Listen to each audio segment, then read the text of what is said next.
Everything looks all right. As good as it's gonna be. Make sure.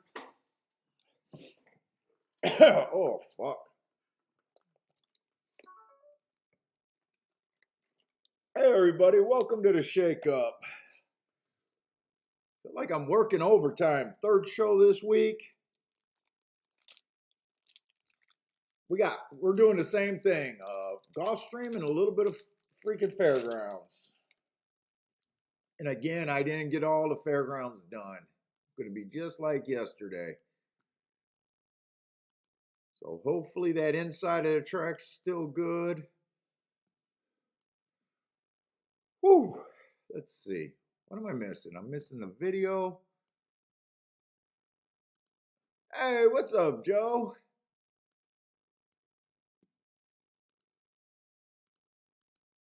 Let's see. Tampa Bay already started. I wasn't. I wanted to download Tampa Bay's if they were running on the turf route races today, but I did not. I did not have enough time this morning. I didn't have enough time.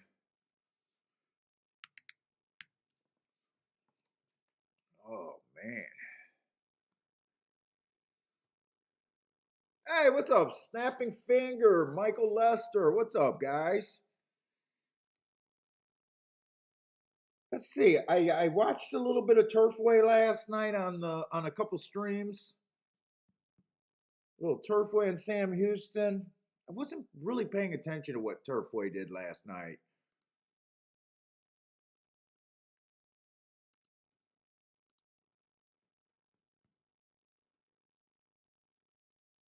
I don't know why I kind of feel like finding out right now, but I do. I think they're on the turf today, so I kind of liked yesterday with all the Tapeta, even though it wasn't the biggest day at Gulfstream. It wasn't the biggest winning day, but we did end up with a few races there. I cashed that double. I think I cashed the exacta there, and then the rest of the tickets were at Fairgrounds.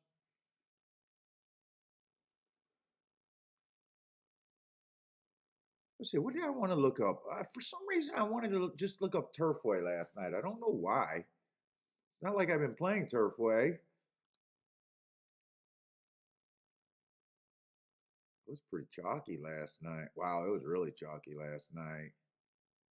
That is not Turfway pricing right there. Fifth race they had a 20-1. You know what? I think Charles Blaha hit that horse. I think I seen that when I was watching one of the streams. For some reason, I think Charles might have hit that horse. Oh, it was chalky, but the second part of the card was pretty good last night. They had three races that paid decent. I was just curious about that. Hey, what's up? Joshua's here. Sant is here. What's up, man? Joe. Oh, we got two Joes here. God damn it, both of you Joes. I can't say that. I can't say neither of your second names, man. Joe Eso? Eso? Eso, maybe? Eso?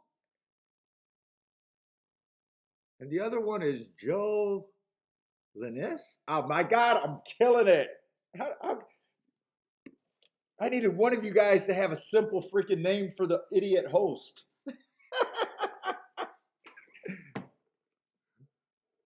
Joshua, what's up, Joshua? Oh, snapping finger! You broke a TV you broke a TV remote last night on Turfway. It happens. It sure does happen. Oh, Linus. Okay, I'm gonna call you Linus. Thank you, Linus. What kind of cigar? What's up, Brock Pine? That looks like a new name. Brock Pine. That sounds like an action hero name, man. Brock Pine. That sounds like a TV movie action hero to me. That's a good name. I am smoking a Tristan Maduro. Oh my God, I can't read the rest of this glossy ass label. I don't know if it's my lights down here, but I'm getting a crazy glare on this label. Tristan.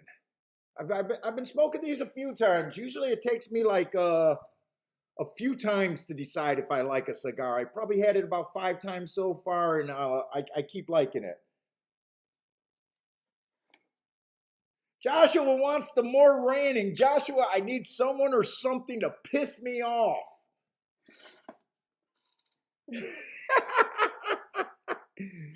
You can't you guys know you can't fake a good rant. You got to have something that pisses you off, or you got to go into preacher mode about something. You got to get a good question or something. Hey, what's up, Dean?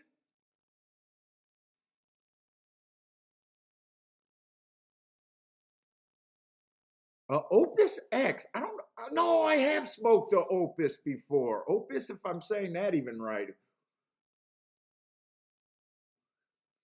They're like a brown and tan label. If I'm thinking of the right cigar, you just finished up one, huh?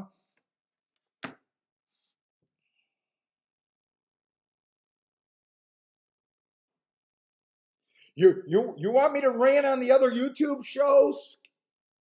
You look, my show's not growing fast enough, and I don't think I'm getting help from the other shows. We I think all the handicappers tune into these shows for 2 minutes, and because they think they're all the same, that they don't give any show a chance. Oh, it's just some freaking guy, and he sounds like an idiot. And they're not doing anything extra. We need a show to get out there super creative, super funny, to start directing some. We need some feed ins.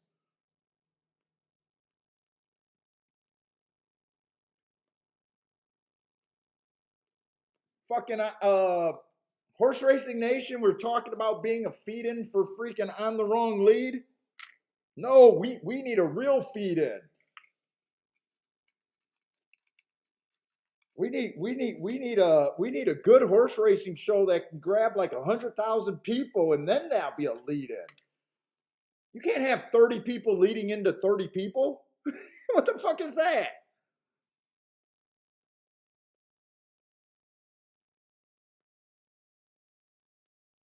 We need someone to put this horse racing shit on the map. That's what we need.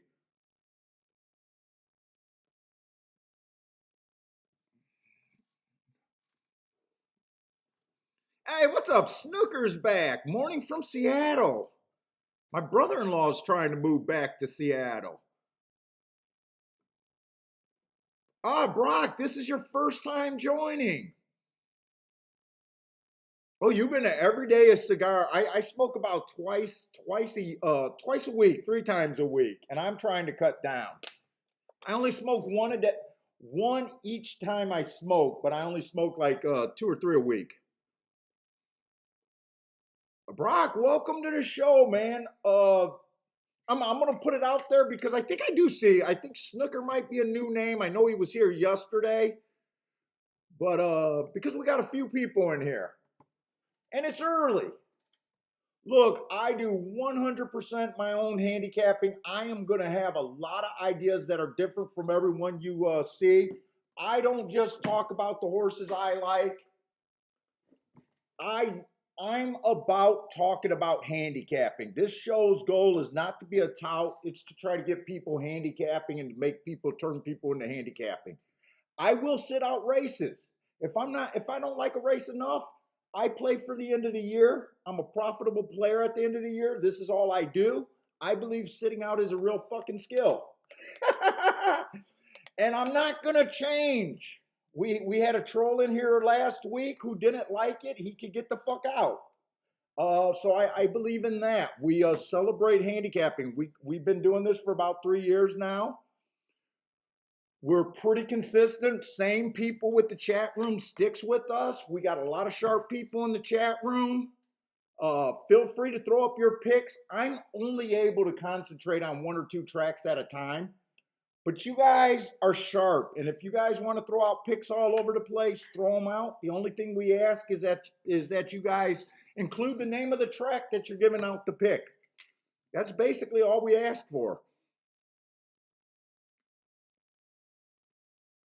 Any given day, we can look like shit. Any given day, we will look like shit. I don't erase my losses, just like I don't erase my giant hits. Uh, so that's just a little breakdown for the show right there. Hey, what's up, Lloyd Green?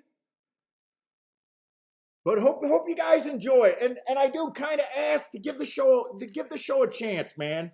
Unlike the other gambling sports, where everything is basically they're going to win, they're going to fall on the point spread, or you're going to lose.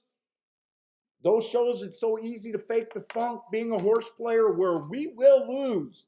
I will lose 75% of the races I bet. No doubt about it. I will lose. When I start out the year, I know I'm going to have at least $60,000 in losses every fucking year. That's what I got to overcome. So basically, no bullshit. We don't believe in the bullshit here. So I do like setting up new people for the expectation. So I will admit we will lose 75, maybe even 80% of my bets.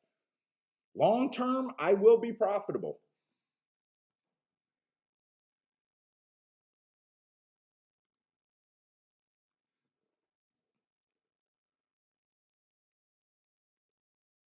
Jay, what's up, Jay? Who else is here?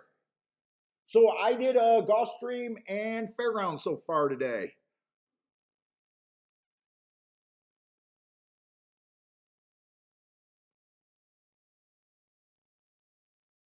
Bender, what's up, Bender? Dean's here. Who else is here? Oh, and another thing, feel free if you guys want to ask questions about concepts, discuss handicapping. You know, those can be thrown in there. We try to get to them.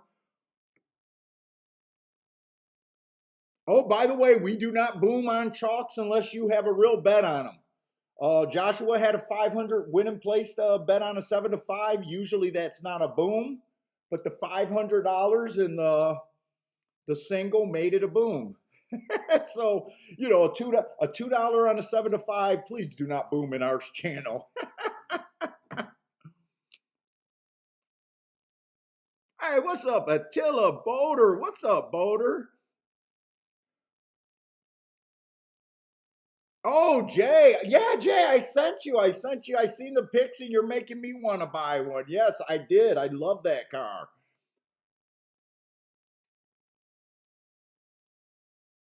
All right, let's get started. So yesterday we did good. Ended up with another profitable day.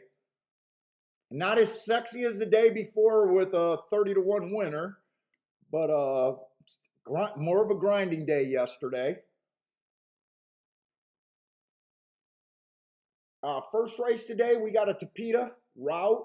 You guys know what I've been talking about the Tapeta route. The track's been backing up. Stalkers and closers. The perfect situation when you get a backing up track, you want to see a lot of speed in the race. More speed would be better, so we'll see. Let me just throw up Tampa Bay to have something else to look at on my thing over here.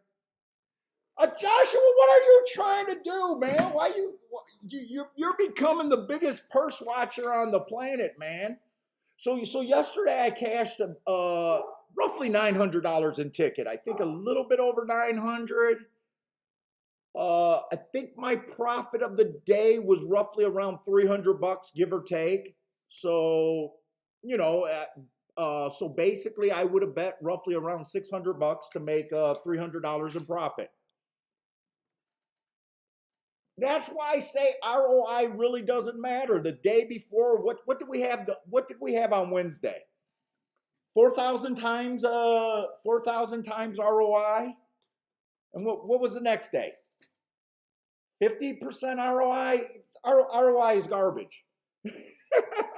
It's not even an indicator in the future.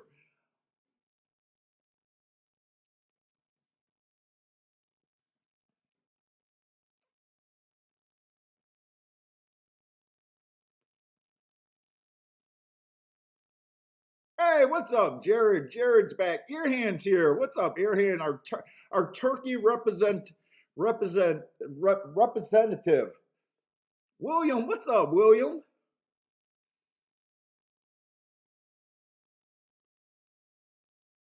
And remember the other thing. I left you guys with that five at 7-1, and I decided to sit out with the exacta because I was happy with being up $300 yesterday, where I kept saying that was the ticket, and I wish it was earlier in the day, or I even wish I was down at the time. Hey, what's up, Rando?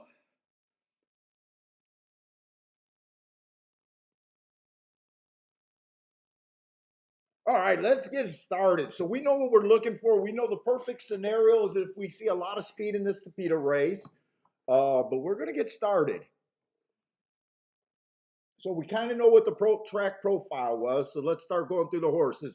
This one horse, what we got? First of all, we got a maiden claiming 25. So this one horse ran on a sprint last race, speed favoring track. I gave him an asterisk for that race. Also got steadied, but I thought that it was a speed favoring. Whoop, let me get my marker. Thought it was a speed favoring track that day. The problem is, I believe in the excuse, but I'm going to say this because we got a lot of new people. So, I mean, handicapping is saying the same thing every day anyways.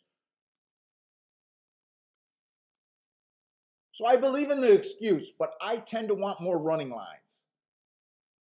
So I think the horse has an excuse. It's also hard for me to take a sprinter stepping up from a track that I think is going to be backing up because I tend to just move everyone up a little bit running style. So if I thought a sprinter was a stalker and he's stepping up to a route, I tend to put him on the lead, possibly.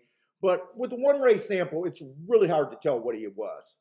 I think he had an excuse, but he could still be garbage. Just because you ran him with an excuse doesn't mean he did take money, but I'm not that interested in him. And at 5-2, that just seems too much for me to swallow. 5-2 on a horse doing something for the first time after a kind of a subpar start. So let's see the two horse. I can't say this horse is a closer. We know he's slow early. I always say judge the closers by getting in position at the top of the stretch. Within 3 lengths is the striking distance. He hasn't been able to do this. He's lightly raced. First race out, he had a stalker day. Timer malfunctioned. Knowing Gulfstream does not know anything about timers. Not only did I think it was a stalker day, he was also pinched, backstep, and stumbled. So I think anytime you see an asterisk or an X, I call they used to be asterisks. Now they're X's, but I still call them asterisk. That's enough for the excuse. There's an excuse there. Comes back. Stalking closing day was just average, average, average. And nothing really to see there. I don't like him, don't hate him. He's just a lightly raced horse right now. Where I can't get to him one way or another.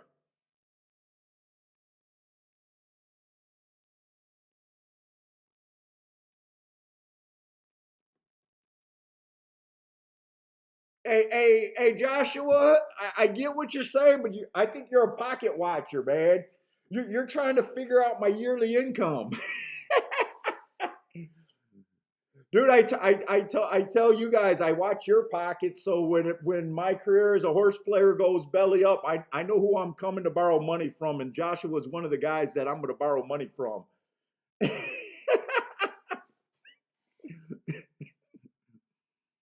Hey, what's up, In? In is in the house. All right, the 3 horse. There's a little bit more substance with the running lines there. 3 races ago, it was an inside track. Uh, I got him in slow, match strides with the slowest winner at the 6 furlong marks. He made a move. He got in position at the top of the stretch. He finished 2 by 1. The other thing that I think is a little bit sneaky about that race, when I have a slow for the first 2 calls, and you look in the horses like only a couple lengths or 1 length off the lead, a lot of times that means he chased the slowest pace of the day, and that could have hurt his little kick. Kind of hard to tell because he's lightly raced, and right now we're still trying to figure out, but I think that race 3 races back could be sneaky. He comes back, he moves up in race. He did get the bump in speed figure. He moved up in class. Didn't get in position at the top of the stretch, but not really a problem there. He's probably not a maiden special weight horse and going to win at maiden special weight. But with that being a row 1 race sample, I'm looking at the race just like every Tom, Dick, and Harry is looking at the race. I don't have any extra insight there. Last race, still at a higher level than this. I don't mind that race. Again, he was slow on an early pressing day. But he was 2 and 3 lengths off the lead. That could still be sneaky. I got a theory. If he's sneaky, so when you look at fractions, there's 2 different ways to look at it. If you think the horse is a front runner and he gets the slowest pace of the day and he falls apart, that's a negative.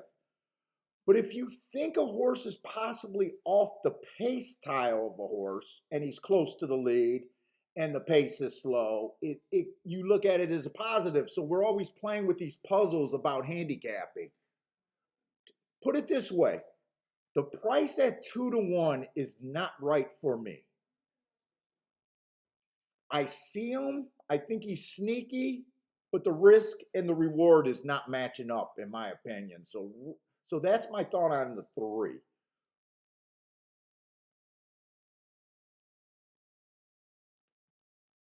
Let's say the 4 horse is stretching out. Kind of hard to get a read on him because he's tried 4 sprints. Let's see, 4 races ago, he ran on an inside early pressing track. He was on the inside, but wrong running style. I like the asterisk there. He comes back. All of his races were at higher level. He comes back. He was a tick slower than the fastest winner at the first call before getting average and falling out of it.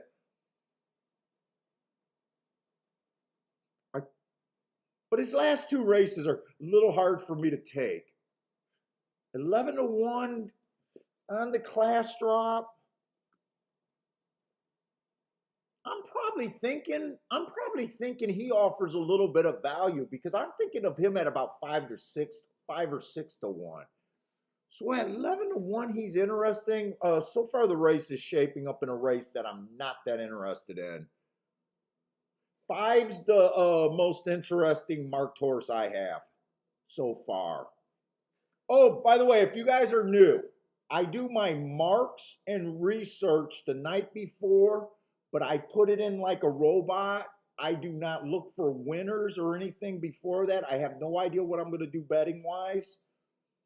I don't believe in that. I'm such a biased player and odds sensitive player that so if it sounds like I'm looking at this race for the first time right now and I don't have an idea what I'm going to do, you read me right. I don't.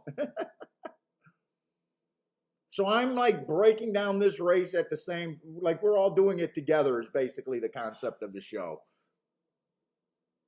Let's see the 5 horse, Bad Rail Stalking closing day. This horse been going heart crazy. Went too fast to win, so I love that race. It was also off the pace. I love that race. 2 races ago, it was an inside early pressing day. He went too fast to win that. That's a good race. And last race, Bad Rail Stalking closing day, he had the rail. I thought it was bad. He went too fast to win. He's the most interesting horse to me. The only thing is that 3-1, you guys know that 3-1 is not something that we really get excited about here.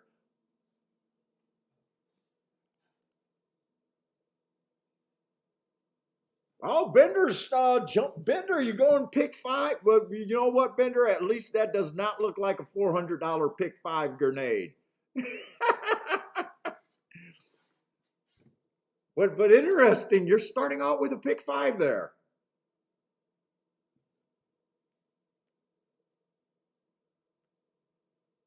Wow, this race just feels like it's going on. Let's see the six horse. I don't got the greatest marks. A little annoying that he had a couple one race samples. He does have the running style that I'm looking for, a bit off the pace. He's been doing a good job in getting position at the top of the stretch, like you want an off the pace horse to do more often than not. And 6-1 sounds like a decent price on him.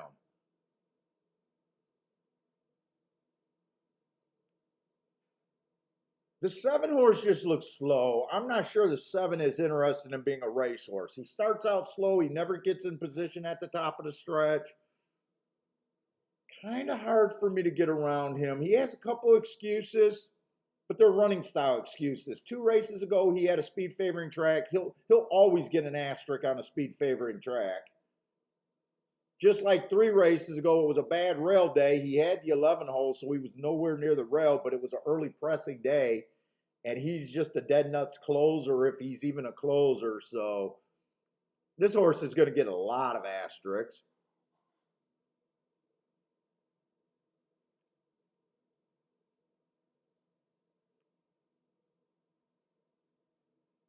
An eight horse looks like an interesting stalker. I did not see an overwhelming amount of speed here. I always say if you can't predict the pace with any certainty, if you have a hard time figuring out who gets the lead, who's stalking and who's closing, it's really hard to say that you understand a race. It's really hard to say you understand a race that much. One might go for the lead being a sprinter stretching out. I'm just going to try to figure out this pace. There's no way the two is going to be near the lead.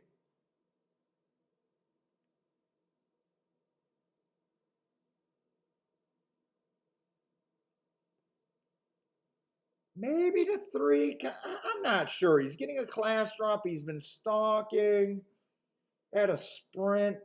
You know what? Someone's going to have to get the lead. I've never seen a race where no one's ever got the lead.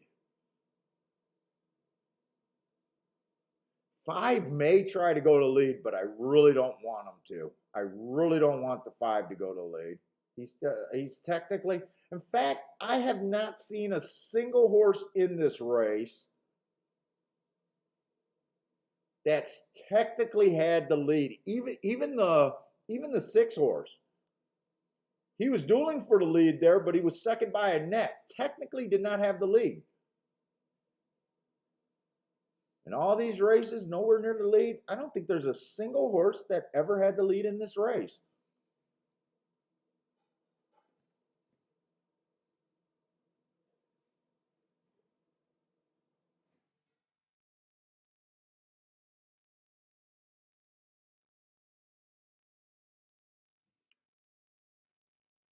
Hey, what's up? Grandma's here.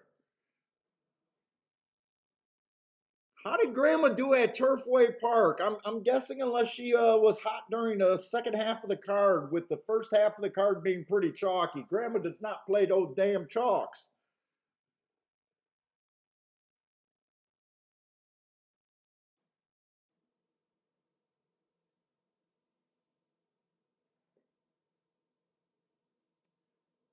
Let's see. Jay's trying to help me out.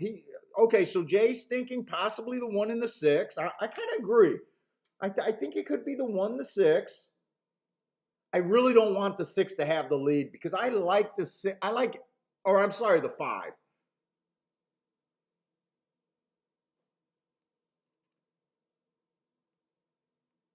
I kind of like the six, but here's the funny thing about this race, right?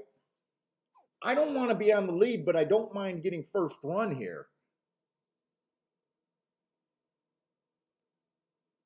I'm definitely interested in the five and the six.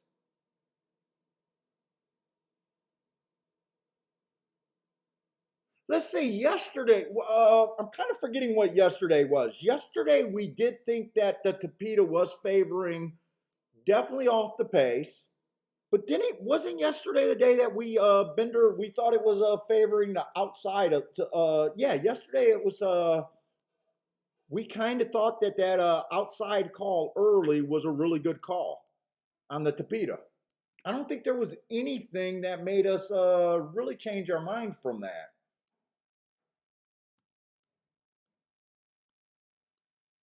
And let's see, was it like that on Sunday? I'm trying to remember.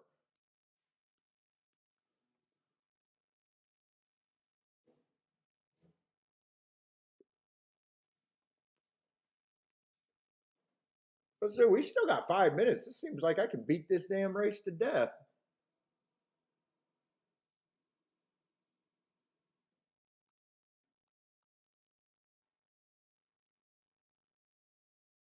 Let's see, everyone's kind of making a class drop. The two, the three, the four, the five.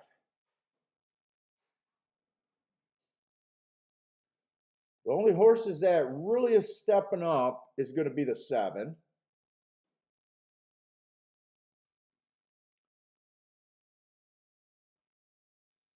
Oh, by the way, if you guys are new to the channel, I consider myself a bias handicapper, or maybe we should call it a track profile player. What I do is I build a daily profile every day.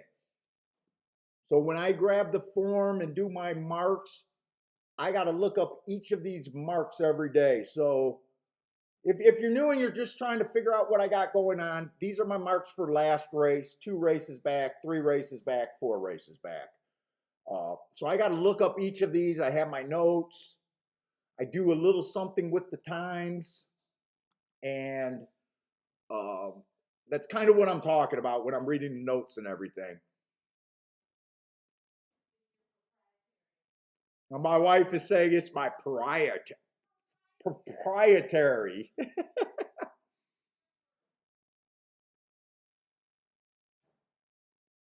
Let's see, 5 at 7 to 2. I don't really feel like you're getting overpaid. I think that's about fair. I think that's about where I would have his line at. Probably about 3 to 1, 7 to 2. Yeah, if I got him at 3 to 1, technically at 7 to 2, he's an overlay, but not a like you got to leave some error. When I play horses, I want to get overpaid, not fairly paid, not and definitely never underpaid. And with him being at 7 to 2, I'm a little worried about putting in that bet, and then him being 5 to 2, 2 to 1. To me, it's not really about picking. This game is not about picking winners. It's about finding situations, getting back to the best prices you possibly can.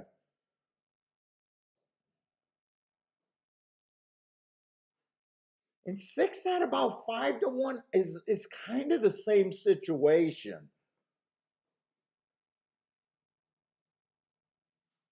I definitely think the one's over bet at 2 to 1. I'm not when I say that I'm not saying he can't win. In fact, I'm going to try to do a betting line real quick because right now I'm thinking I kind of agree too much with the betting board, and I'm kind of thinking that this race, first race of the day, I really don't need it. Let's see, there's 8 horses in the race. I do 120 point betting line. Everyone right now gets a 15% chance without any handicapping. So right now, before you even handicap, just blind, everyone is at about between 5 to 1 and 6 to 1. So everyone gets 15 percentage points. I take from the ones I hate that I can't get to and give to the ones I like, but I leave points on everyone. And then I just look to see how that lines up. I need 17 to 1 on this 7 to even think about him. 17 to 1 even to start. Actually, he's an overlay technically.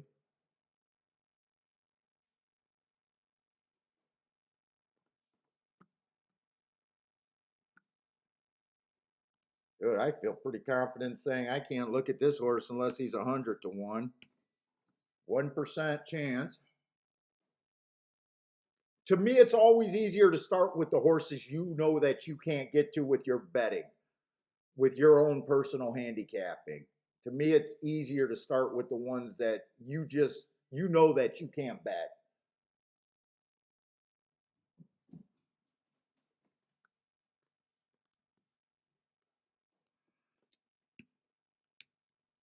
So I used 11 points out of that 120, and I'm going to recalculate real quick, is all I'm doing. 120 minus 11. 120 minus 11, that's 109. I know I don't need a calculator for that. I got 5 horses left. Whoop. 22%. So right now, if I stop, everyone would be at 7 to 2. I think I can break it down a little bit more than that, though. I probably think the 3 is at about 15 to 1. Let's call him 14%. I'm going to put him at 6 to 1.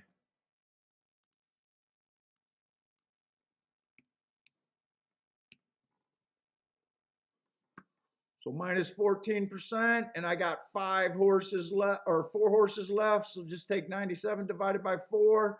Everyone has a 24% chance.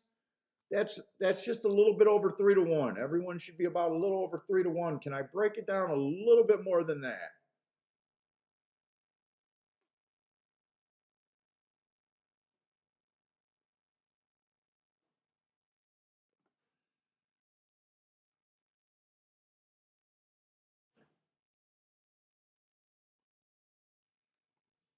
I'm going to say that 8 horse should be about 5 to 1 too.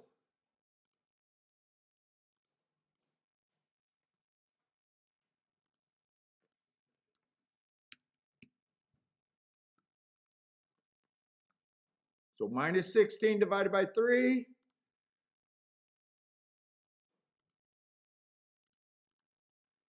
27%. I'm going to put the my 3 top contenders at 5 to 2 and see if there was any overlays. I'm done breaking it down. So the 5, the 6, and the 1. I I'm going to have them all at 5 to 2, and what I would look and see where the overlays are at and see if I really want to bet. So the 6 at 6 to 1, 5 to 1 could have been bet. The 5 ended up 5 to 2. Remember, I like the 5 the best. But to me, he's not really a play, especially just for a win ticket at 5 to 2, and the 1 I got at 5 to 2.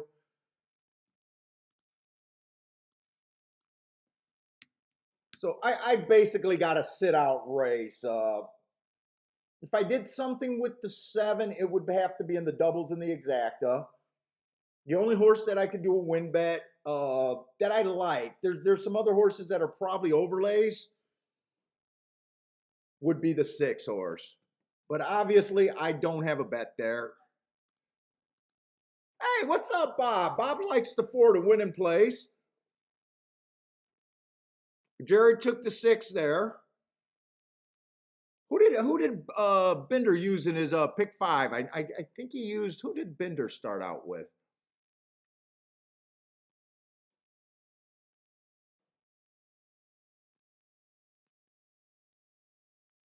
So we are getting that slower pace. We kind of expect that a lot on the Tapeta, but 25 is where I start to get nervous. Actually, they went 25 and 4.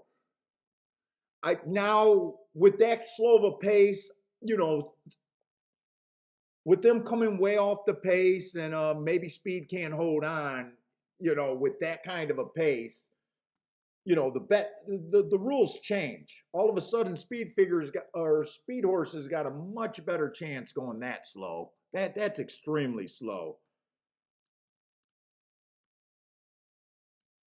If you would have told me the pace would have been that slow, the odds, I would have broke down the odds differently. But you don't know that before you start a race. 52 and I think that was 52 and 1. Come on.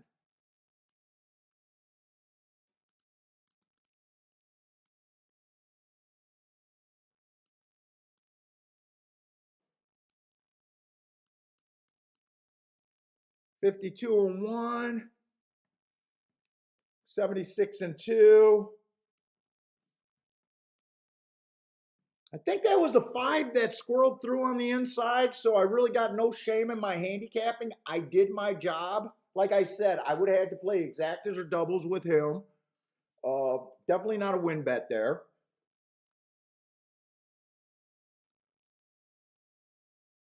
Probably could have hit that exacta.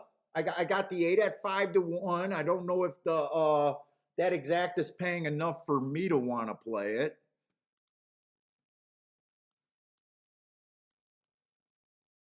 Let's see, 5-8 is paying. Oh fuck, I'm at Tampa Bay actually on my betting board. 5-8 exacta. 5-8 exacta paying $12. I would, you guys know I would have wanted no part with that exacta.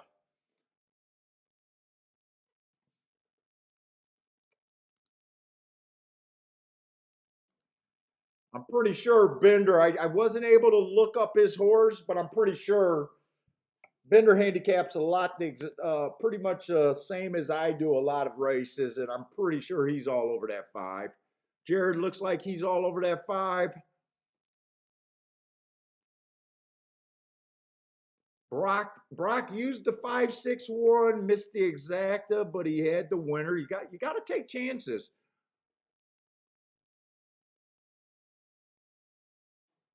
What's up, Just Mark? I'm not sure if I seen you earlier today. Rex, what's up? Magic Car's back again. What's up, Magic?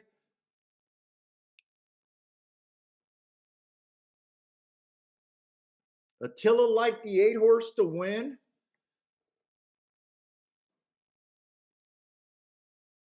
Let's see. Jay started out a double with the 5 and the 8 and the 6. Got a single in the next race, so Jay does not mind that 5 horse winning. He probably would have preferred the 8 though. He would have preferred the 8.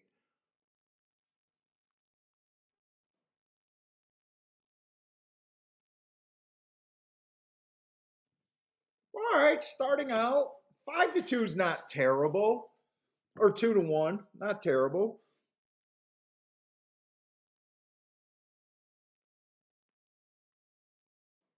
Oh, by the way, Lloyd, I did look up that phone call. Jared did not text me Saturday. That was not Jared. Someone did a dick move to Jared.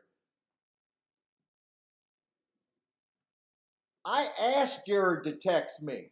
I asked Jared to text me and never got a text for him. I kept saying I'm waiting, I'm waiting, I'm waiting. He never texted me that day. I I honestly believe that that was not Jared. And Jared, I apologized to you yesterday. I'm even apologizing to you more today. Uh,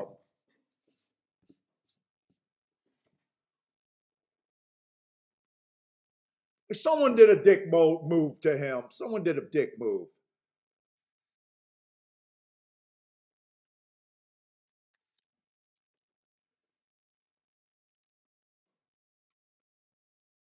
Rex, it was funny, but it was mean. It was mean because I was pissed.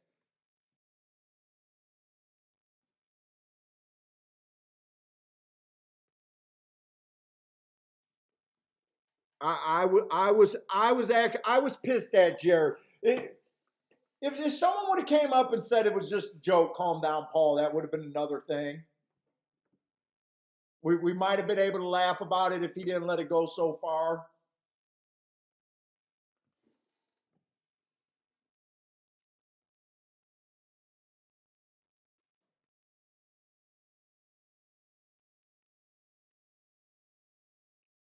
Or maybe, Lloyd, it might not have been you. I'm sorry if I put you on blast. Someone said, yeah, but he texted you. And I was like, did he? And remember yesterday I had my phone charger across the room and I never went to look at it. I kept asking him to text it to me and show me a screenshot. Let's handicap. Fuck the drama. There's no drama.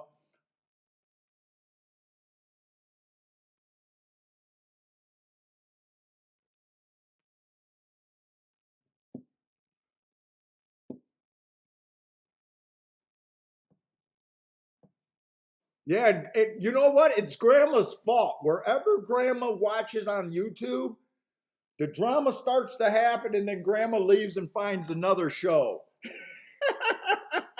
But I think grandma's the instigator of all the drama. She's a shark in the room. You guys know that she's a shark.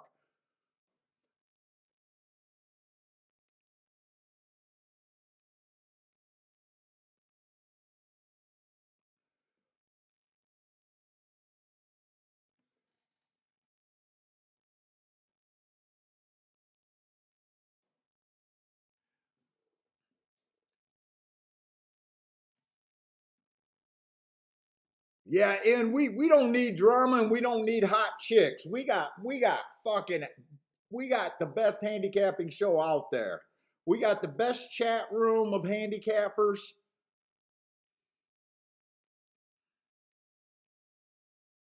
We break down the things, the races like no other freaking YouTube show out there. We promote we promote fucking handicapping all day long.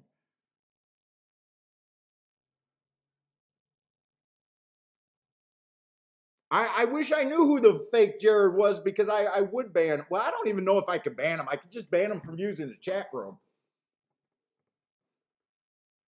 I can't ban him from the internet. Let's see. The 8 horse did stalk from the outside. By the way, we might be wanting to look at the outside on the Tapeta again for the routes.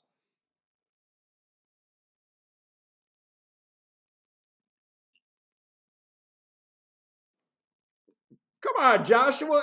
You mean this host isn't hot enough to turn straight guys gay? Come on, Joshua.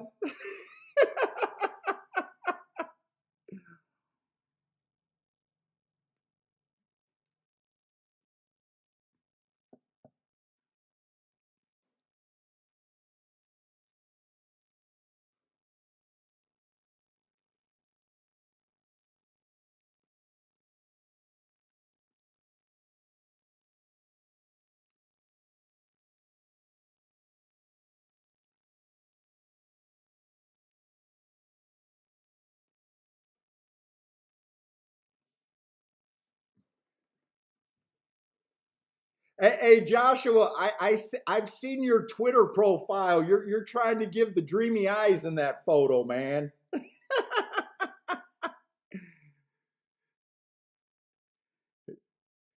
I've seen his realtor photo.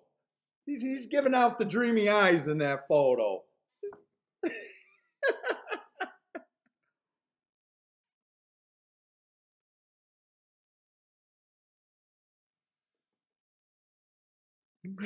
Rex says he thought about turning but can't do it.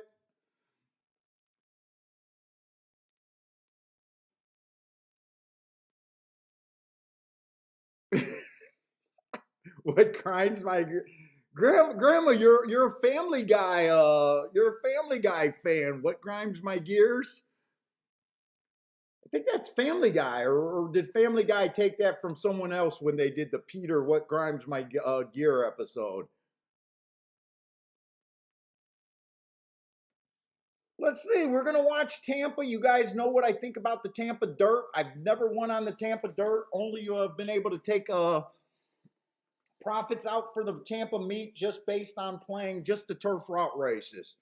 But that inside over there at Tampa on the dirt is very interesting.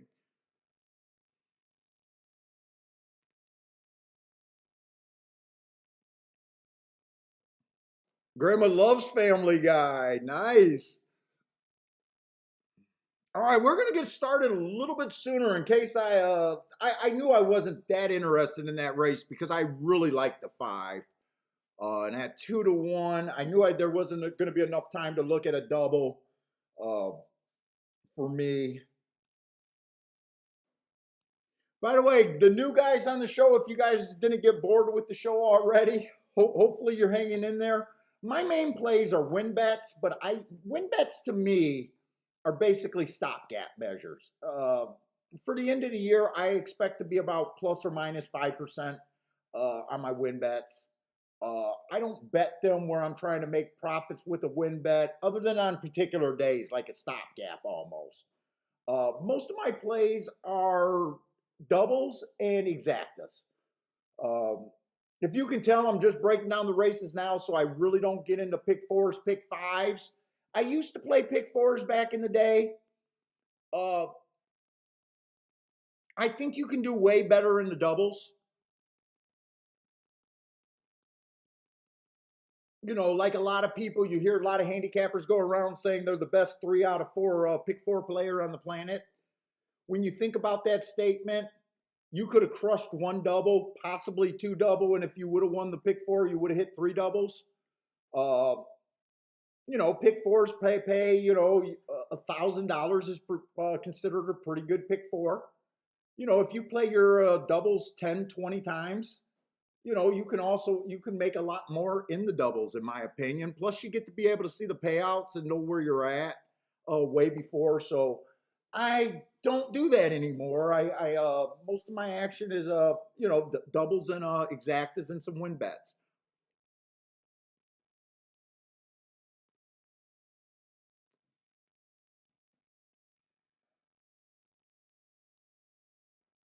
And let me know when we're getting closer to fairgrounds, because I'm trying to watch Tampa a little bit.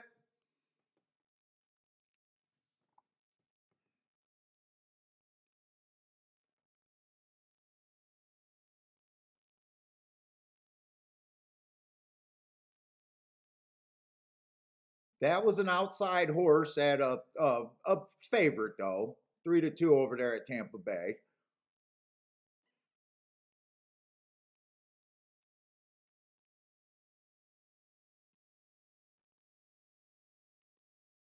Lloyd's. Oh, Jared was blowing up my phone a few weeks ago, but Jared allows me to. He doesn't blow up my phone anymore. In fact, I sent Jared an accidental text a few days ago. Hey, what's up, Scott? Scott White. Yes, I will. I think so. I didn't see your email. So if you guys are interested in my marks, and you know, I don't sell mini marks, by the way. Don't act like, you know, if you're new, don't act like this is a show where I'm promoting my marks. I'm the most reluctant seller of anything. So I keep going back and forth, even if I want to do it. You know, so I don't advertise them, don't talk about. But if you guys are interested, I know Scott Witt been around for a while. Uh, so if you guys do want to start, it's really best to start on a Wednesday or the weekend, because I send you all the information, but I don't start your monthly subscription till the following Tuesday, because I just go Tuesday for Tuesday. And I'm not a real good guy at letting you guys know when you expire. Don't worry about it. If you guys want to renew, just wait until I tell you. I don't go back and say you guys owe me money. I just start a new month. You know, the marks is not a business for me, is basically what I'm saying. But I can't just give them away for free either. Uh, so it is best to buy now, or if you want to wait till next week. But if you start, you know, if you send me the money today, you're officially not starting, but you'll get the stuff, but you won't be starting till Tuesday.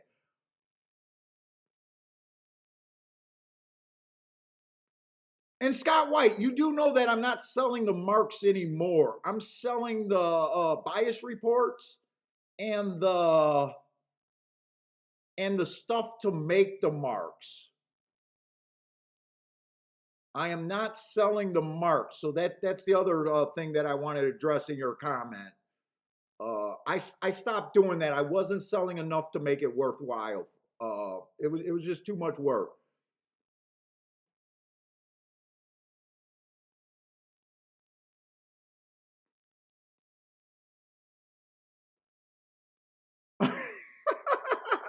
Strippers named Delicious are always disappointing.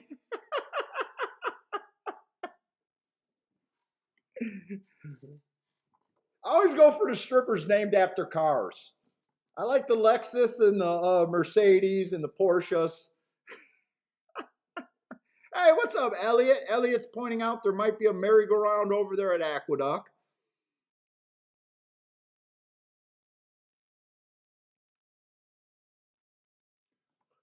All right, so I'm trying to think about yesterday. On the dirt, the dirt sprints and dirt route, I always start on the inside of the track. The inside of the track's winning like 40% of the races.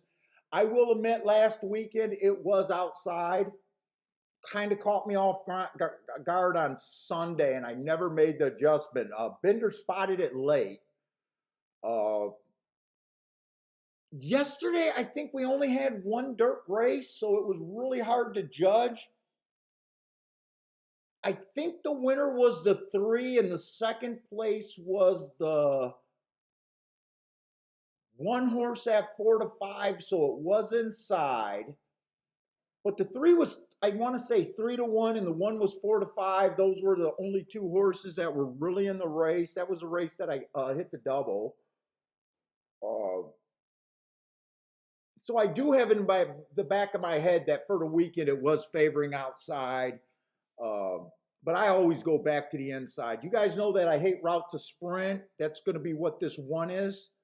I do like the races. 4 races ago, it was a stalking closing day. He tried to go wire to wire. He was average, average, average. So I do like that race, but it was at a route.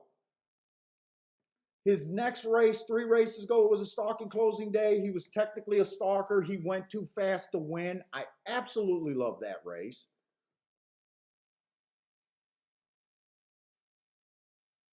He then tries the dirt. It was a bad rail day. It was an early pressing day, which he was. He was second best. He was average, average, slow that day.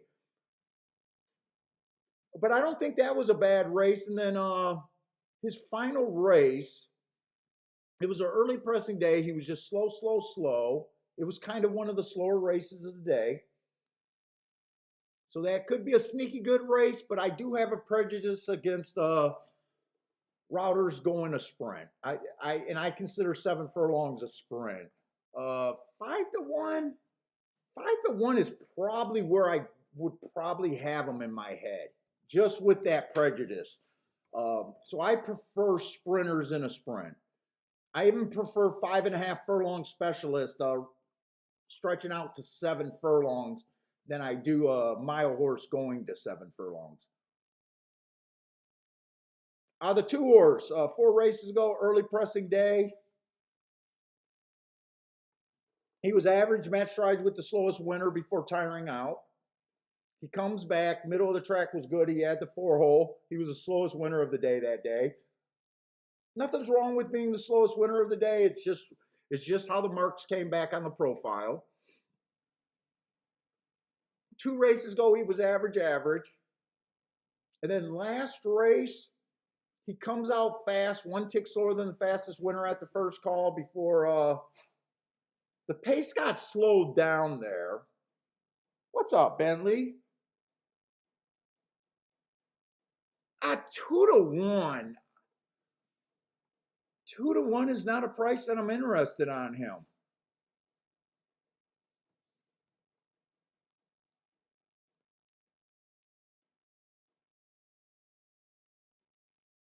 The other part of the bias on the dirt sprints are you want to be a speeder stalker.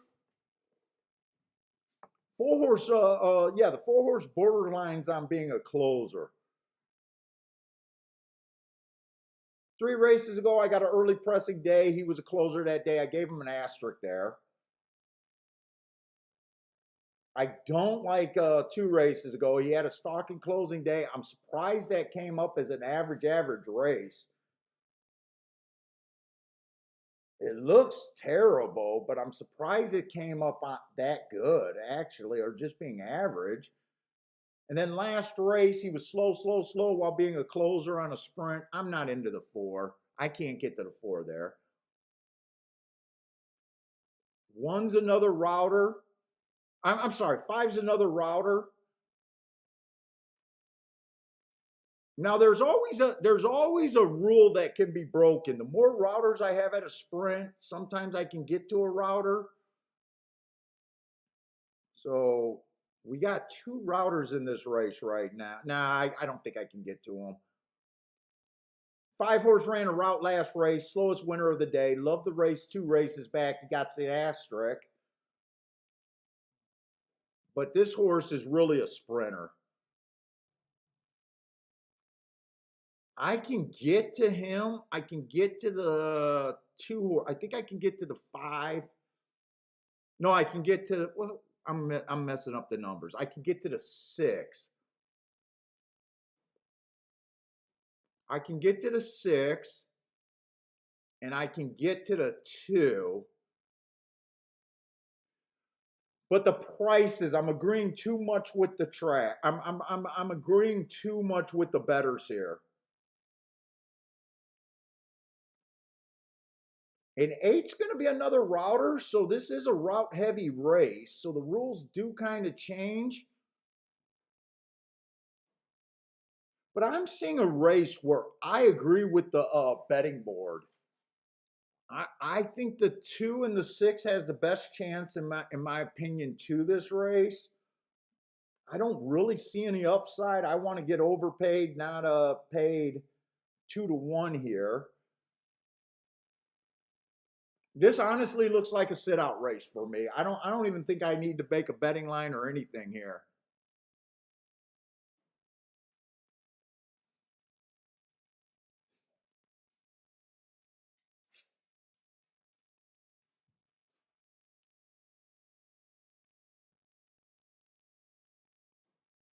Grandma says ExpressBet has been throwing money at her since the big hit.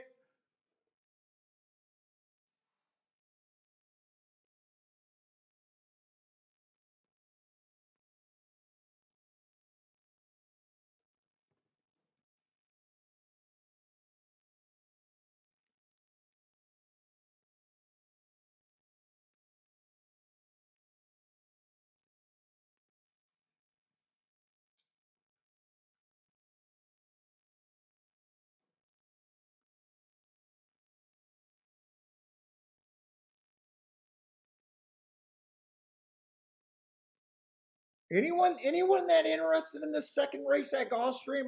I'm just not that interested. Anyone see any upside in this race that I might be missing?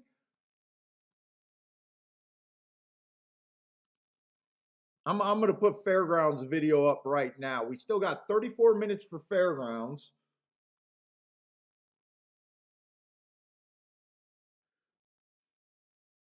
I guess if I had to take a router, it would be the 1.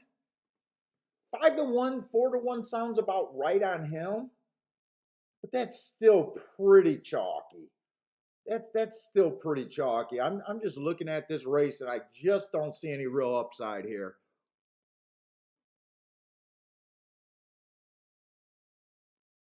Yeah, Scott, you can definitely get to the 1. I I I I think the 1 has a little bit of upside. I like the Hearts three races back. I like him running against the bias 4 races back.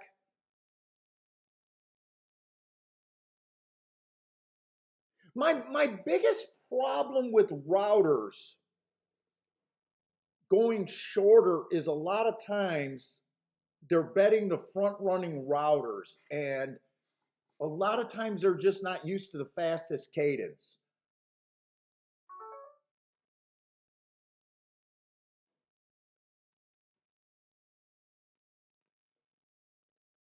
Let's see, Attila likes the 1 and the 5 there.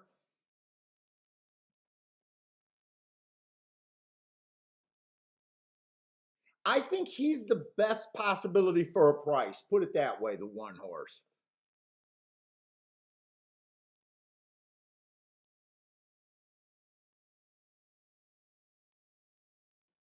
I'm probably looking at the race like this. I probably just really like the 2 and the 6. And then if I was to use any other horse, 2 and the 6. If I was to use any other horses, it'd be the 1 and the 4.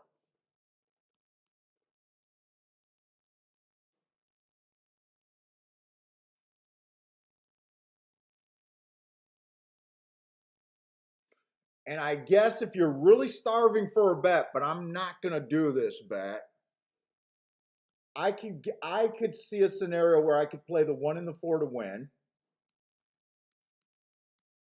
Definitely don't want a 2-6 exacta. Definitely don't want a 2 or 6 win ticket. I don't want to owe either of them.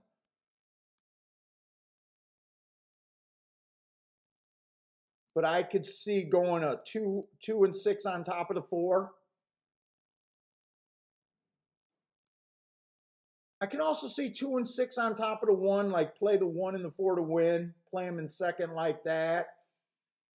But you really want to make sure that 2-1 is going to pay and that 6-1 is going to play. If I had to bet this race, like it was a tournament and I had to play it, and it was a live money tournament, that's kind of how I would be looking at it. I always believe get your contenders, play to the bigger prices.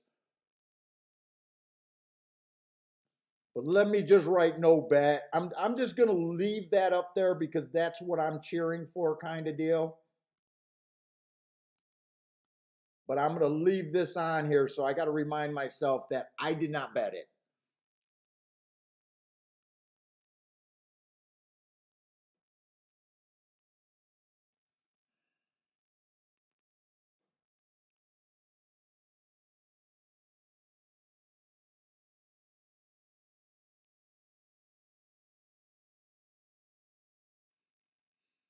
See how the 1 just broke so slow? He did end up getting the lead here. He did end up getting the lead.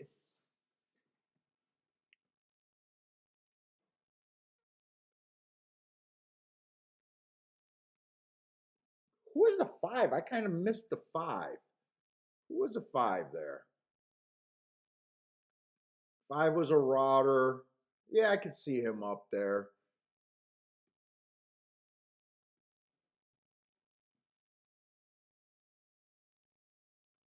And the 1 ended up being 7-2. So at 5-1, I thought was about fair value.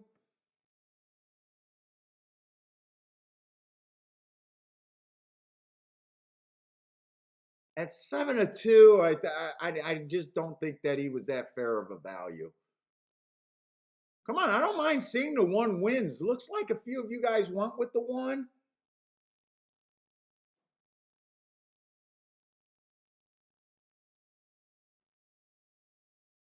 It's gonna be inside. It's gonna be 1-6 or 6-1. 6 did get an inside trip. One ran his heart out. I'm not sure. I did put out a warning. If you were going to insist on playing that race, you really had to check this exacta. The 6-1. It's a winner, but I got a feeling it's going to be about $12 or something like that. Maybe not even that good. Let's see, I'm at Fairgrounds. Let me go to Gulfstream. 6-1 is paying $14. So the way I bet that for the way I suggested to bet that, for every $4 you would be getting 14 back. Not the worst, not the worst. I tend not to want to play those low exactas like that. You got very few combinations, so $4 getting 14 back is not terrible. If you did the win bets, you would have had to pay for the win bets also, so you would have lost a little bit for every 2. Let's see. Say just on a minimum bet, for every dollar, that would be 4, 5, 6, 7, 8. So for every $8 you would have bet, you're getting 14 back. Not the greatest bet all over the place. It was a winning ticket. A lot of people like winning tickets, but I'm okay with sitting out a ticket like that.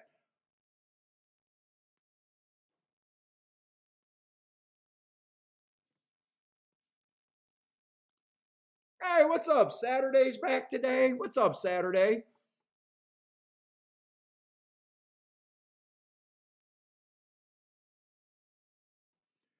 So Saturday, I am gonna have to help the people if they buy my stuff. I haven't made a video for that, and I haven't made it public. I won't ever show how I make my guides.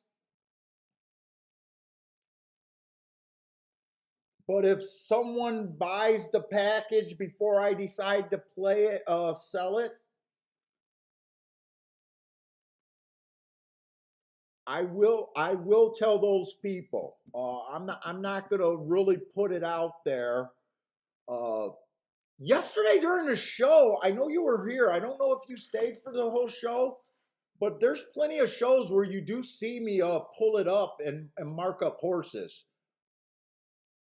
I'm gonna have to do a few horses at fairgrounds today, but I can't tell you how I do my day. Like I'll never tell how I do my database. I'll never tell exactly how I rate things. You got to remember, it was hard for me to start doing this show, and my wife does not want me to do this show. Most gamblers want to protect their edge.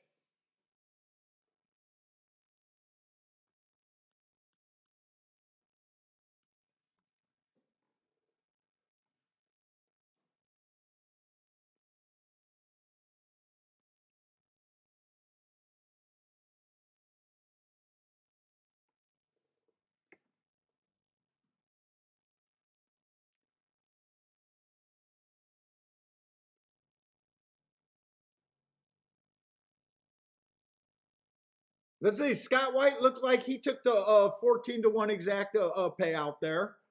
Now, if you didn't do the win bet with that and you just did the exact, I would have done both. I would have done both. I wouldn't have been happy when the one went down to 7-2 with the win bet. I wouldn't have been happy. Remember, I suggested putting that bet in when he was 5-1. So I would have complained a little bit there, but that's the nature of the game. I don't mind playing the 4. He didn't run a lick, but he was over 20-1, I want to say.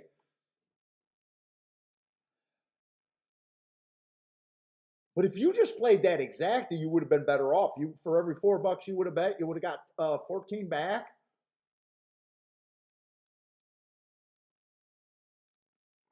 Hey, what's up, Gregory? Gregory, I did get your email. I'm thinking about it. I don't know. Right now, I'm thinking I want to just promote the show 100%. I really think the show should be picked up. I'm really reluctant about selling stuff. I am so reluctant about that. I know I'm doing it and I tried it. I just know the nature of the par mutual system where if everyone's doing what you're doing, all of a sudden those 20-1s might not be 20-1s anymore.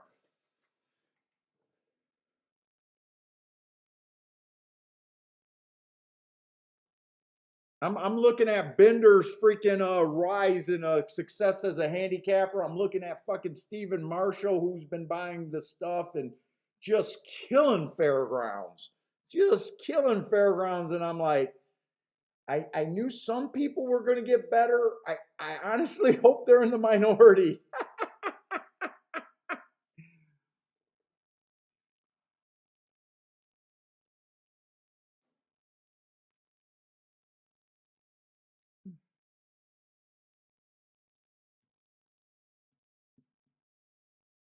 Hey, Saturday, are you new to horse racing? I think I asked you this before. I think you're a brand new horse player. Are you a fairly new horse player? Like, is this your first year playing or you got a year under your belt? Let me know how long you've been playing, Saturday.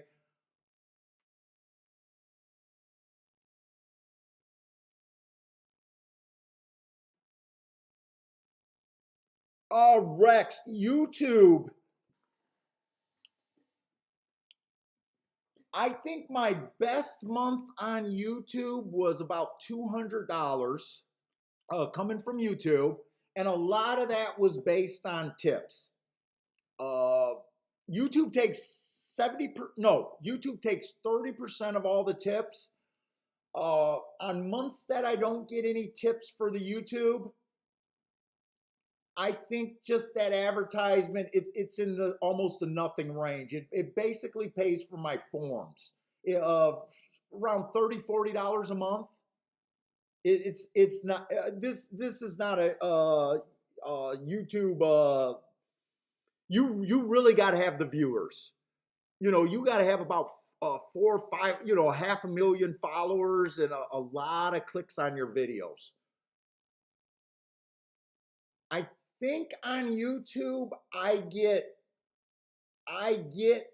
$13 for every 1,000 hits on a video.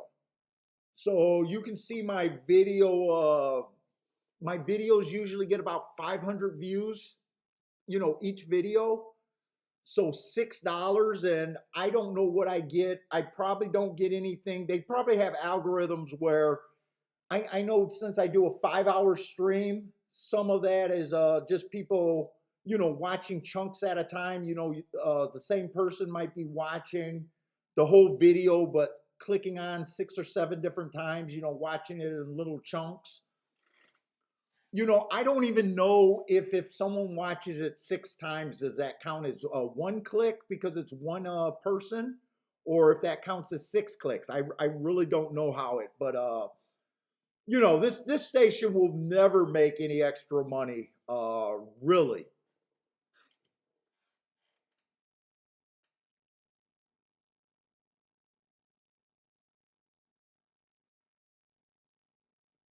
Okay, so you're a new listener, but you have it in the background at work. Nice, thank you. I really do appreciate it. And you've been betting small for about 4 months.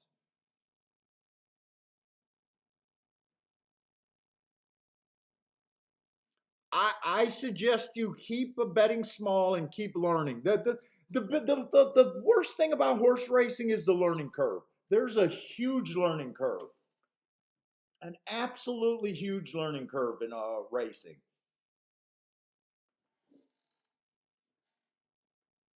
We're trying to shorten that learning curve for you. Hopefully, this show will get you on a better path quicker. I think I seen an article where horse racing loses their people within 3 years. They're new handicappers. Uh, and I've been working on some videos that'll help you. I think horse racing does a terrible job of setting you guys up for expectations. No one says that you're only going to hit 20% of your bets, that you got to make them pay. No one says that in horse racing. Everyone's about picking winners. Winners is not the key to this game. Prices are the key. Getting value is the key. And horse racing even has a terrible time. Even longtime handicappers have a terrible time figuring out value. If you don't make those betting lines like I do, more experienced players, like I don't always do them like on paper, but they are kind of going in my head. You know how we broke down that first race? It's better for a new player to just break this down, kind of how we did the first race. You don't got to be exact. No one's ever going to be exact. Uh, you know, but people think value is based on the morning line, and it's just not. It's based on every good handicappers will see the same race and the same horses, and their value would be completely different.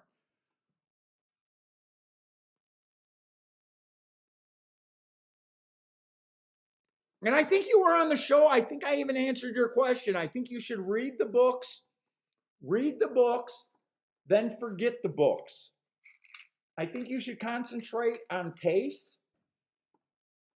I think you should concentrate on trip handicapping, and I think you should read biases very closely. I think you should figure out, I think that's where all the edges are. watching races, but you need notes to watch races. If you're going to be in this good in this game, you really need to be good at taking notes or getting notes from someone you think is good.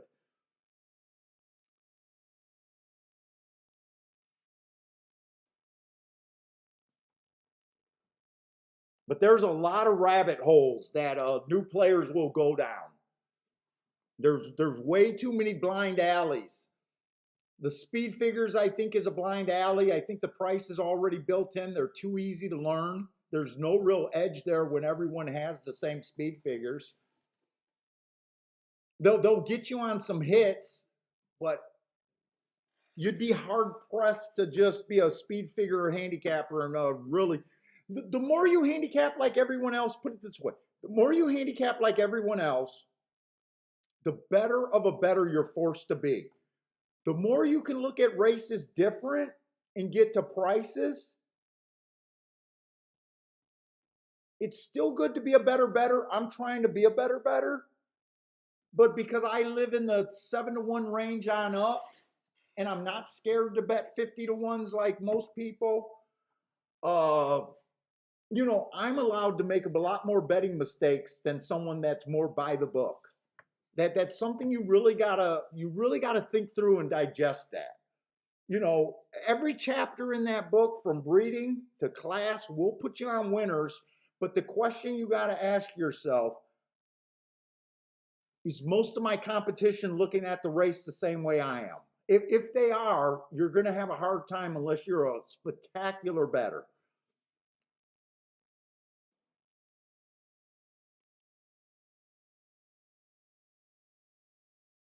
Yeah, and Earhand's saying it. I always say that when you cash a ticket, you want to be the only person in line. You only want a handful of people in line. If you got to wait for 20 minutes to cash your tickets because the line's that long, if everyone's at the same ticket, cashing the same ticket you are, it it was a winning bet. I will say it was a winning bet, but it's probably not the bets that you need to be cashing. You really got to think these concepts. You really got to think them through. And when you go to make a bet, just like last race, I'm okay with sitting out a winning bet. And in fact, I set out two winning bets. Could have hit the double. I don't think that double was worth having. Could have hit the exacta. Could have hit the winner in the first race. Could have hit the exacta in the first race with that, but that was paying $12. You really got to think about it. Am I seeing the same thing everyone else is saying? And the people that complain about takeout, I think those people should look. It's the price of the game. You don't go to a restaurant and say it's too freaking expensive. You just stop going. But if you can stop your leaks, I think that would make a bigger difference than worrying about handle right now. You can control your leaks. You can't control handle right now. Hey, what's up, brother man? Brother man, we haven't seen you in a while. You probably got sick of me betting fucking Marcos. You probably couldn't take it. You keep warning me about Marco, and I keep betting that guy.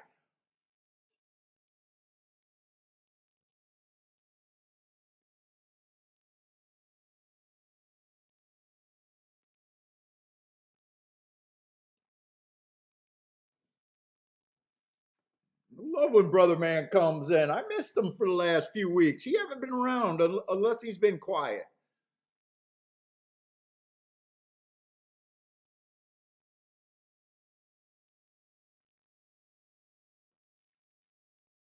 Let me see. What was his comment? The guy that takes the best notes?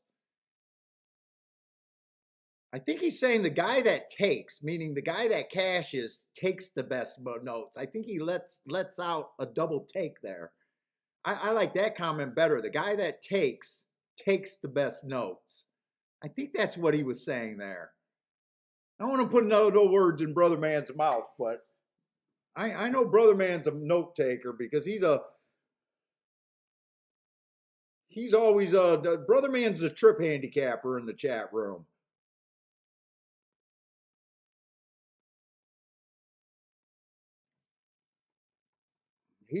I know he's a patient player too.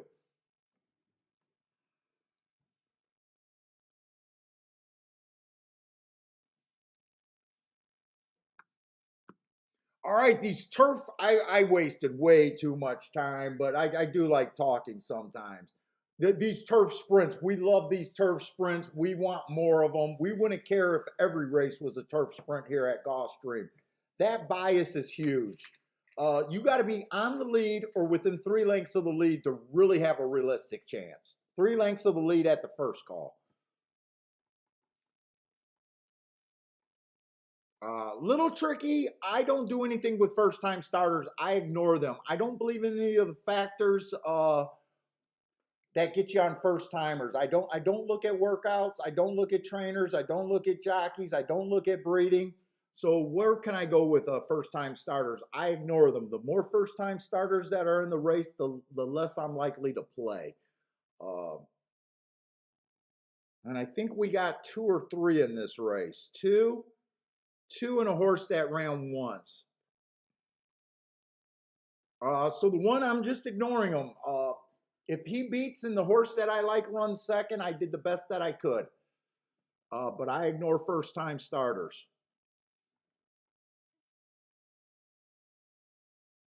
Let's say the 2 horse. 4 races ago, Matt strides with the slowest winner of the day. Coming off the pace, 4 lengths back is a little too far, but he ran nicely there. Then he tried 7 furlongs on an early pressing day. He was just average, average, average. That was a nice little stakes race right there. Ran a nice second there. Comes back, goes to the route, earned the heart, which we love. Went too fast to win. Stalking closing day. I do like that race, but it was at 7.5 furlongs. Those 7.5 furlongs played just like the routes. Uh, and I usually don't use them to get to turf sprint races, really. I'm not sure this horse is fast enough. Last race he ran on a bad rail. I like that note. I don't mind that he did not run. He was slow, slow, slow. Uh, there's some things to like about him, but I'm not that crazy about him, really. I wouldn't be shocked. He got nice speed figures. I'm not a big speed figure guy at all. I'm looking for real front speed. 3 horse. I'm gonna ignore him.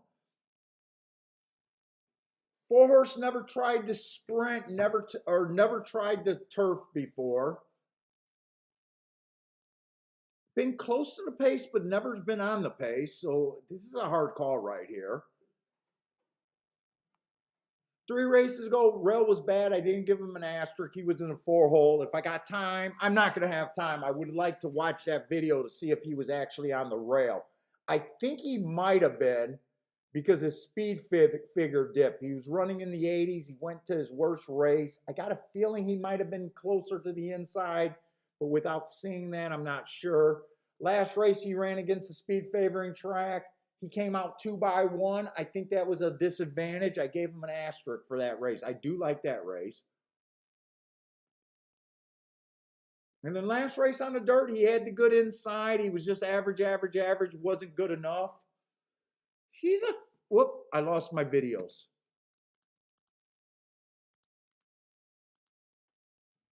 He's a tough call, but at 19-1, I wouldn't be scared to make that call. I'm still looking for front speed.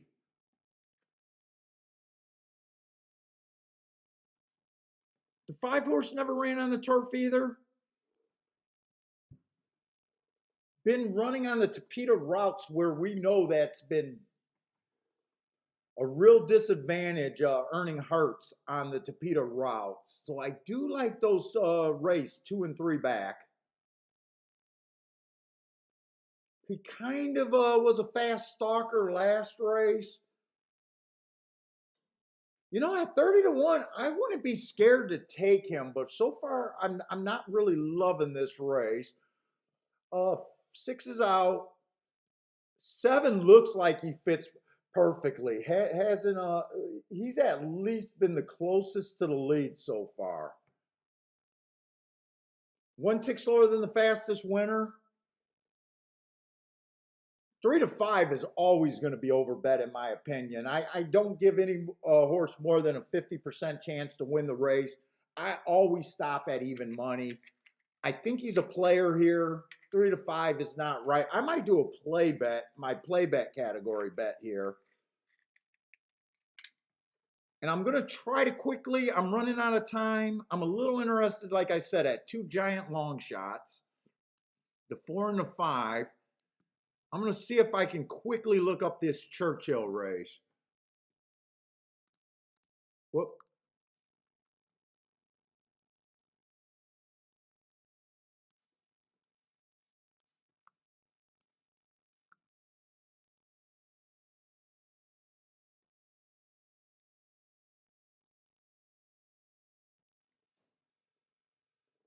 That was a speed favoring day. I was hoping not to have to type. Speed favoring day.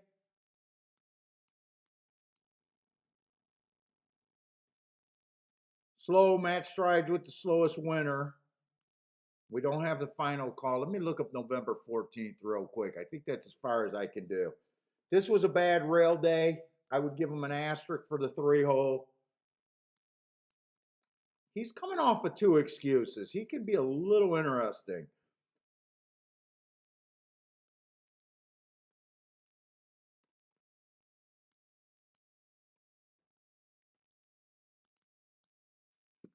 Can I look up 1023 real quick? That was a 1-race sample. Never had the lead.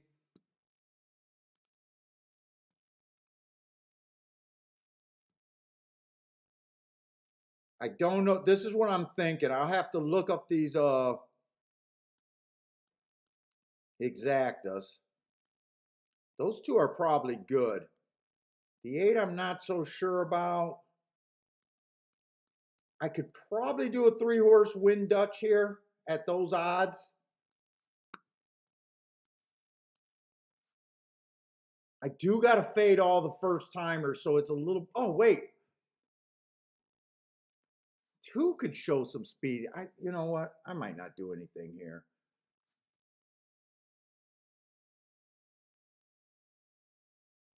Seven to the 4 is 23. 7 to the 4 is 23. 7 to the 5 is 44.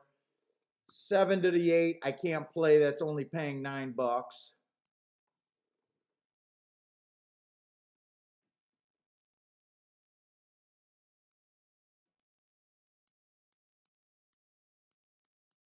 2 to 4 and 5 I can play.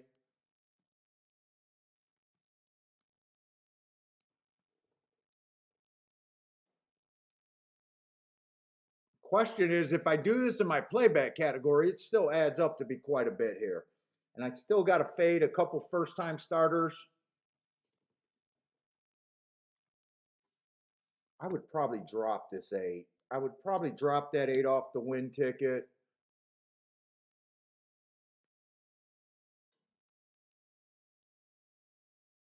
Do I want to play this race?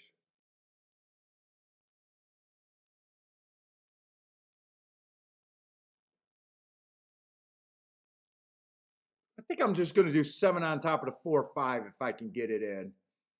If I can't get it in, it's no big deal here. 4 and 5. I'll be able to get that in. I usually do my play bets at $20 each. I don't think this race is actually worth that much. I don't want to be more than $40 in this race. So I did my win bets. I'm good. If my win bets come in, I am going to get underpaid because I did those for $10. I did put that in. I did not do the 2 on top of the 4-5-8. If I was really going after this race, I would have did the 2-4-5-8, but I really don't think this race is worth more than $40. This is my first bet of the day. Hey, what's up, Michael Lester? Hector, what's up, Hector? Hector's doing a small super, 8 with the 2-4-5-7.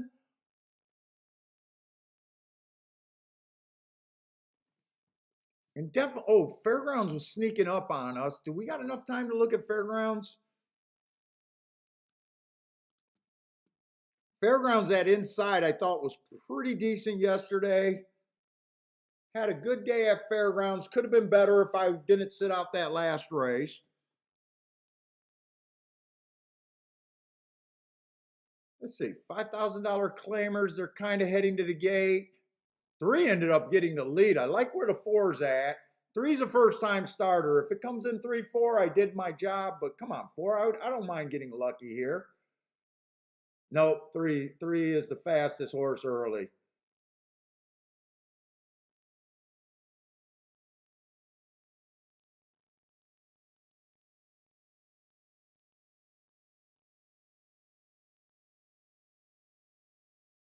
I did see the two being able to run, even though I don't have any money on them.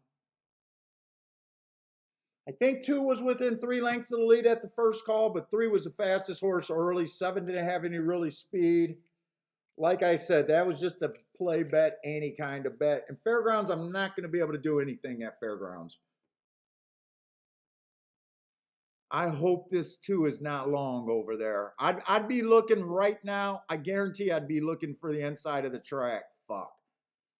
And the whole inside is prices.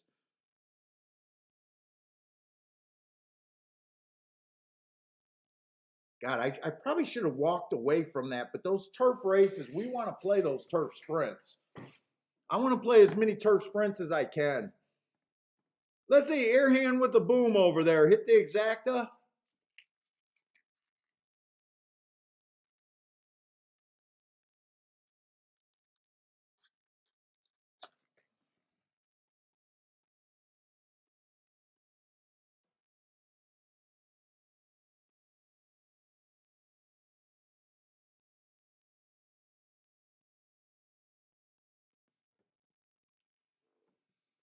Yup, Saturday. People complain about sports fixing and horse racing and sports. There's definitely fixing going on. But if you avoid favorites, you shouldn't. I don't think that's why anyone's losing at this game.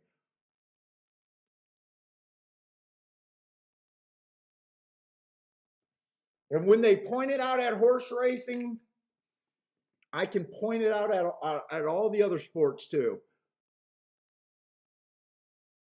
It's really immature to think that they're ever going to be able to fix it. It's really immature.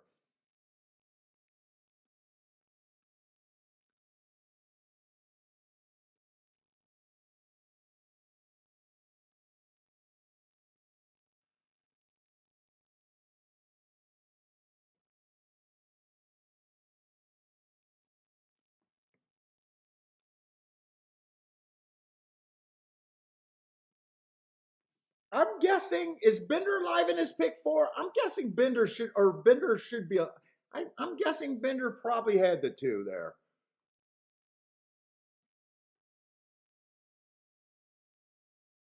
I think he probably had the six in the last race, unless he was trying to avoid some low price horses.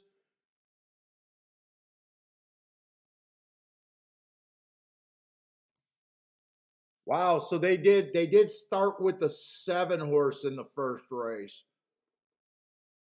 Oh wow, seven is marked to shit. Is that this race?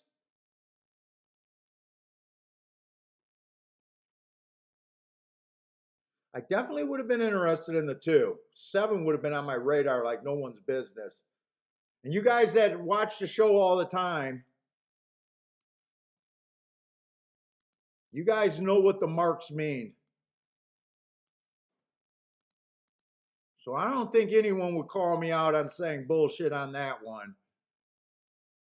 Seven was 15-1. Fuck, we fucked around there. The two best marked horses in that race was the seven at 15-1 and the two at 6-1 or 5-1. Without a doubt.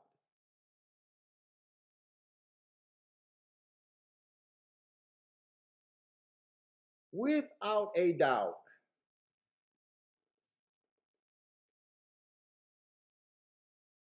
That looks like a race where I would have at least had the win ticket. Oh, wait, I didn't look at the.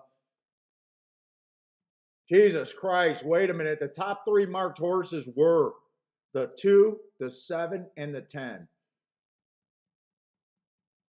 I will admit that the exacta probably would have been hard for me to hit because I probably, if I would have dutched the 2 and the 7,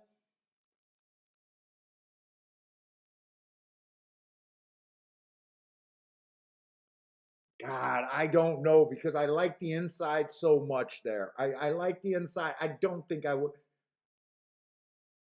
It's hard to say if I would have played the 10 there, but he's definitely the top three marked horses without a doubt there.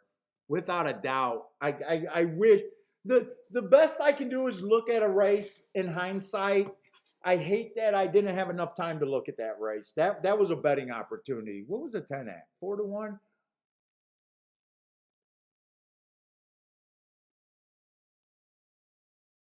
2 didn't run a lick. I know I would have had the 7 in the 2 box, and I probably would have dutched both of them to win. The question on if I would have hit the exacta, I think I would have went for both in that race, but I'm really questioning if I would have played the 10 horse from the outside.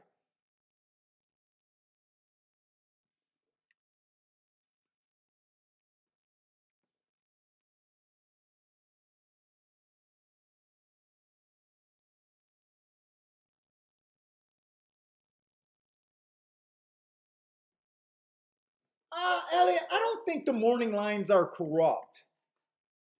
At a lot of these racetracks, if you notice at a lot, especially your smaller tracks,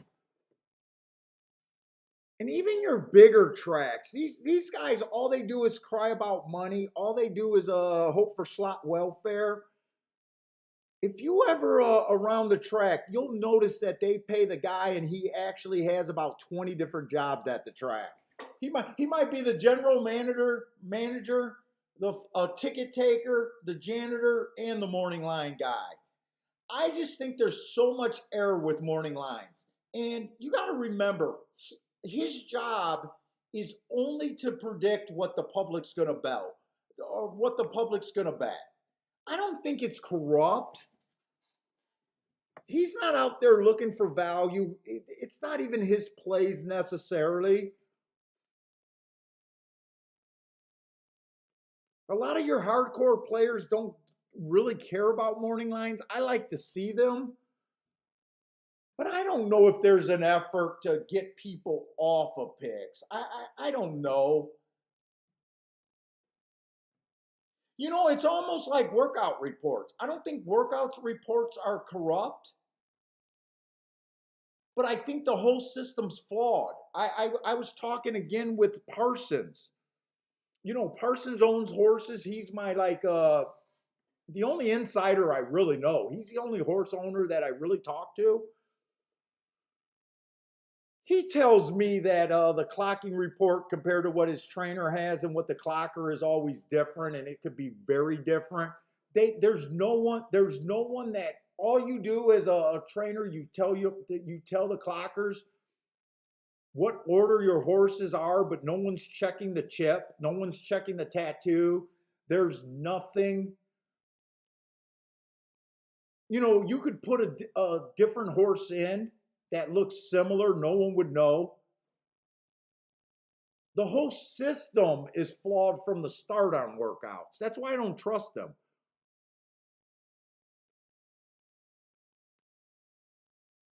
Yes, Scott, still no word on Bill. Still no Bill on Wild Bill. Oh, Bender says his pick five's dead. That's probably the right move, Bender. You probably had to make some tougher calls with a 2-1, a big chalk in the next race, and then a 7-2.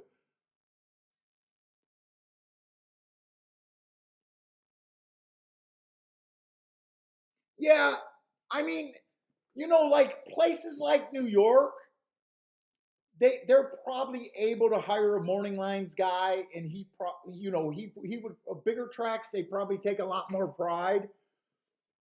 It's probably more of a pride thing with a guy.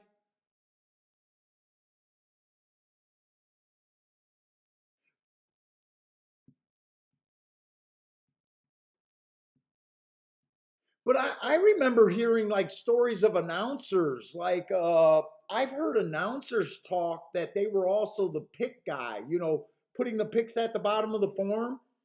And I remember announcers saying when they first started, they were hired from their voice and their talent, and them saying, "Hey, I'm not a freaking handicapper." I've heard announcers say that.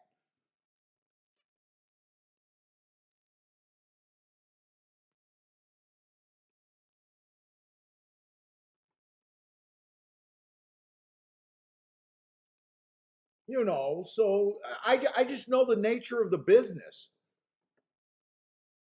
Like why doesn't any track hire someone that can convince people that they're actually a pro? And why and if they do, why wouldn't the pro say, look, I can't honestly give out picks for this race? To me, this pick, if I was on TVG, they would have to change the format. I'd be like, fuck no, I'm not just gonna give out three selections every freaking race. The format's flawed for all of those shows. The format is terrible. Yet they all been doing the format for forever.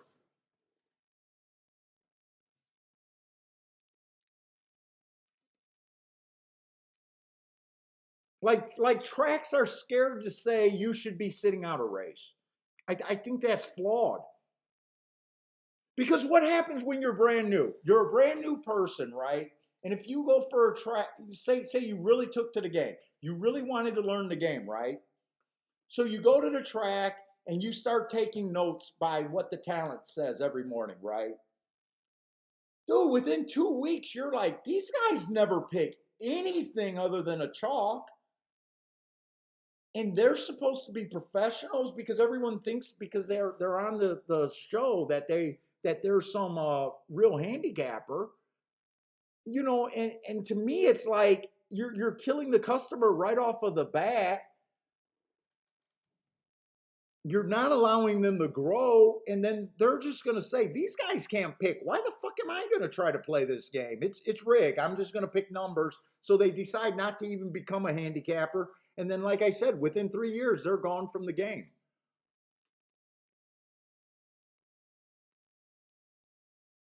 Hey, what's up, Jay?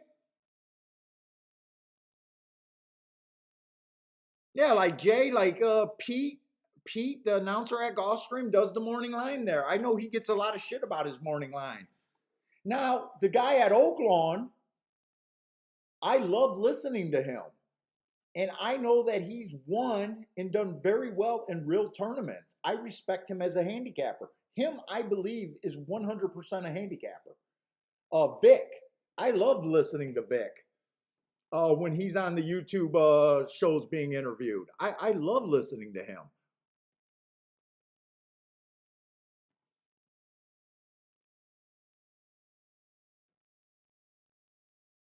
Does anyone believe that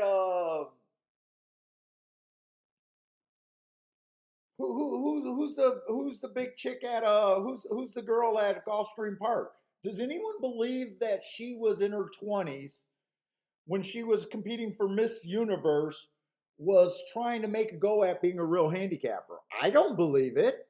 Maybe I'm wrong, but dude, I've been to a lot of tracks and I was single for most of my time being at racetracks. I've never seen a hot chick just playing horses. I've never seen it. Trust me, I would have probably tried to marry her.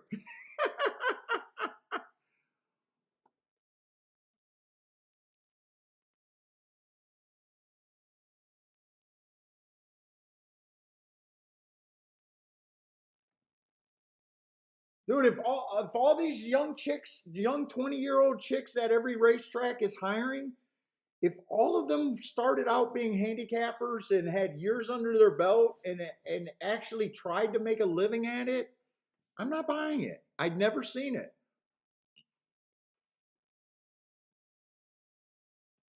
Acacia, yeah, I mean, I'm not convinced she ever did. She ever have to?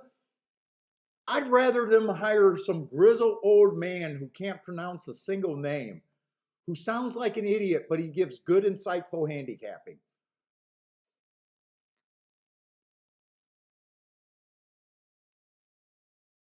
Or shit, hire Judy Wagner. She won the horse racing.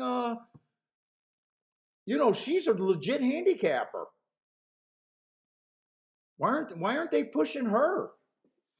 Maybe they gave her offers. She's in every major tournament. She's a legit legend of the game. I hope I said her name right. Judy Wagner. She's an older woman.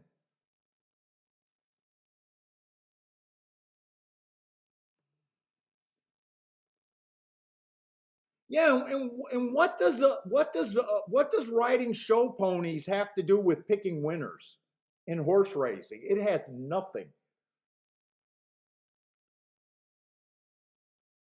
And knowing what's a good bet, and knowing what's a good losing bet, and knowing what's a good winning bet.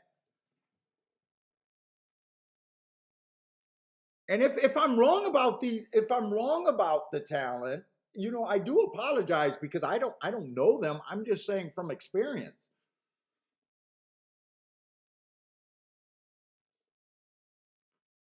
So, take what I'm saying with a grain of salt.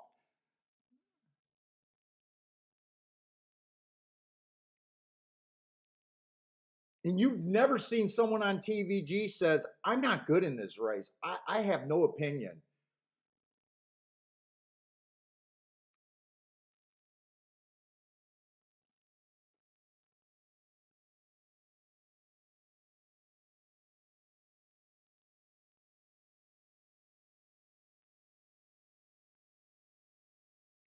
Dude, if you guys watch Sniper Spears, Barry Sniper Spears, I think his name is. He's been on Twitter. I think he does a podcast. They've been having him on TVG.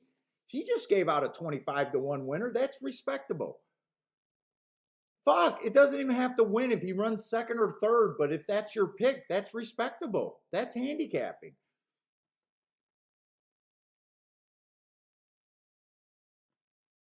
That's what we want to see.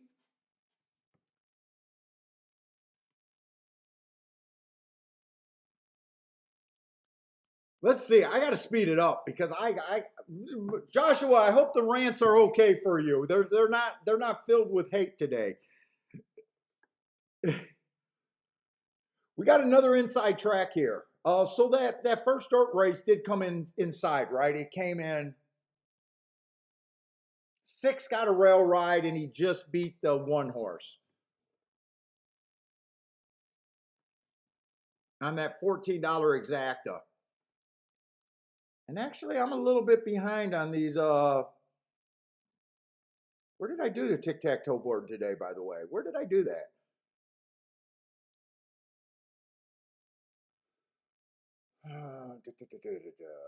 Who won? 2-1 stalking over there at Gulfstream's third race. The 2-1.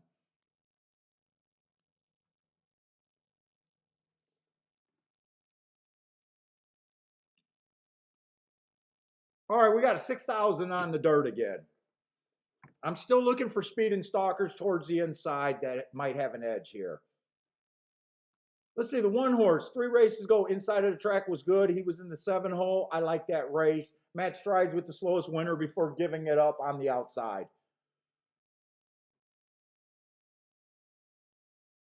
Came back, tried the Tapita. It was an early pressing day. Just slow, slow, slow. I don't like that race. Maybe he didn't like the Tapita. Maybe he bounced. I really would have liked to see a bounce back the next time he got the dirt. But his buyers or his speed figure did stay flat. He was just average, slow, slow. I do think that race 3 races ago is interesting. I'm hoping there's not a lot of speed in this race. One horse is another router trying a sprint. Has speed as a route. I don't like that move. I know a lot of you guys do, but I don't like it.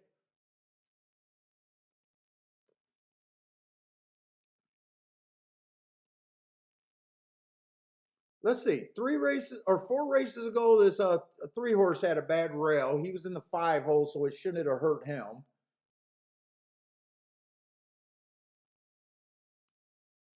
He was on the. That was a slow race of the day right there. That was a slow race of the day. And he does look like he's a bit of a front runner or at least a fast stalker. Next race, he gets an inside track. He wins off of that race when he had the good inside.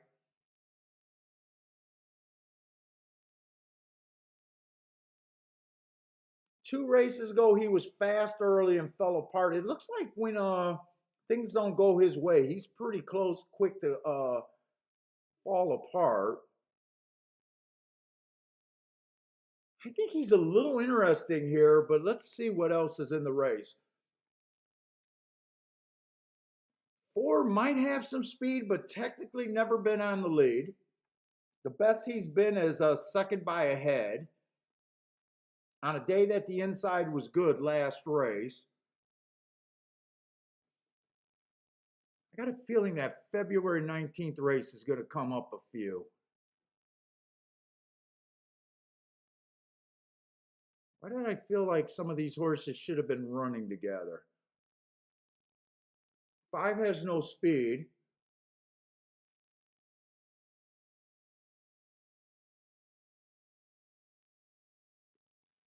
What about this Hawthorne horse? I might have to look up those Hawthorne races. I don't see a lot in here with any real speed. Who the hell are they even betting?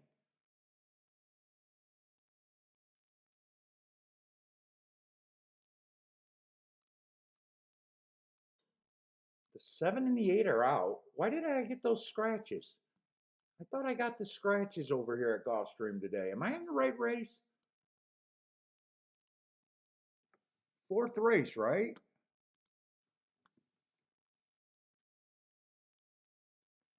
It is the 4th race.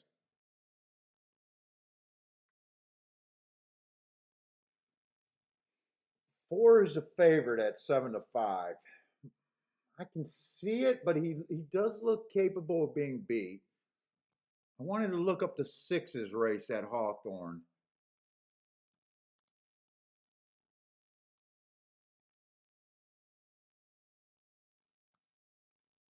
Bad rail, early pressing day. That's exactly what he was.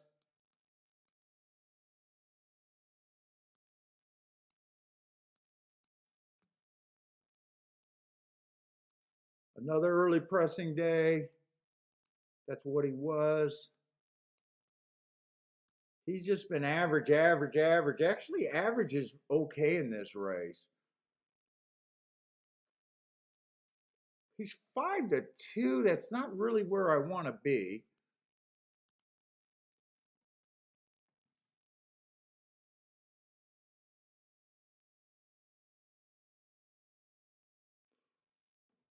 I think the 4 and the 6 are definitely going to be players here.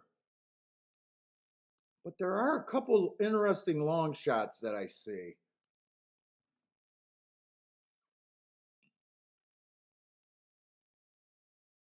I'm still a little interested in the 1 and the 3.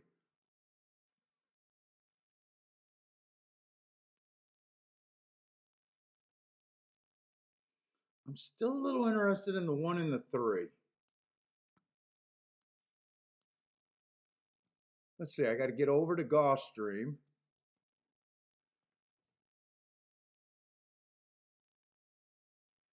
4 to the 1 and 3 are actually paying good. 60 to 1 to the 1, 40 to 1.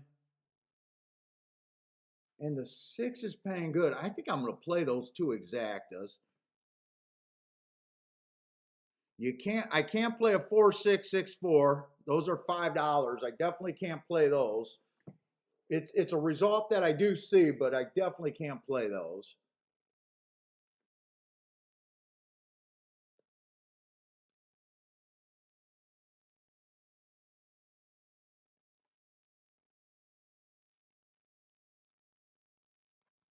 Four and six to the 1 and the 3. I might play the four a little bit more. I might play the 4 a little bit more. I always like to take the two longest shots for my win ticket.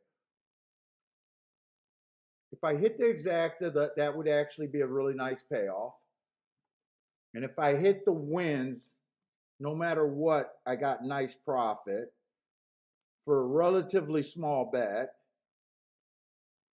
I'm going to play that, but I'm going to have to get over to Gulfstream or Fairgrounds really quick. We made a mistake by not having a good look at Fairgrounds last race.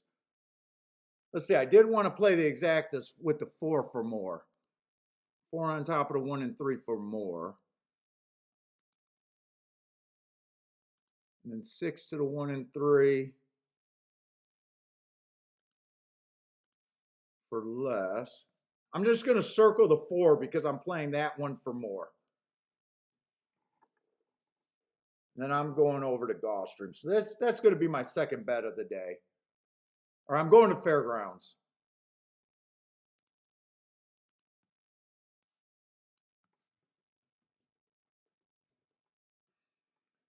So we did see an outside horse win, outside exacta, but I made a mistake by not looking at that race.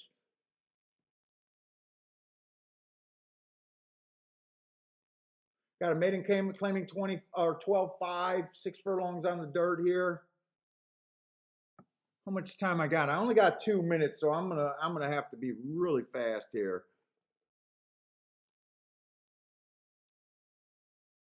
The 1A is going to be in the 2 hole, so does that mean the 1's going to be in the 1 hole? So both of the 1's are going to be inside. And again, I wasn't able to mark some of these shippers. And it's going to be a little bit dangerous not being able to look at the Delta Downs horses.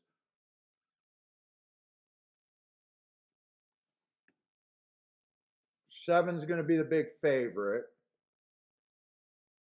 We already seen a 7-horse win.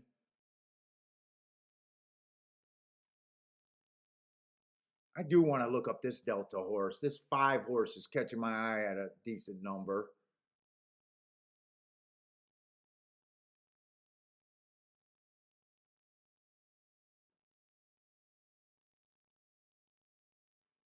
One's a little overbet in my opinion. I could see the 1's winning, but they're a little overbet.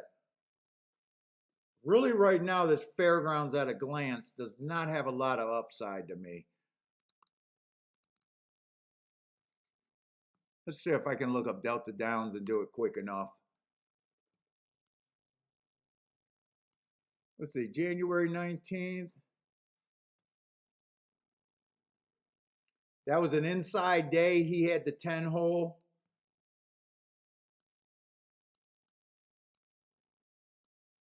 Average slow, but ran against the bias. He ran at Aqueduct too. I think I want to look up that Aqueduct race. That might be some Delta Downs I'm behind. I don't have February 24th. Got February 2nd though.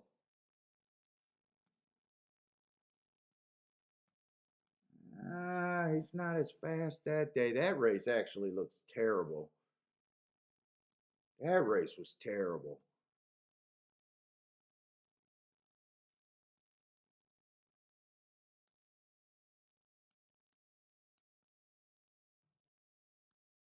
That race wasn't much better.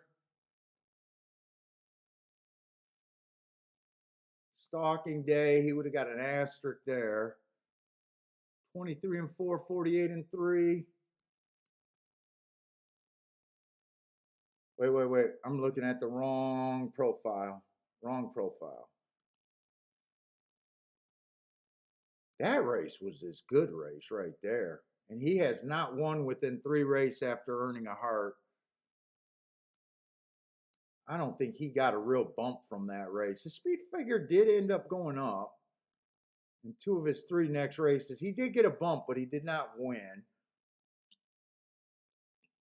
Actually ran a nice second at 16 to 1. I like that race 3 back. They're heading to the gate. I got a feeling nothing's jumping out at the page right now. I do think the 7's going to be tough there.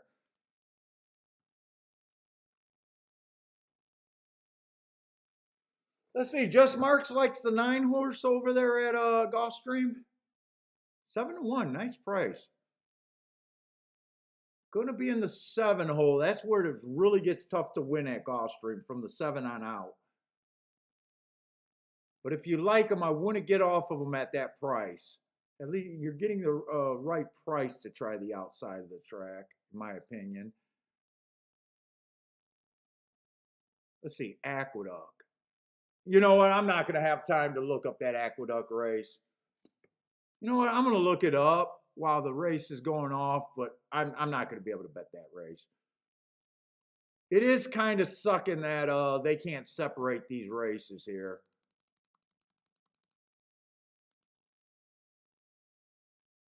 December 9th. That's my sister's birthday. That was an okay race. That was an early pressing day.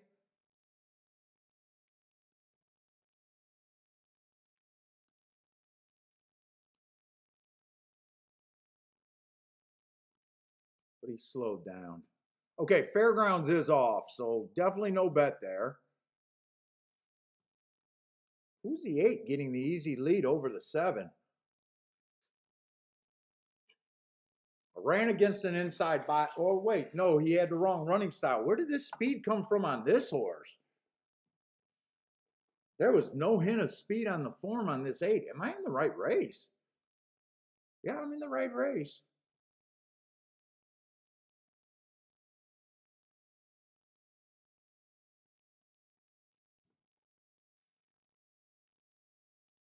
I think it's going to be 2, and then 1 might get second.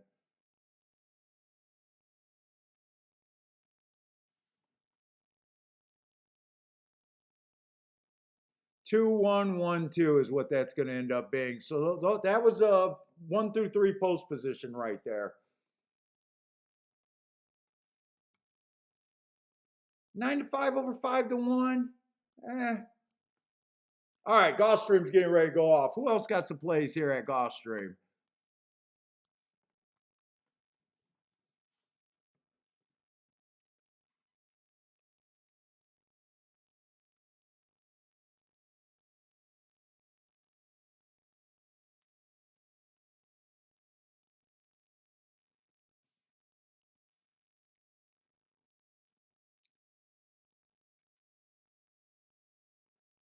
Oh, Joshua's on another win parlay. I missed that. Joshua, did you end up sitting on your hands after that one nice score yesterday? I know you said you were going to do it. I want to see if you turned over a new leaf. Airhand likes the 6. Hey, what's up, Ed? No. Could have hit the first 2 of the first 3 races, but they weren't paying anything. So far, I'm happy with the handicapping. We did miss the first race at Fairgrounds. I really did feel like we could have hit that race. The 15-1 winner, possibly the exacta, but we didn't have enough time to look at it. So, oh, you did it. You did end up sitting on your hands. Nice job.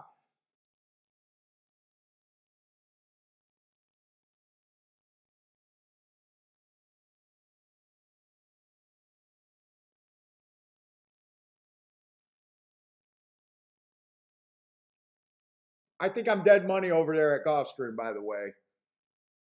I don't think I used the 2 on the inside. I think I used the 1 and the 3. I think 2 was a router dropping, so I know why I didn't bet the 2. I think I got the 6. I got some exactas, but I don't think I got the 2 in second, and I don't think I got the 4.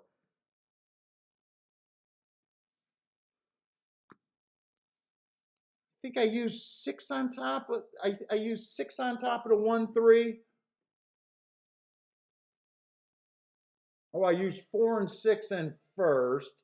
I did not use the 2, but if I remember right, 2 was the router dropping. The 2 horses that I needed to run, neither of them ran a lick.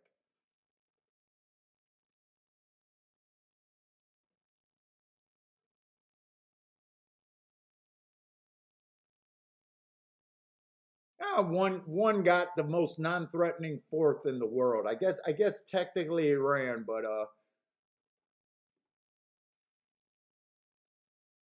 the exacta over there at Fairgrounds paid what, 11 to 1.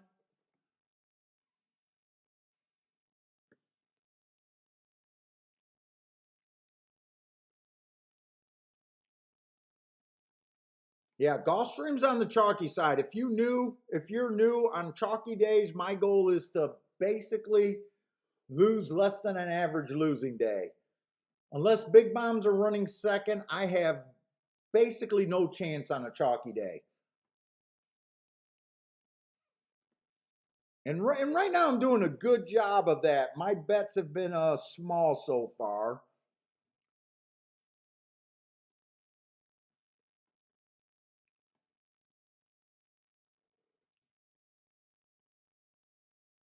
But I don't see any upside in this exacta. One did get fourth at 60 to 1. If he would have got second, that exacta would have been okay, 50 to 1.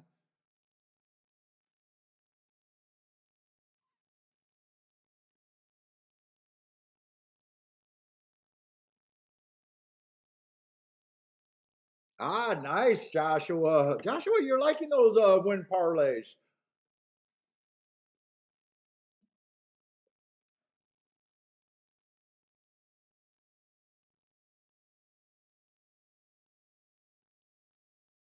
I really don't know where that speed came on that 8 horse. I really don't know at Fairgrounds. I was worried when he got the lead. I was a bit worried when he exploded for the lead with that early front speed that he's never had before, but he got out of the way for the inside.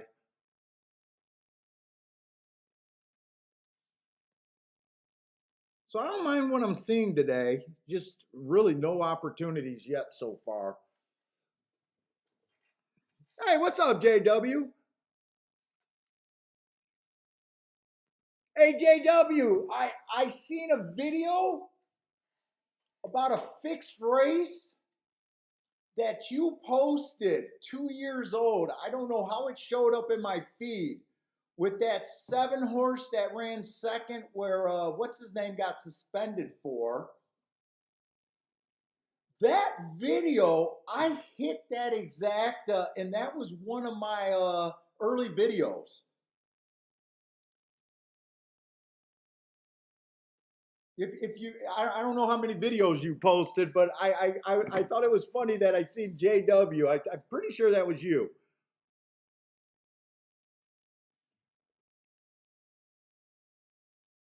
That was a day at Gulfstream. That August and September, that rail was definitely bad at Gulfstream, and I made a yearly income off of that horses coming back on that bad rail back then, off of that one angle.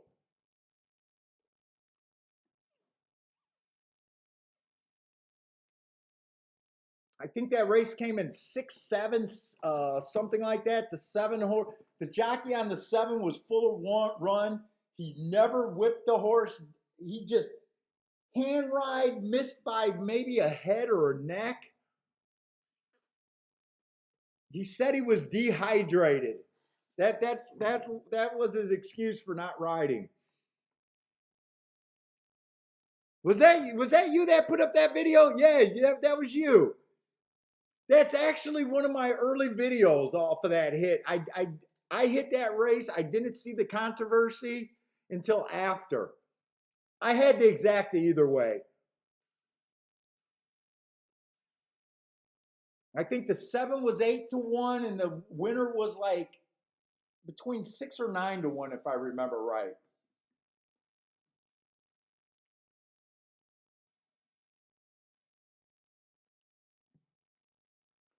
I thought that was you.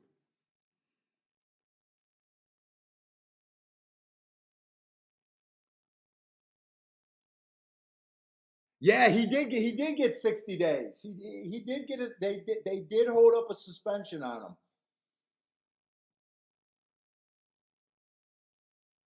I think it was Raj or something like that. I think he's an Indian jockey.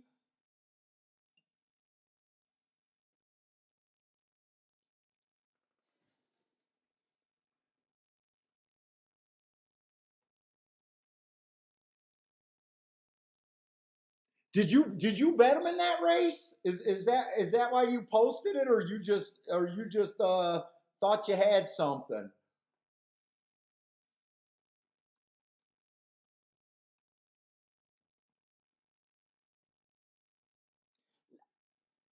Now I did talk about that race, and I did not want to say that it was a stiff job because in my head it does not make sense that you stiff a 9-1.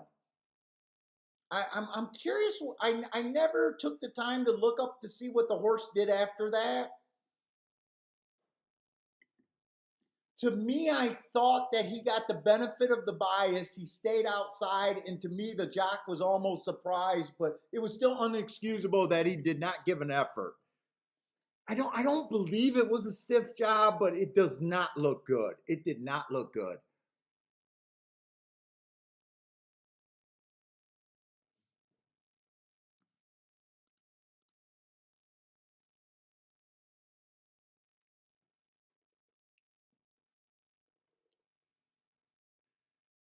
Hey, what's up, Justin?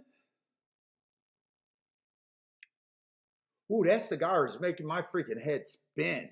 Holy shit, that cigar knocked me in a loop. This Gulfstream race is probably going to be an unplayable race with this many first time starters. It is going to be a dirt sprint. Maybe if the two is at an insane price. Maybe if the insane price, maybe if there's some insane pricing here, I could bet this race. But right now, I don't think I could touch this race. And the two's at an insane price, but I met the insane price as a price, not an insane chalk.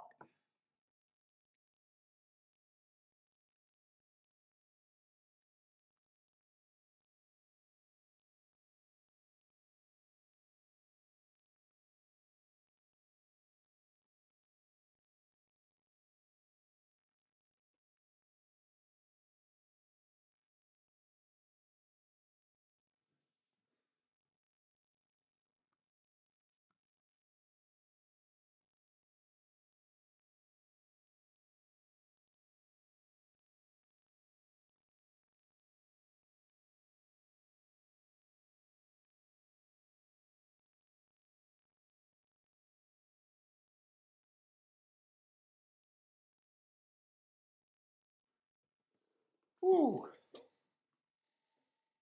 Holy crap, that cigar. Dude, I might have to go grab something for my stomach right now. That cigar knocked me in a shithole.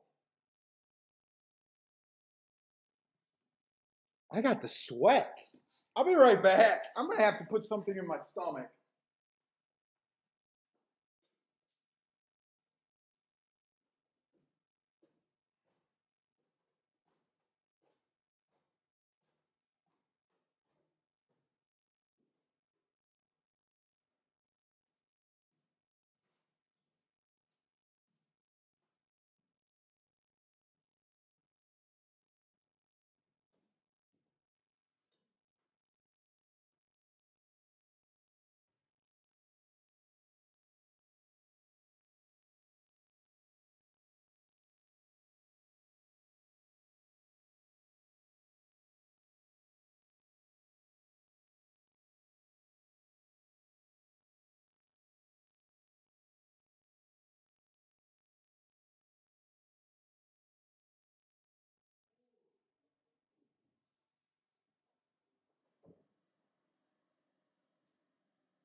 Holy fuck.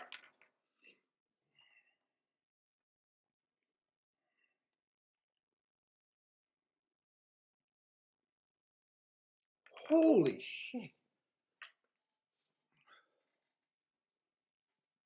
Dude, that, don't go in there. You don't want to eat that.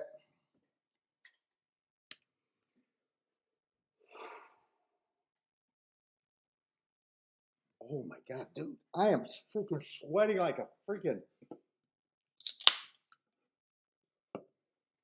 I might be a scratch.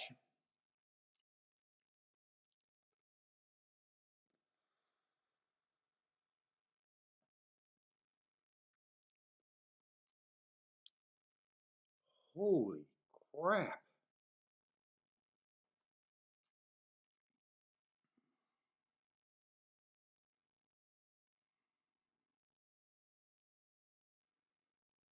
I'm glad Bill's not here right now.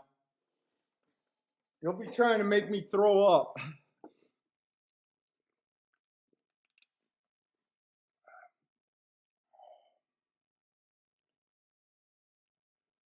Ooh. Holy cow, did that knock me in a loop.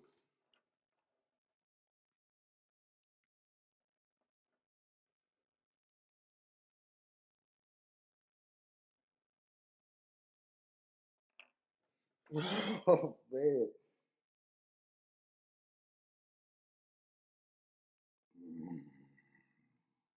That's as far as I can bend, Hector. Ooh, I think I'm going to be okay, though. Oh, my God, did that knock me in the loop. I had to go upstairs. I felt like a zombie going upstairs. I felt lightheaded. And I had to stand for a couple seconds before I even came down the stairs. I was like, oh my God, can I even make it down the stairs? Woo!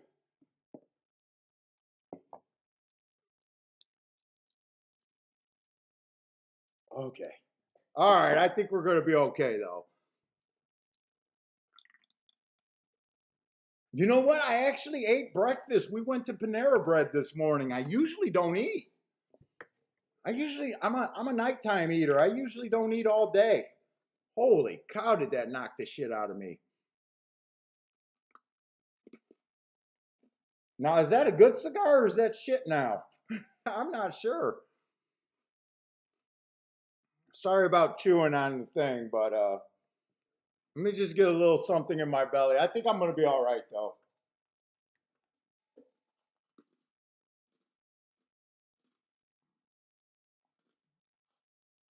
I'm glad I'm in the basement. I got a work bucket, but I had a whole bunch of cans, so I just dumped out the can. I thought I might need a puke bucket. Yeah, shit, we need a long shot. You know, I don't feel like the handicapping's been that bad today, really.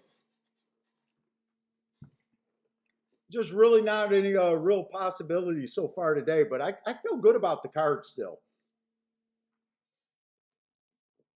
Brock says never blame the cigars. Dude, every once in a while, a cigar will get me. Every once in a while. This is probably the sixth time I smoked this cigar. But I think I'm done with it.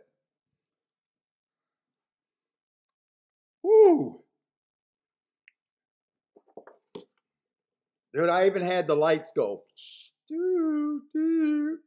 I think I feel fine now though.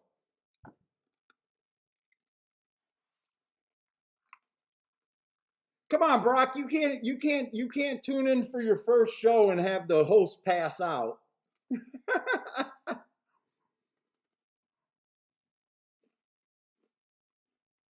Joshua says, "Go lay down, stream from bed. That's where the magic happens." That's where I like to handicap where I used to have TVG. I miss TVG now. I don't like playing all day by myself in the basement.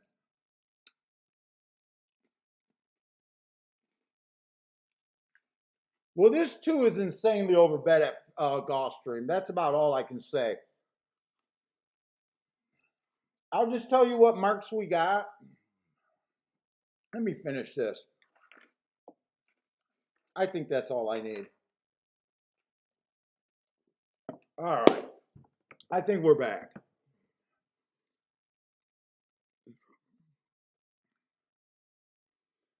I think we're back. All right. We got the fifth race. We do have another dirt race. The inside's been looking okay. Two almost got away with a run. I know he was chased down by the six, but we did think the six and the four had a pretty good edge there. I usually don't like a route to sprint, but we'll see going forward. So far, we did not have any horse go wire to wire at Gulfstream. That's pretty interesting. Usually we get a lot of wire to wire winners. Right now, I'm not really thinking about making adjustments, but I don't think this is a playable race. Oh, the two horse. All the first time starters, you guys know I got nothing on them. The two horse. I think he ran a great first race. Took money. I thought the inside of the track was good that day. He had the 8-hole. He was average. Match strides with the fastest winner. And he was slow, but he was only 1 3/4 length off that time. So he just chased the slowest finishing race of the day. I like that race considering I think that he ran against the bias. 2 to 5, I don't care how much I like him. There's got to be better opportunities than that.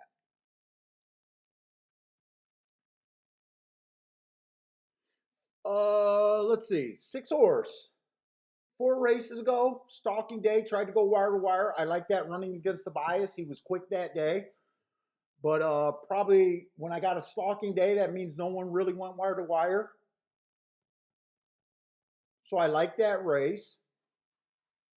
I love that after I spotted what I thought was a bias is a speed figure rocketed.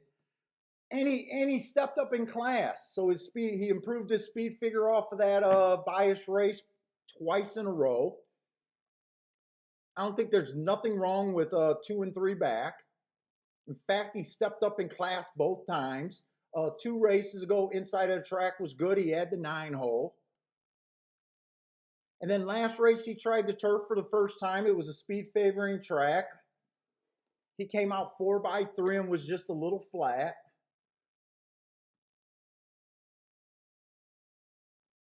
$35-1. I'd rather play him than the 2 horse. He would not shock me. It's a race full with danger, but man, 35-1 is definitely tempting there. 7 horse only ran 1 race. Bad rail. He was off the rail, but it was a speed favoring track. He tried. He ran a little bit against the bias. He took action. Would not shock me.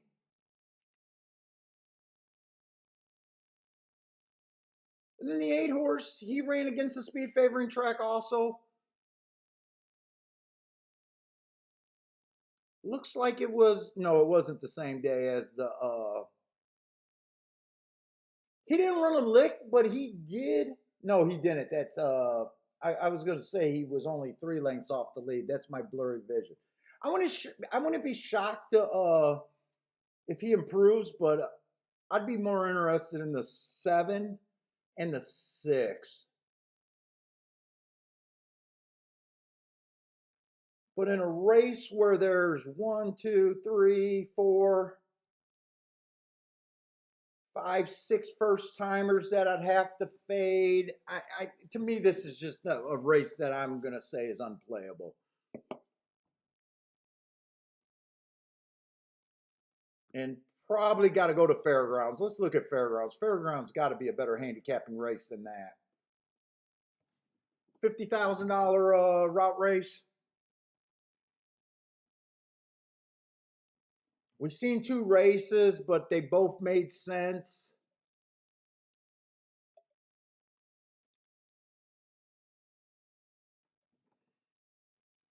That's a four horse race. Four horse race. So I'm not. I'm already zoning out in a four horse race. Inside outside doesn't matter in a four horse race to me. None of these horses really did anything wrong. One won his first race out, coming off the pace. I probably don't like that running style that much at Fairgrounds, coming off the pace like that. But he's done nothing wrong. He was the slowest winner of the day. He even broke a step slow, so he could have better speed than his first race portrays. 3-1, not worth the risk there. He's stretching out, so he could even show more speed on that. But two horse really done nothing wrong. Been second twice. Won his last race out. 2 races ago, he ran against an inside bias. I like that asterisk. Comes back, wins his next race on an inside stalking closing day. 2-1's not doing anything for me. The 3 horse hasn't done much wrong either. Ran against the bias last race, comes right back to win.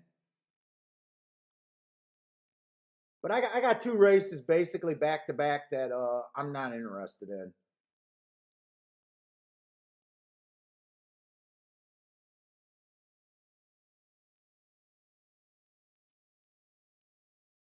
Hector's saying, what, at Gulfstream IRAD is 15-1. You guys know the rule on IRAD. I don't look at jockeys.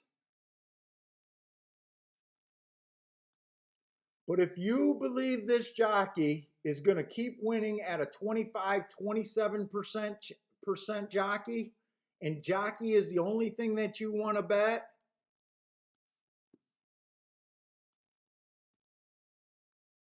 you're supposed to bet them every time you get a 5-2 or higher. If that's your only angle. That's the only time. If you're using jockeys, take their winning percentage. If you believe they keep winning by that, and take the odds that it correlates to, and give yourself a little bit of bumper. Hey, what's up, William? Who else is here? Let's see. Hector says someone mentions strippers' names. Lola Loco.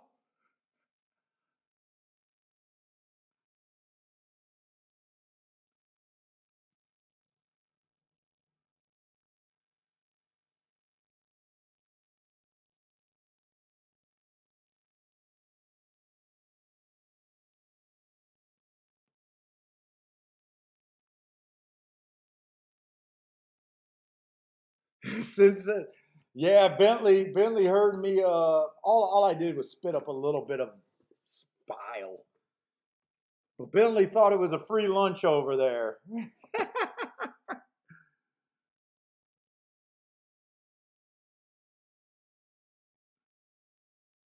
I know, Airhand. I really need to quit smoking. The problem is I just enjoy them. I'm definitely trying to cut down. I would like to get to 1 cigar a week. The problem is I'm going up, not down. Any excuse for a cigar. I've been taking the cigars. So let's see. Fairgrounds, they're loading in the gate, but 4 horse race just was not an interesting race.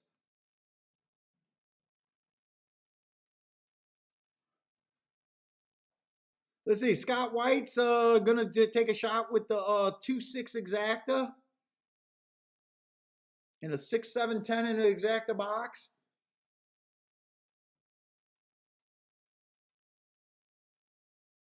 Now, if I was really full of myself right now, if I was really full of myself and it would be a loose play, I would play the 6 and the 7 to win. But I already made a couple. I only made 2 bets today. They were both small bets. They, $40, and I think I did 80 in the second race. If I didn't do one of those two bets, I probably would have jumped in here. Yeah, six. If the six wins, I will feel like a little putz. 7 and 8 to 1. I do believe the inside of the track is probably where you want to be. 8 to 1 probably wouldn't irritate me that much. I'd be like, yeah, could have. But you got to remember, this would have been a play bet. So at the most, I would have only put $20 on both of them. If the six wins, you get 600. Yeah, that's enough to be a little bit pissed off about. If the seven wins, that'll be what, 160, 180. You would have had to bet $40 to it. Do you need 140 bucks that bad?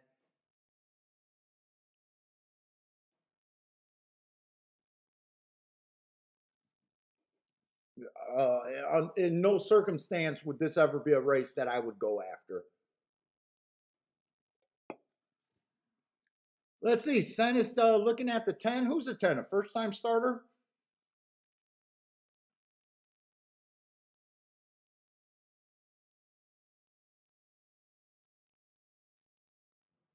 And they're low. Fairgrounds just finished. I'm not quite. I guess the 5-horse won. He would have been in the 4-hole. Actually, he was the second longest choice over there at Fairgrounds, but he was at 3 to 1. That's what happens when you get 4-horse races.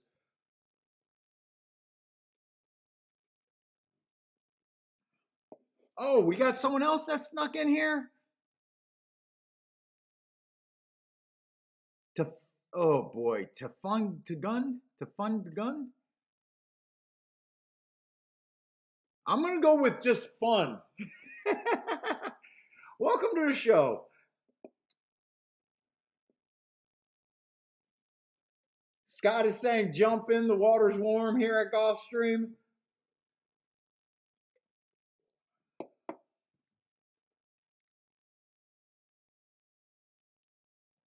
Let's see, Attila's looking at the 7 to win in place at a price.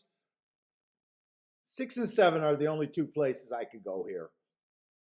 I could probably make an argument to do a 2-7 or 2-6, but not a 2-7. I don't think 2-7. I'm a little lazy right now. I don't think 2-7 is going to be a big enough exacta.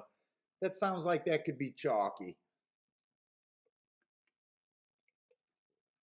Hector's going to take a shot with that 6. Good luck, Hector. I would love to see him win, and at the same time, I'd be a little bit irritated and admit that I'm not having my big boy pants on right now.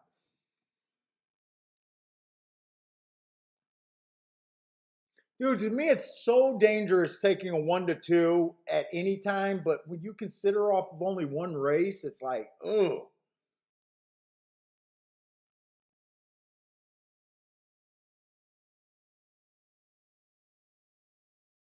Two got the lead, but he's not getting it early. The 10 and the 7 are the 10, the 6 and the 7 are all there. 10 actually got it from the 2. 6 is trying.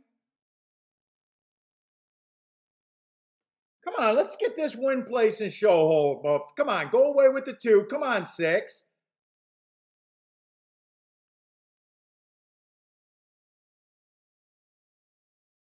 Come on, even a 10-6 would be nice. That'll reward the person that did the win bet on the 10, and that'll reward the person that bet the 6 to win place and show that's not going to happen.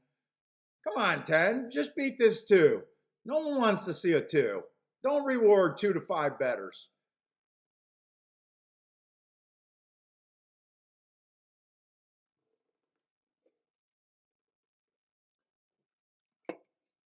Cent, nice call, man. Nice call on your 10.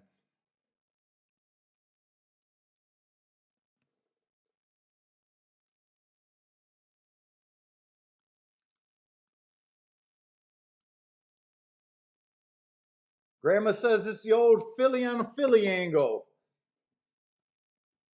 Now that doesn't make so that doesn't make me feel great about wanting to play the inside. By the way, we seen 2 6 horses win now. We did see a 10 horse. I know the underneath horses it did come in inside, but I'm starting to wonder if I want to continue on the inside or not on the dirt. Your hand hit the exacta.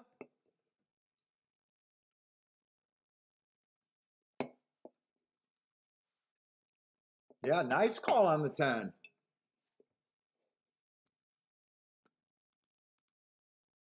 Oh, snapping finger like the 10 too. Nice call, snapping fingers. Anyone else have that 10? It looks like Scent, Earhand, and snapping fingers all had the bit of that 10.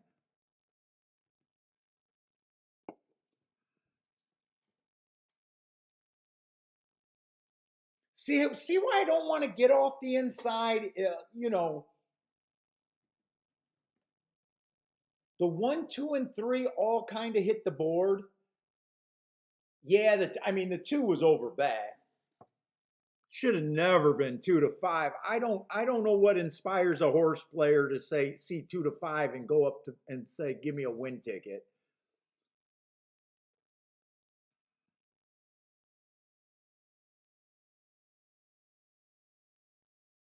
Oh, I'm sorry. William had the 10 too. He had the 10-2 exacta. Nice. I'm wondering how much of a bump you get in the exacta. Let's see. The winners are going to pay $16.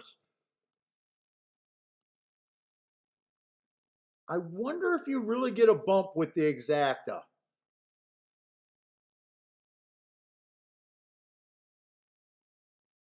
I'm looking at fairgrounds. I was like, wow, that's a big bump. Whoop. Let me go over to Gulfstream. I might have to wait till the payoffs are here.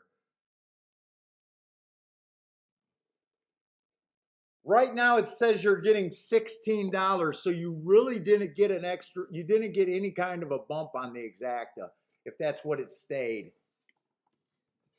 I guess if that was your only combination, you can argue because the win better would have had to put $2, and they're getting 16 for every two. Where if you just played the 10-2 straight and that's it, no box, I guess you can argue that you did get better because you're getting the same, roughly the same amount for half, but you would have only been able to play the single combination one way. If you boxed it, you would have been just as good betting the win ticket without having to worry about who gets second.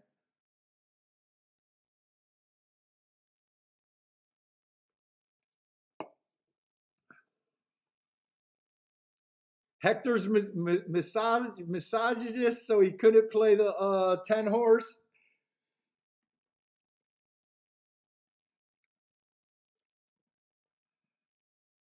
Oh, Airhand has some doubles going with a bunch of horses, so Airhand might even find some more value going.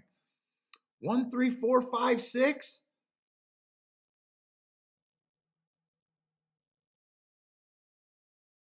Yeah, Ed, that's another thing, and I'm glad you brought it up. So a lot of times, even when I'm convinced it's inside, first of all, I don't mind if there's one oddball race. If believing that the inside got you to a whole bunch of tickets or a long shot that there was no other way to get to. Uh, in a maiden special weight race, especially a 2-year-old, but this isn't a 2-year-old, I never try to use them when there's a bunch of first time starters because you never know what you're dealing with. This horse might go on to be a stakes horse, and you don't know right now, right? He could be his next win can be at $25,000, and or he can go on to be somebody, right? You never know. Uh, so I don't get too discouraged about my inside calls or outside calls when something like that bucks the system.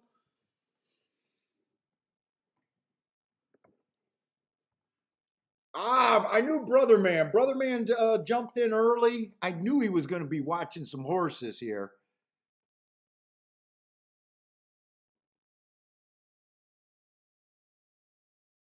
Okay, brother man, we're good. I think that's that Gulfstream you're talking about. You want to see the 4 horse on the form.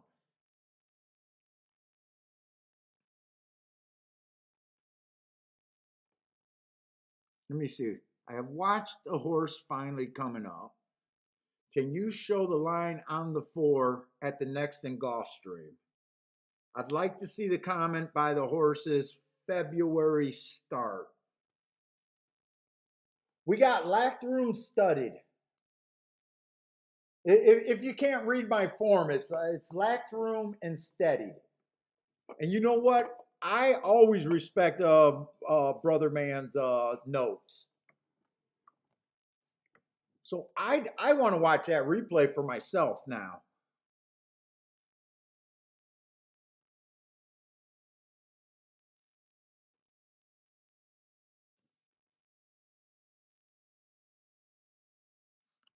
Am I in the right race? That's going to be the 6th race, right, brother man? Frankie's girl.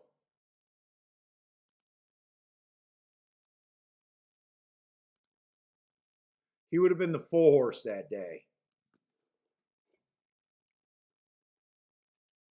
Oh, now I'm getting cold. Now I'm getting cold.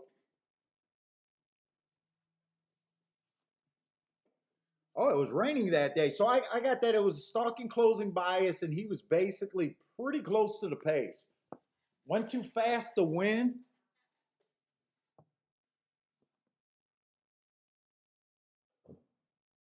Looks like he's kind of, well, I don't think that was it.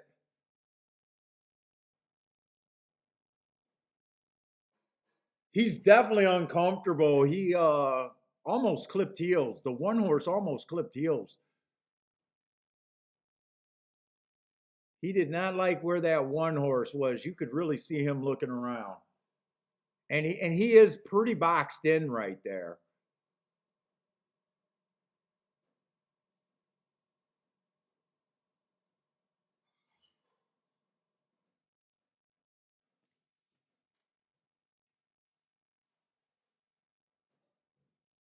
He still really has nowhere to go. I want to see this steady. He's trying to make his room. We're in the back stretch right now. I wish I could show these damn replays. He's still got nowhere to go. He looks interested. The 9 gets tired in front of him. He angled off. He still hasn't steadied. I still don't see the steady.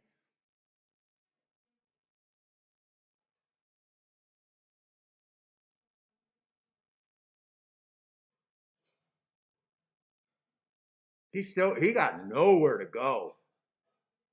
He's angling out. Oh, there it is. He got I see what you're looking at, brother man. That I think that was a pretty impressive race right there. I'm with you on that. I'm with you liking that.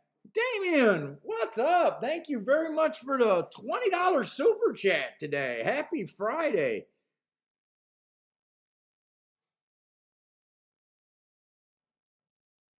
Uh, it's up north, Michigan. I don't know. My wife goes up when we go up north. She does all my t-shirt shopping. I guess every shirt I got seems to be a Michigan one.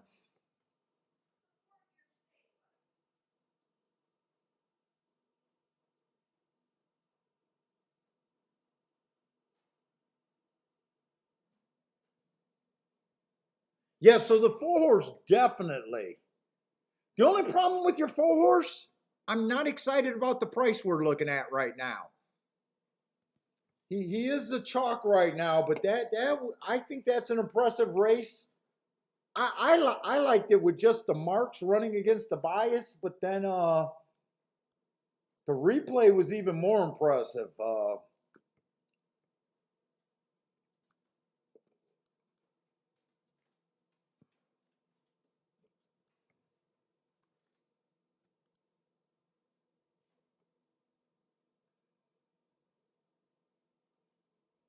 This is going to be a tough race right here, by the way. And we're going to be on the turf. This is going to be our first turf race of the day today.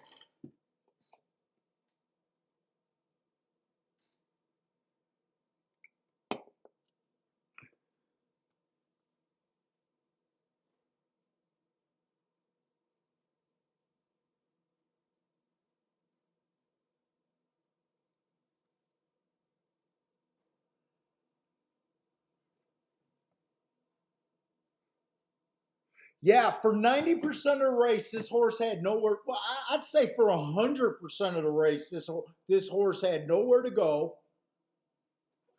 Had to angle about 4 or 5 wide, then had a monster steady move, and still held on for third. He's definitely better than that last race, I'd say. Very nice race. And I'll tell you another thing that we've been using. These Tapeta horses on the routes, the Tapeta horses that have been earning hearts or just running on a fast pace have been coming off, and they've been deadly on the turf. They've been deadly on the dirt.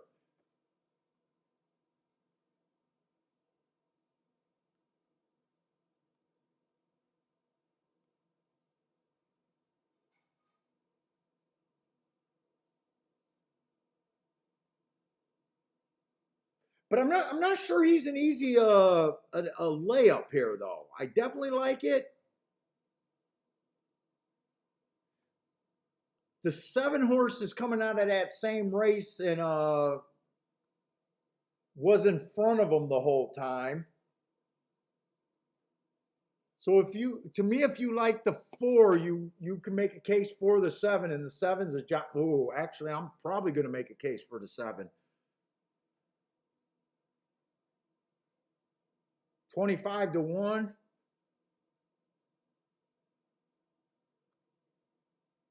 And the 1 horse is coming out of that same race. And what's nice is you get to see the 1 horse come back, and he just missed, so that race does look live. The one came off of that same race as the 4 and the 7. The timer malfunction. This is a problem at Gulfstream, and why I was boycotting a lot of the turf route races for a little bit. So I think that race was definitely live. And 1 is 3 to 1. So we got 7.5 furlongs on the turf, claiming 20,000 non-winners of 3 lifetimes. So our first turf route race of the day today. And turf route, I'm just going to say for most of the meet, it's been on the fair side for me. Unlike the sprints. They've been winning closing, they've been winning all over the track, they've been winning stalking, and they've been wiring. It's just when I play, I just want value. Let's see the 1 horse. 4 races ago, stalking closing day, he went too fast to win. 4 races ago, I love that race. He got a little bump in his speed figure. The very next race, it was an inside day. I should have gave him an asterisk there. He was in the 6 hole on an inside day. I missed that asterisk, so I do like that race still. He comes back. He runs in that replay that we just won. He went too fast to win. So I still love that race. And then last race, the timer malfunction. So I just know that this 1 horse is in very good form.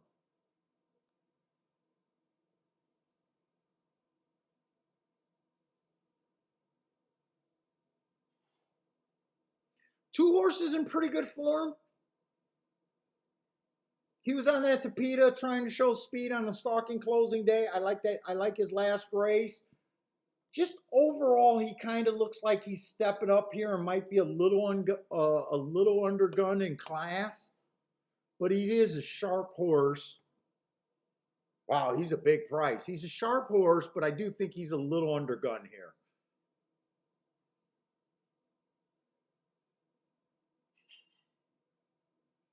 The 3 horse is a little bit annoying because I got a couple 1 race samples on him. It looks like if he gets a fast enough pace, he could be a player here. He's making a bit of a class drop. I got a feeling this race right here is going to be a race where it's going to be where I wouldn't be shocked if any horse could win this race. But I think I'm interested in it because I think I'm willing to take this 7 at a price to do something. 4 horse, we already talked about the 4 horse. I really like that last race. Brother Man pointed out that trouble. I think that trouble was pretty legit. My biggest problem with him is just the price. That's my problem with him. He definitely would not shock me. He's a little annoying because he had a couple one race samples. That's just hard for me to judge those races. But another horse that just looks like he's in really good form and would not shock me.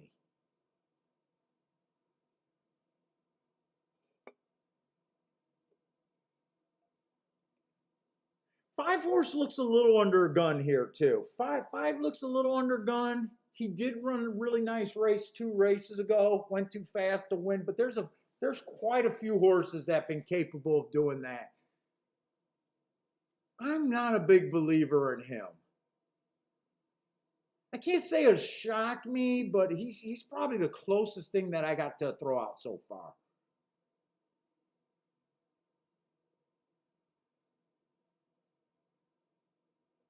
Six horse, definitely dropping in class.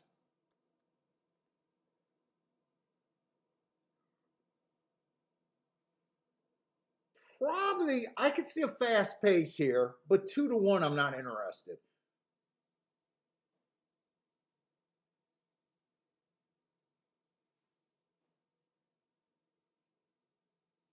And then we got the 7 horse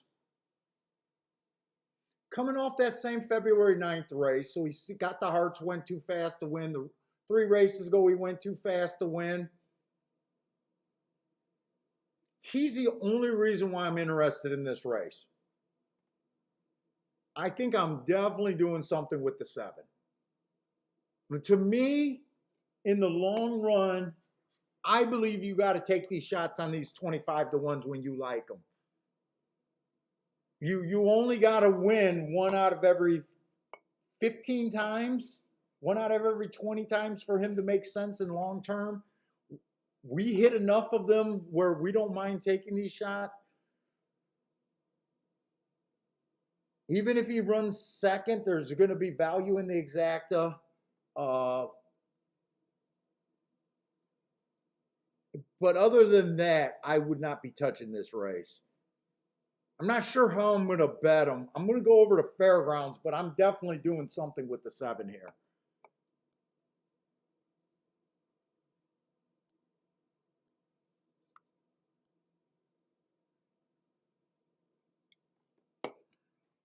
Let's see. Airhand likes the 3 and the 5 over there at Gulfstream.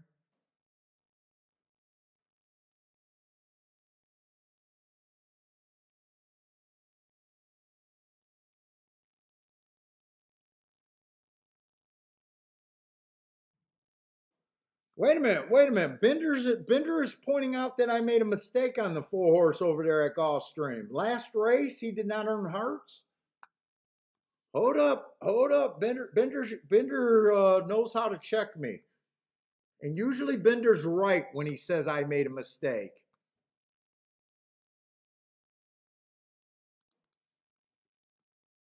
Although I'm still going to like, I think I'm still going to like the 4 because I like that replay.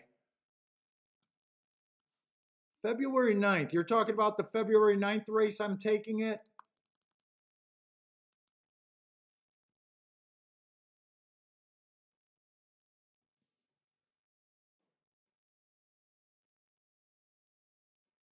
Bender, I got him earning hearts, man.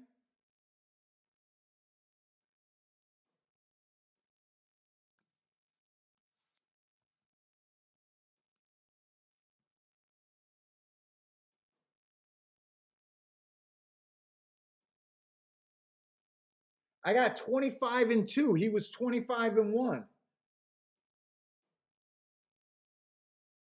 I got 49-4 at the second call. He was 49-3.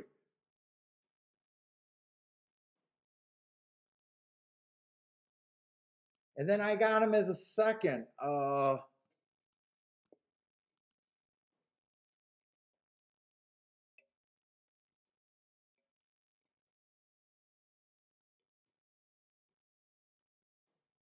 Wait a minute. I'm getting confused by Bender right now. The 4 horse in this race has earned hearts on the Tapeta Paul. Oh, four horses in this race has earned hearts on the Tapeta. Yeah, the 7, the 5, the 4, and the 1. I got you, Bender. You're just pointing out. Okay, but they all didn't earn the hearts the same way. The 1 and the 4 were a little off the pace. Actually, they all earned them a little off the pace. Only the 7 earned it on the front end. I'm still doing something with the 7 here. I'm still on the 7 here. I got what you're saying. I really want to look at Fairgrounds, but is Fairgrounds a turf race?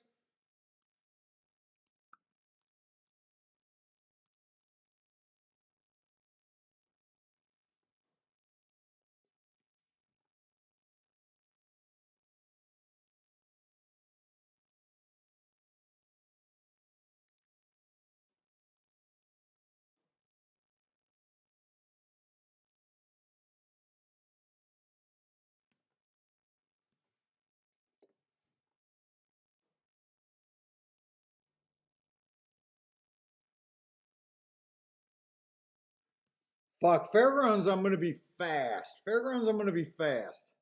The ten is catching my eye real quick. The 8 is catching my eye.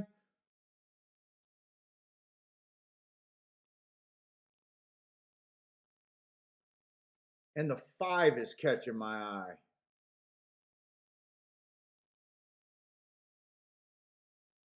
Fuck, do I want to do a quick bet there?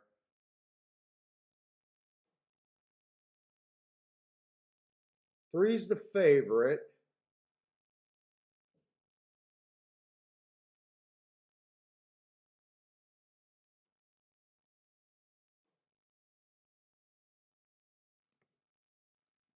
Oh shit, I hate that they're going off at the same time.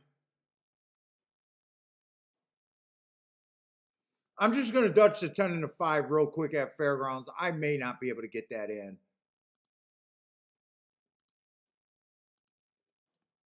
I think I'll be able to get that in. I'm only doing that in my playback category. 10 and 5 to win at Fairgrounds. I wish I had a few more minutes with that race. And please don't let the 8 horse win there. I thought the 8 was a little short on class.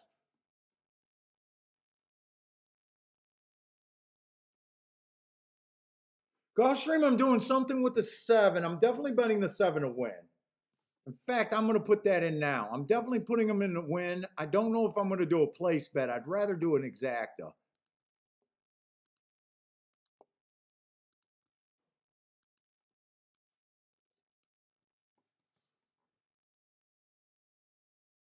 Who did I bet over there at Fairgrounds? 10 and the 5.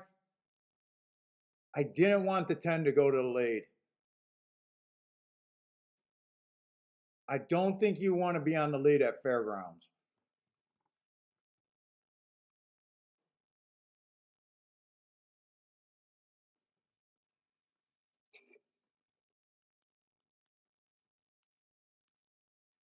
Seven to win. I'm going to key the 7, just first and second. 1, 4, and I think it was 6.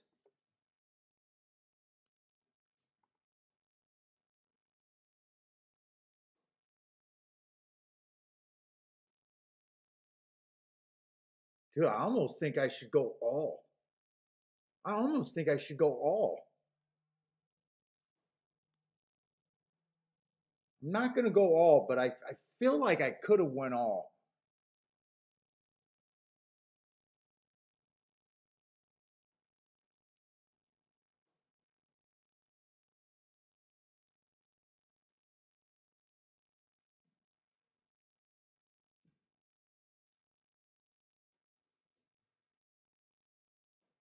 Should I do an all?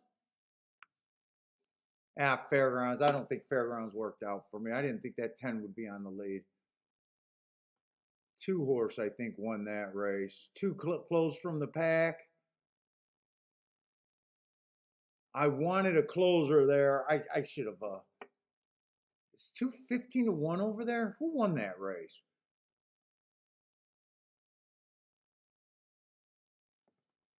Get this exacta key box in. Exacta key box. 7 with the 2. 3, 1, 4.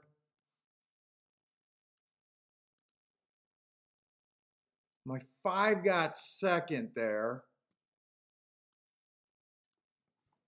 Fuck, don't tell me. I think I fucked up.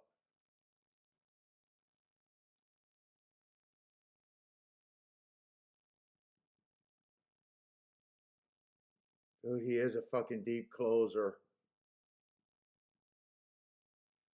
Man, I wish Fairgrounds and Gulfstream was separated.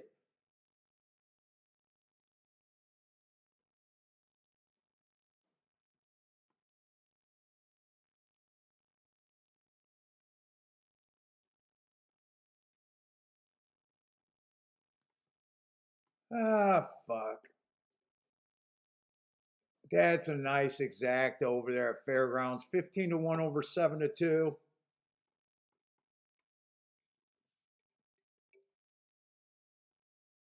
15 to 1 over 7 to 2. Shit. You guys know what I'm looking for at Fairgrounds. That's why I'm a little upset. I know I like the 5. I know I was going to use the 5 and the 10, and I wish I had more time with that.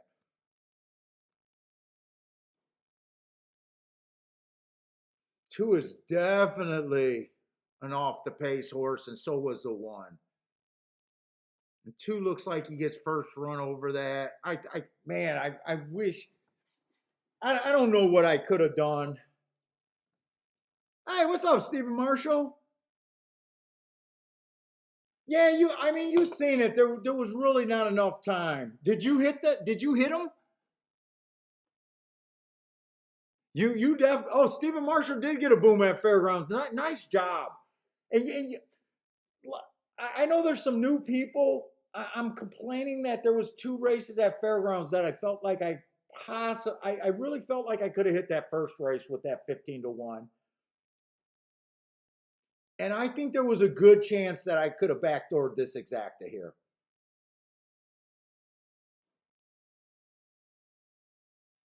And that's going to be a nice, juicy exacta. Fuck. Nice job, Steven. Steven's our Fairgrounds correspondent, by the way. He's our Fairgrounds guy.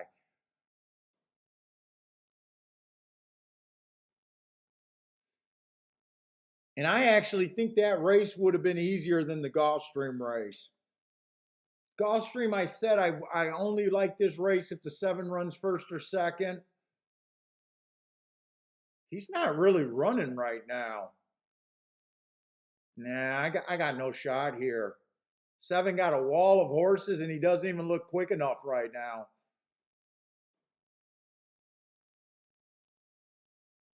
Although that's a good race. No one on the shakeup gets pissed off with a 50 to 1 winner. I thought that race had some upside there. I thought every horse could win that damn race. Every horse.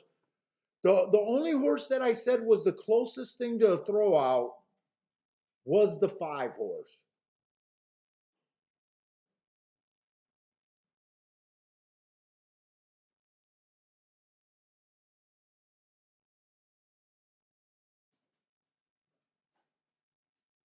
I haven't said that this 2 was stepping up in class, but he was a real sharp horse.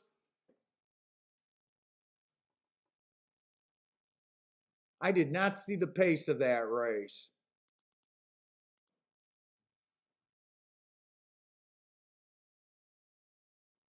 I even thought about doing an all 7 all. I even thought it was that close. But I wouldn't have bet. I wasn't thinking of betting the 2 though. But I'm never upset. 52 to 1 at Gulfstream. They finally they finally gave a bomb at Gulfstream today.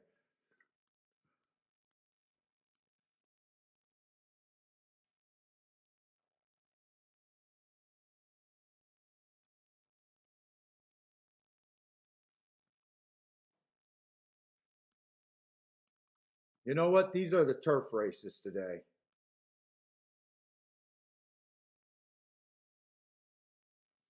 Wait a minute. No, these are the turf races.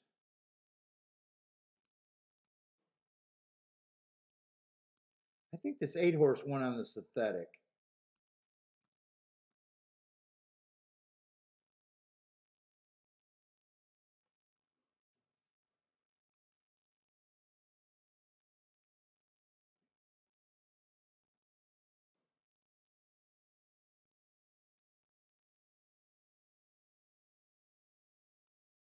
Oh, I went with the wrong bomb there. Wrong bomb there.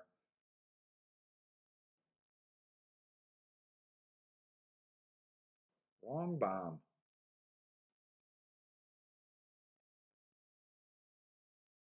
Ran on a stalking closing day last race.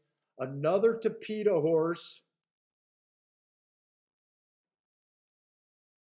that showed speed. His biggest problem was just the class level. That's the only reason why you got 50 to 1. That's the only reason you got 50 to 1 in that field. He did look short on class.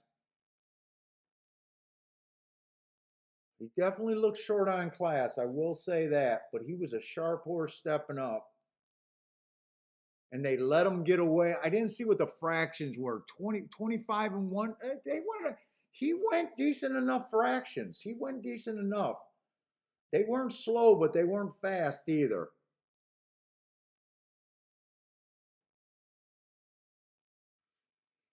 Five horse was the horse that I thought. Oh no, five wasn't the. It was a 6 horse that I thought was the closer.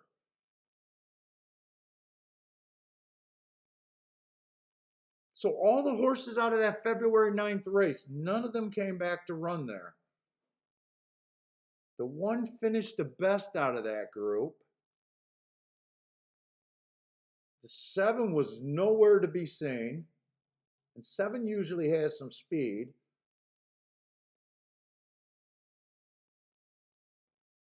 I was thinking I was thinking 5 was the closer, but 5 is not really the closer.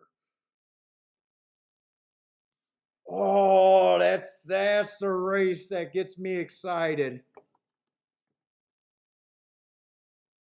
Did anyone notice it came in 251 at Gulfstream and it came in 251 over there at Fairgrounds? Yeah, didn't I put the 2 in? Yeah, 2 went wire to wire, I thought. He would have been a tough call just because of the he was stepping up in class.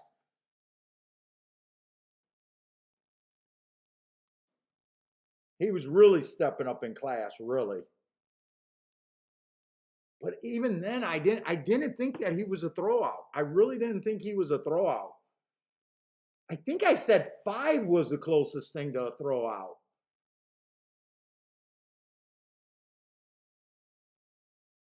I thought I said that about the 5 horse. And 5 ran second, so that wasn't even a good thing. But I said he was the closest thing to a throwout. Dude, I love these. I love and I hate these races where you feel like when you're handicapping that anyone can win. So I have a theory. When you feel like you have anyone that can win the race, I always settle on the highest price horse that I can legitly get to. And it just so happened to be the 7 that thing, and he did not run a lick.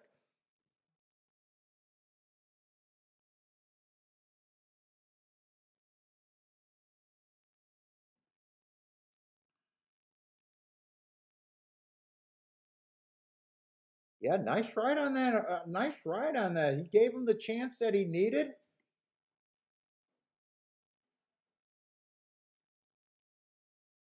I was almost expecting when I seen the pace to see it extremely slow.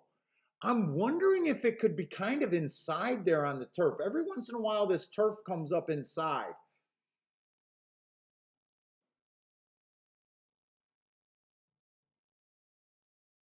But then you would have thought that the one would have ran a little bit better. I don't know what to make of that race. I really don't have a problem with him winning. I'm just trying to glance over this race and really think. I know that I couldn't have got to him because I thought that the class was too much.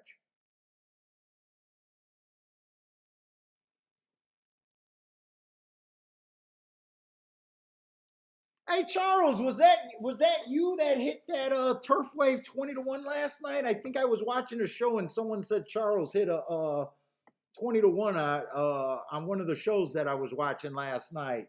Horse Racing Nation or On the Wrong Lead. And I thought that might have been you.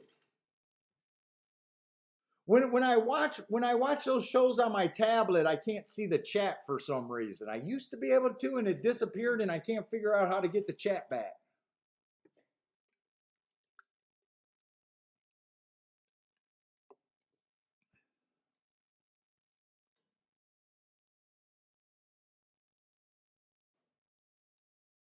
Yeah, Ed, it's also a good time to sit out.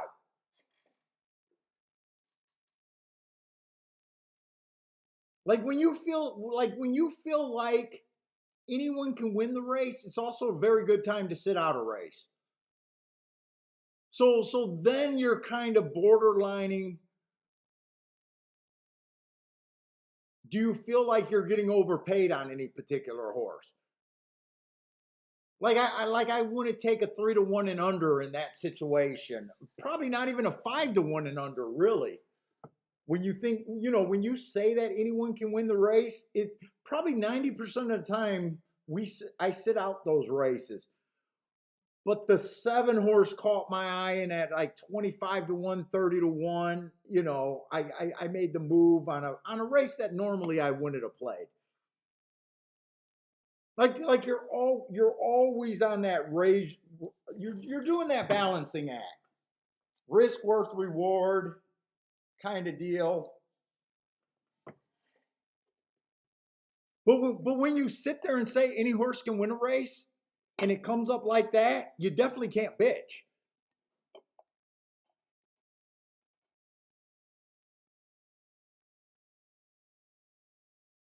You know where you were at. You know what I'm saying. You know where you were at. It's that kind of race.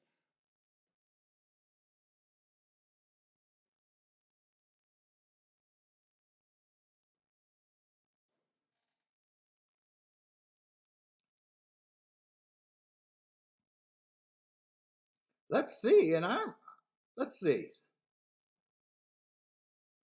So I actually made 4 bets today. 4 bets today. Haven't hit a ticket.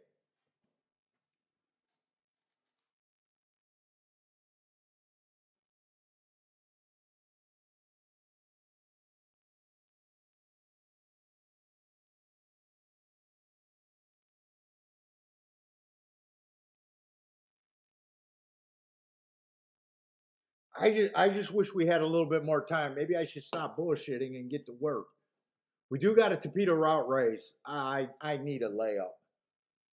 I would like a layup today. Dirt route race. You know what? I don't think the rest of this card looks too bad. And then we got a sprint race on the turf. I don't think the rest of this Gulfstream card, as long as it doesn't look like it's going to chalk out, they're just the type of races that I don't mind playing.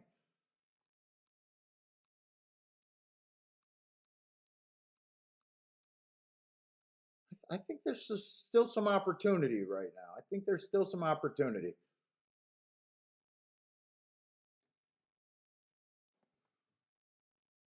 Let's see, 11 minutes to fairgrounds.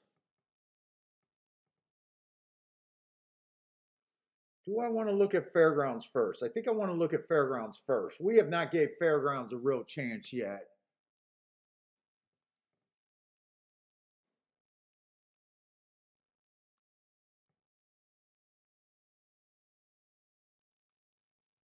That was the winner. Let me see what we got left at Fairgrounds. Got mile 70 on the dirt.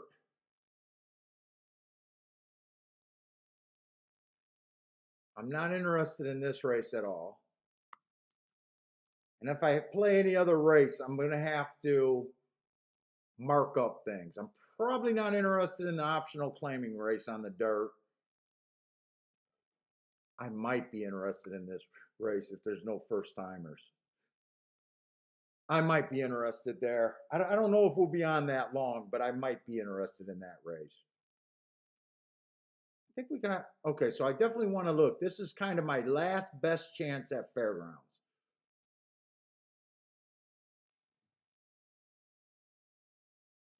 The 4 horses scratched. I got the scratches, okay. They're betting the 5, the 2, and the 3.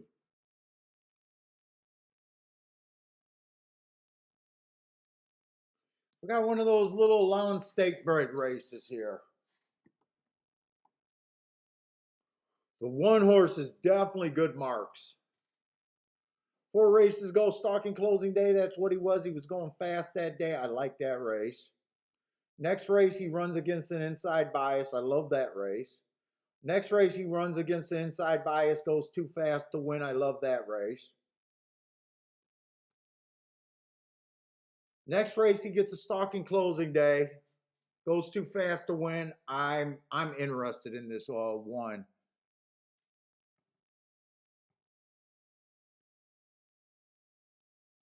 Two horses coming from Delta. I'm going to look him up.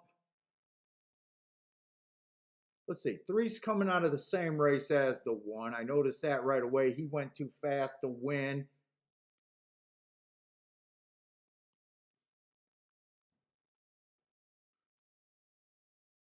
So this race is going to be a little bit tricky. The 1 and the 3 has the same marks pretty much. Average, average, fast. It was a stalking closing day. The 1 I like a little bit better because the 1 was actually running against the bias. He was dueling on the lead and fighting. He tired out and finished worse. Where the 3 horse, he went too fast to win, but he was running with the track. I wouldn't be shocked to see either of them, but in my head, I'm giving a little bit more to the 1 horse. But I'm interested in kind of both of them. The 5 horses coming out of that same race and earned good marks. He matched strides with the fastest winner that day. 1 tick slower than the fastest winner at the second call and then average. Now he was a closer, so he fit that better. So I still like the 1 and the 3 better. But 5's a player.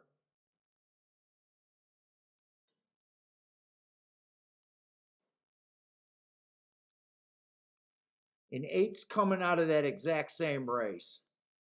I might want to watch a replay of that race. It's going to be hard with because I want to get back over to Gulfstream too.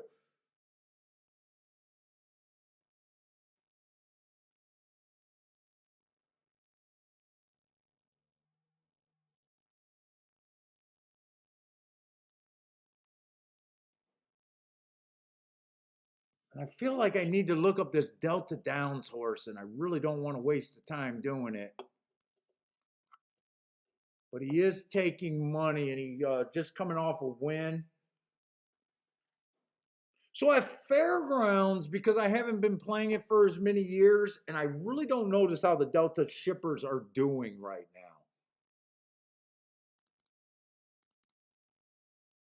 Mostly at Fairgrounds, I'm just 100% biased player and can't read into the class like I can at Gulfstream a little bit. I'm at a little more of a disadvantage there.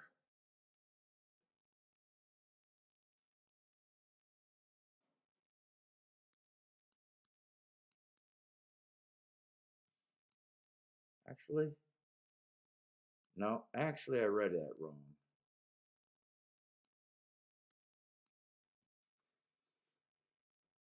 Boom, boom, boom, boom, boom. God, I gotta pee now. At least the sump pump's not going.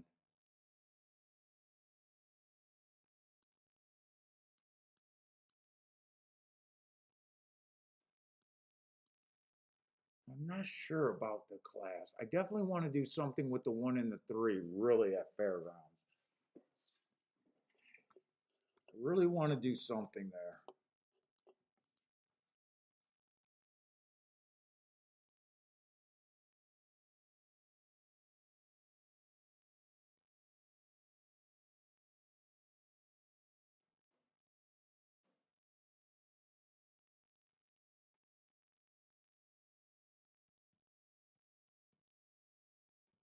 I definitely want to do something with the 1. Even though some people would say that the 1's probably a quitter, I don't really believe in that. If I can get the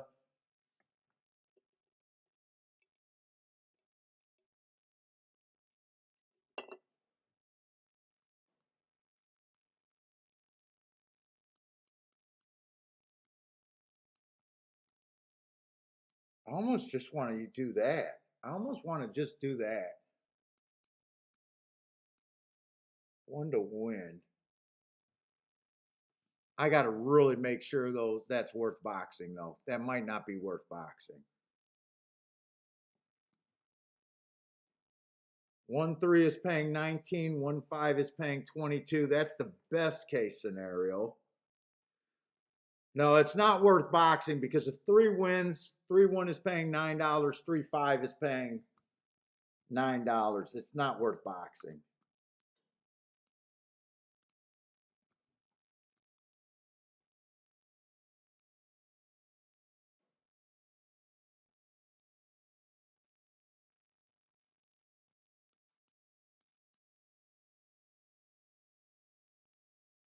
And next race is a sprint.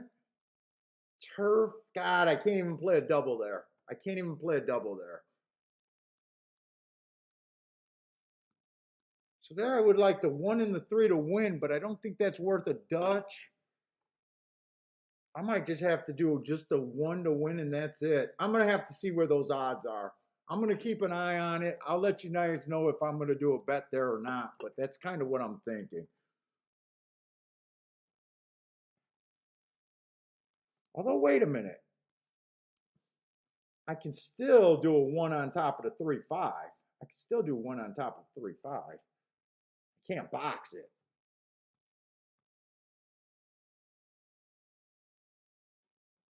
Charles say those horses coming from Delta get class get to Duff Reed. Yeah, that's what I kind of thought. I generally think Delta not at the beginning of the meet, but once the meet really gets going, I tend to think the Delta horses are a tough read, and I think there's a little bit of class issue there. But I think it's hard to tell just by looking at the prices.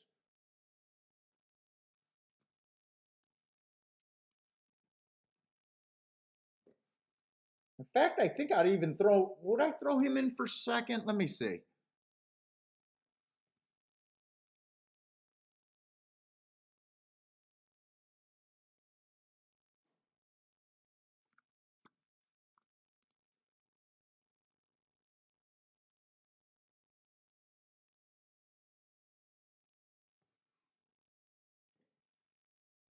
But I think I want to include the 8 there. I'm gonna have to walk away. I'm gonna have to walk away from this.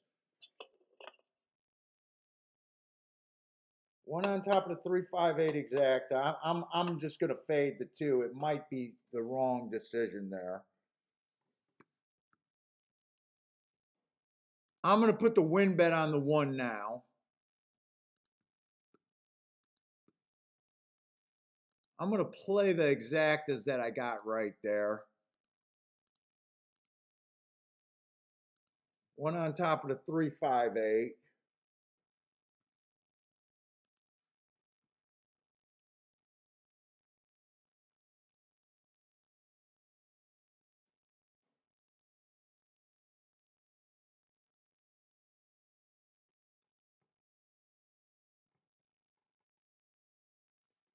You know what? If the 8 If the 8 comes in, I want a little 8-1. I do want an 8-1 straight. I don't believe in the outside, but that exact, if that exacta comes in, that will, I want it. I got to go over to Gulfstream. I'm on a lot of time there. All right, Gulfstream.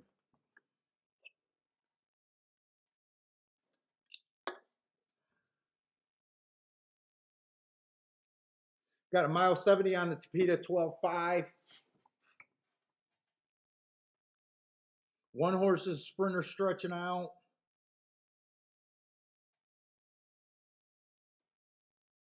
Two's kind of more what I'm looking for.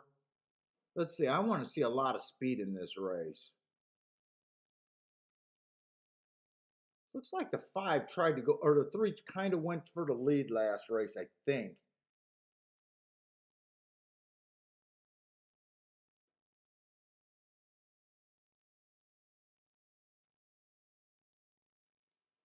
Five's the speed. Five's the speed.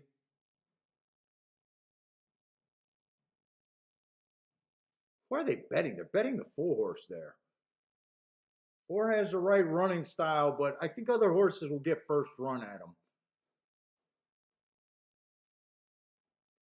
5's going to the lead there. 5's going to the lead.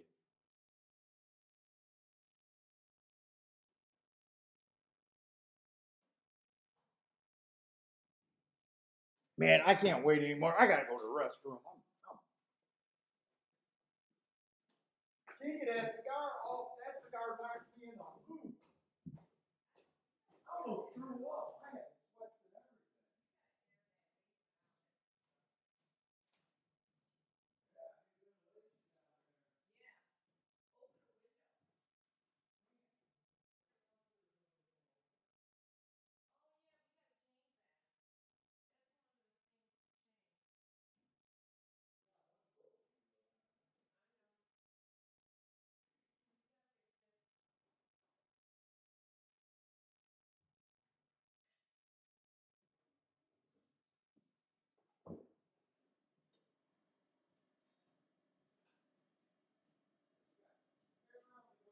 Going off at the same time, and I think I could have had 2 nice pounds at fair rounds, but I've been in short time.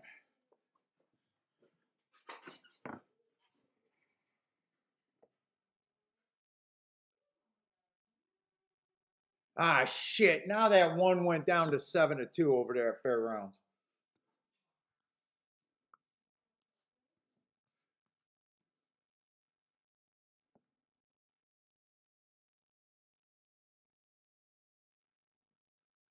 You know, I am doing one more exacta because I did like the 3.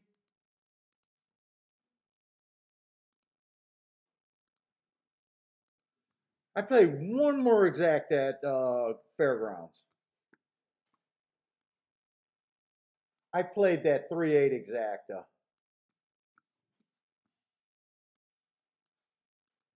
All right, Gulfstream.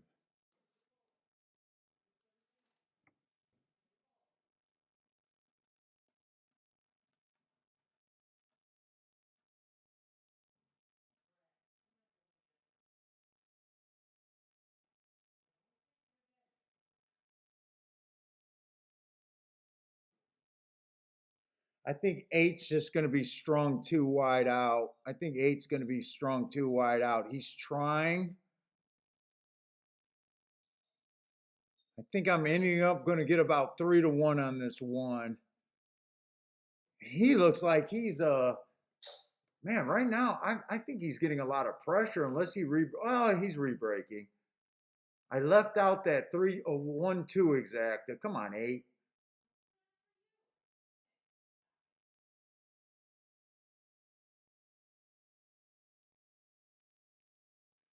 2 does not want to go away.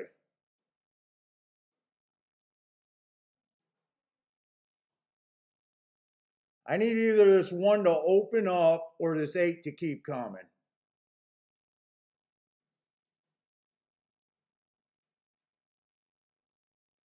Come on, 8. Come on, fat boy.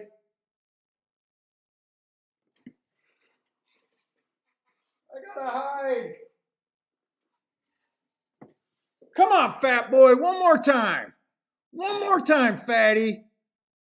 Get there with the 8. I don't think he got there. We got the win ticket, but I don't think I got the exacta. I think that 2 came back and snapped the exacta.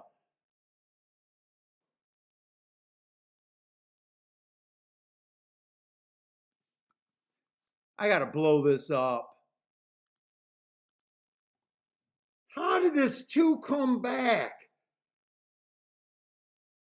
I think the rail carried the 2, honestly. God, I needed this 8 to be inside. 2 definitely got it. I can't lean enough.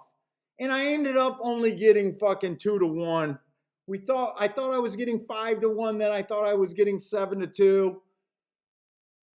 God damn this 2. Oh.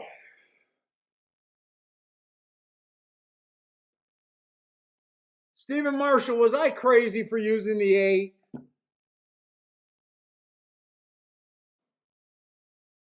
I don't even want to see. I don't even want to see. I said I should use that too, and I just kept going back and forth. Yeah, I don't love the bet that I did. I got a decent win bet on the freaking 1, but I really needed the 7-2 at the very least. I did a good job handicapping him and saying that he was a better horse than the 3 horse.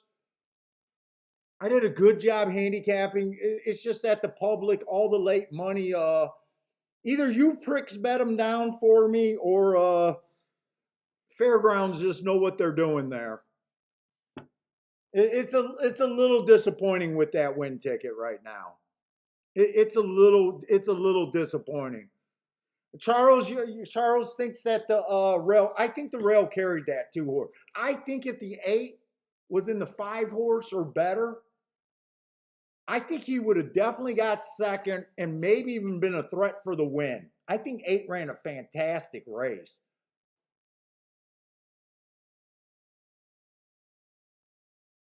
Uh, and all I got is a win ticket on a 2-1. Ah, fuck.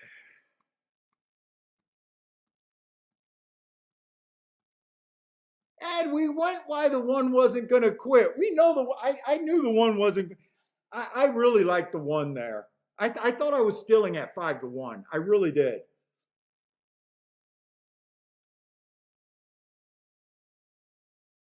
I really thought I was stealing at 5-1. 7-2, I would have been a little upset, but not as much as freaking 2-1.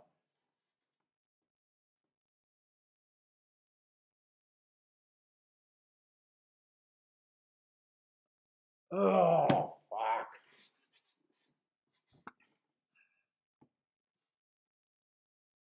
And I thought that I was almost guaranteed either a 1-8 or 1-3. When I kept calling the 8 a fat boy, the 2, I think the 2 rail just carried the 2. 2 was done. 2 chased the 1, backed out of it, and re-rallied. Oh, that feels like a tough beat there. And I kept saying I should throw in the 2, and I decided to go with the 8 because the exacta was paying so much more. I think the exacta 1-8 at the time that I put it in was paying like 40 some dollars. Oh man, in the exacta 2 was still paying 21. I could have played them both. I really could have played them both. Eh, all right.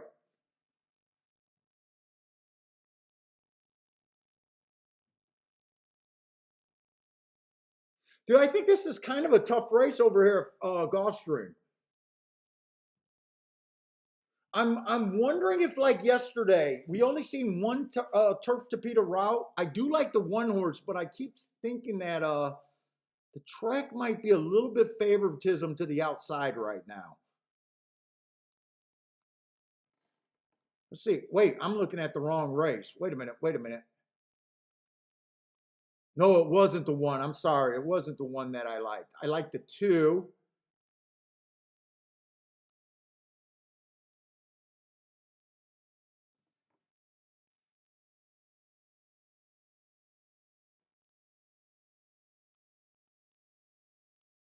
Dude, I like the outside here. I think they can beat the two. I like the five. I like the, no, not the five. I like the 6 to 7. I really want to do something with the 6 and the 7 here. They're in the gate. I don't have enough time.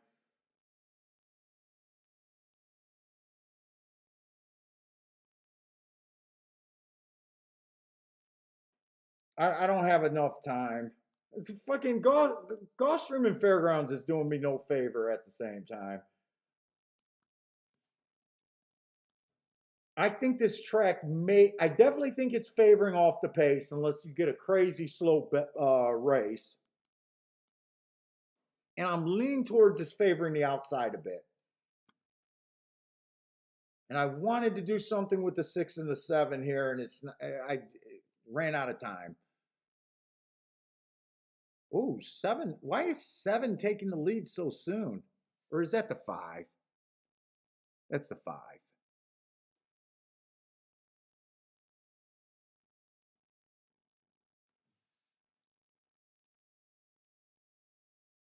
25-1. It's on that slower pace where I am a little worried about but not so worried. I still think they're going to come off the back, and I still think it's going to be on the outside.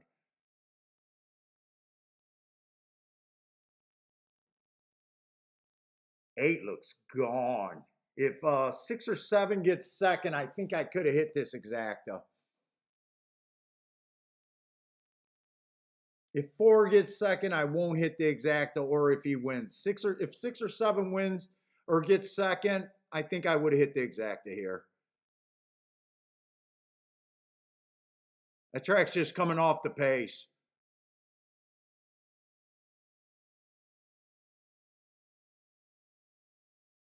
Well, I probably would have left the 4-7 off, even though that was a hittable exacta, because I don't think it would have paid.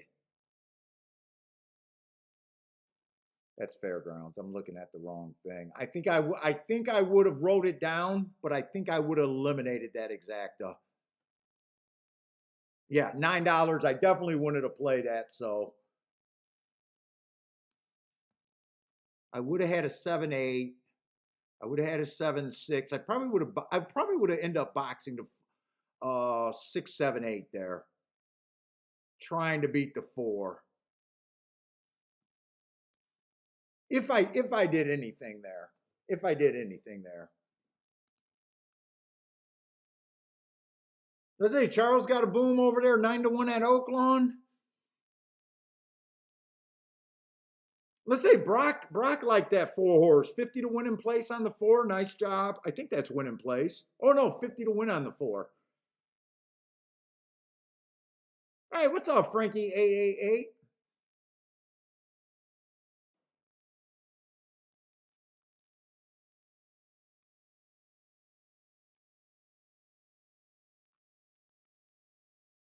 Charles says speed at Oaklawn is killing it.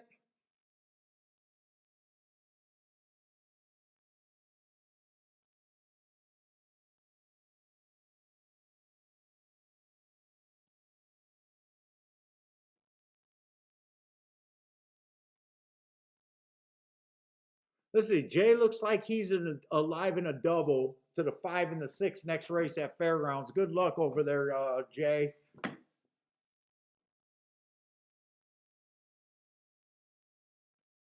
Dude, speed is not what you want over there at Gulfstream right now on the Tapeta.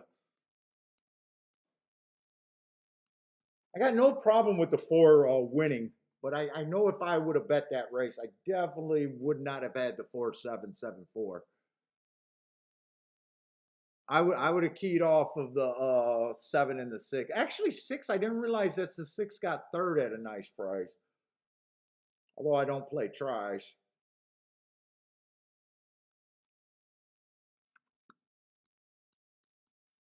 Foreclosed. Tic-tac-toe boards aren't really helping today because we're spreading out between so many surfaces.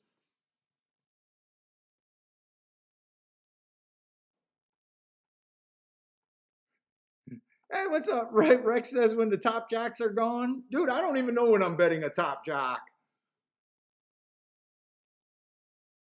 Gulfstream just makes sense. It's just been chalky other than that one race. So Gulfstream, I'm actually happy with where I'm at Gulfstream. I expect to lose on a day like this. It's just trying to limit it.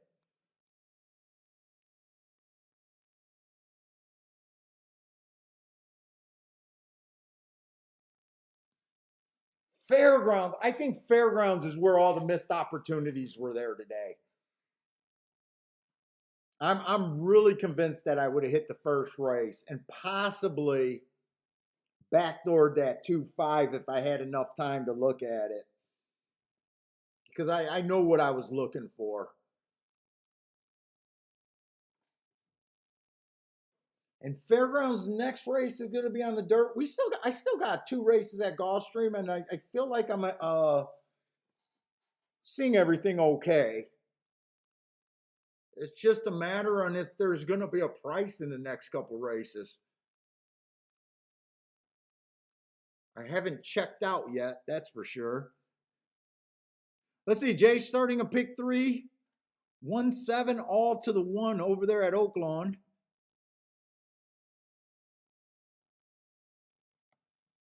Ah, nice. You got back 280 over there at Oaklawn. Let's go, man. Charles. Charles is heating up over there. Hey, Charles, is that this race you need the two at Fairgrounds or last race? That's probably this race because that comment looks like it came up well after the Fairgrounds went off.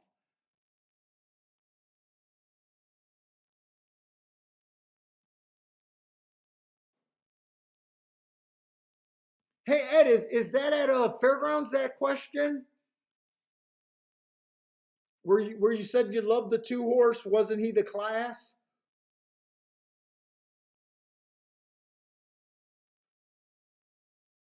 I'm going to take it that you're talking about the two horse at Fairgrounds last race. And that's kind of what I was asking earlier with these Delta Down shippers. Like right here, usually when you see allowance 1X is stronger than a non-winners of three lifetime. I hope I got the right race, Jay. Or is it Jay or Ed? Ed. But that's a general question. You usually allowance 1X is better, but when you're switching to circuits, like I consider Fairgrounds a tougher circuit than Delta Down. So you can get tricked with horses shipping from circuits.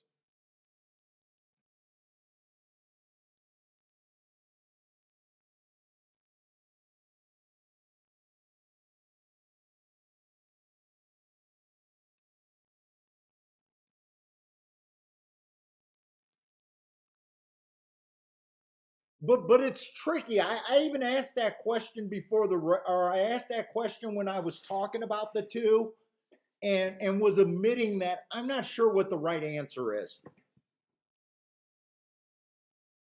Like two nosed out the eight. I almost used them. I didn't. I was just trying to beat them. But you got to be careful with class because a lot of times now if the horses are staying at the right track, a lot of times it's really easy to know if that's a step up or not. But when they're going to different tracks, that's when the problem comes up.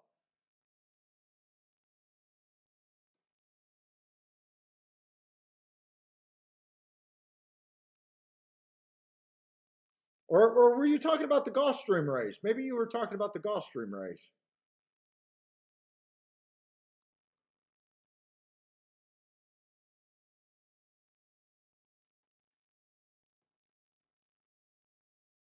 I don't think you were talking about the Gulfstream race because that's a claiming 12.5.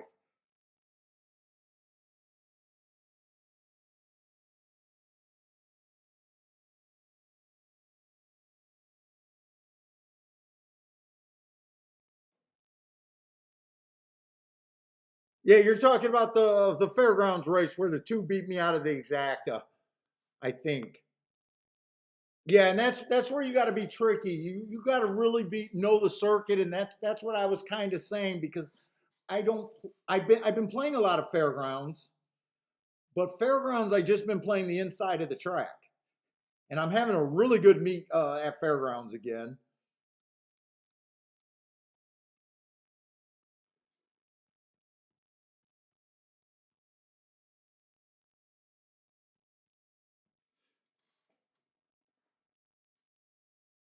But yeah, they get that sometimes when you're looking at class from a lesser circuit to a better circuit, it puts it in where it's a tough call. Charles is saying, I think Charles answered my question the first time, and he was saying that he thought it was a step up because of the slot money at Delta. You know, sometimes you get inflated purses when you get those tracks that are on that slot welfare.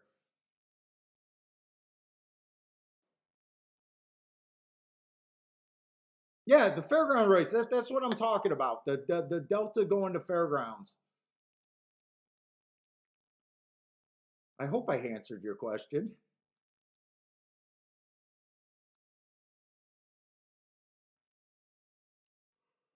Oh, I'm getting tired. Oh, that smells good.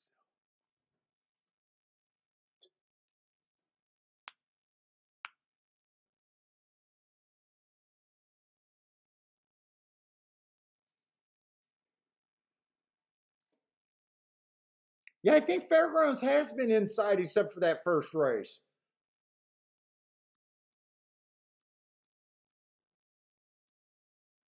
First race, the 7 horse won, but he was so marked up. He. If you watch that race, he got to the rail right away too. He got to the rail easily. He had a super long length, and he just held on at the finish. I mean, look, I haven't been circling these winners today. Let me get my winners over there at fairgrounds.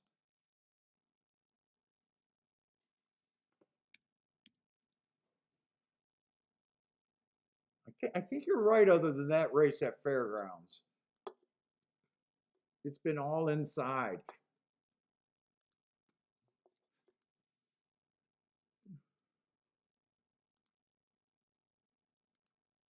We only got a couple charts done. Yeah, second race it came in 2-3.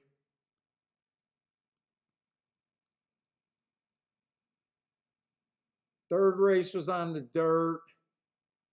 Third race that was a 4 horse race. Meaning there was only 4 horses. The 5 did win, but we're not worried about the inside outside on a 4 horse race.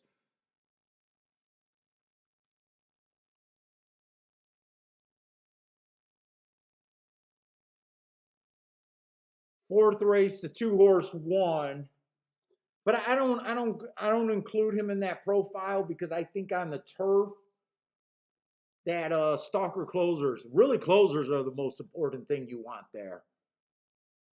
That was the other race that I felt like I could have had where I rushed the bet, ran second, and then I just felt like that was a race. And then the last race on the dirt, the 1 horse just ran away and hid. And then the 2 came back on that rail and just beat the 8. And then now we got a turf route or a turf sprint race, and the turf sprints I'm just not interested in. So you know why Stephen Marshall hit the pick 3. I think Stephen Marshall hit another pick 3 over there. He hit that turf race where I wish I had more time, and then he came back with the inside horses.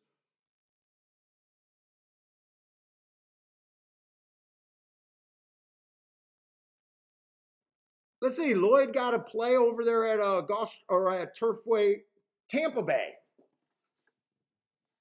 doing a Dutch to the 2 and the 10. You know what? I'm going to watch that race with you. We got another big chalk over here at Gulfstream too.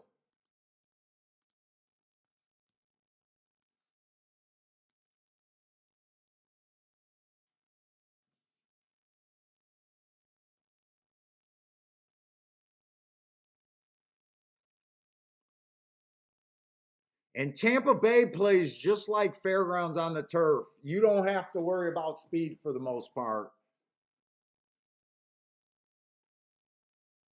And I think that was Lloyd's horse that just ran down that speed horse.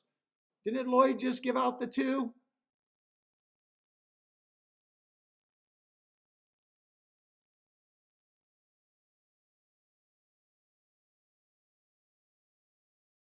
I think Lloyd just hit a winner over there at Tampa Bay.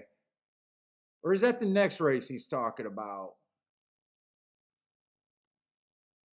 Nope, that's this race. Last race. Oh, nice hit. 6-1 winner over there, Lloyd.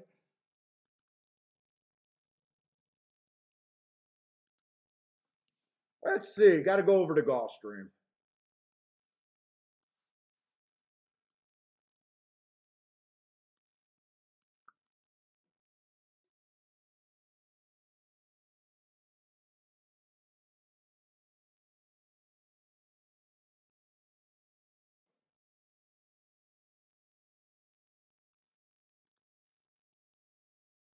Lloyd with the boom.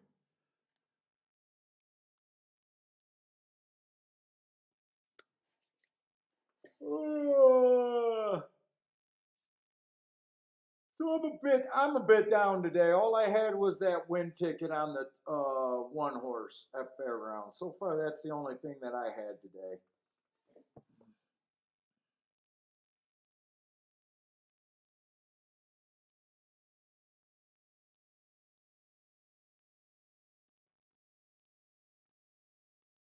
Oh, Stephen Marshall, you hit the pick 4 over there at Fairgrounds too.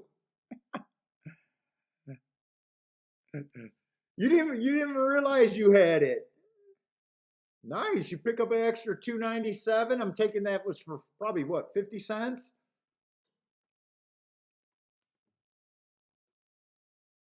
And he's alive to the pick 3 at Fairgrounds, 127. Oh, you're even playing the turf over there. Ooh, you got a little bit of fat with the 1 and the 2. Even though I want nothing to do with that. All right, Tampa Bay's out of here. I had to see Lloyd's Tampa Bay pick win.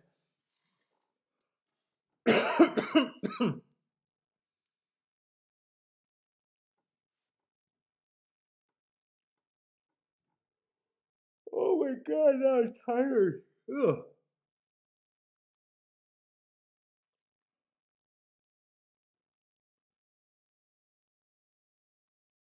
Well, I got a couple gaps here at Gulfstream that I want to look up real quick.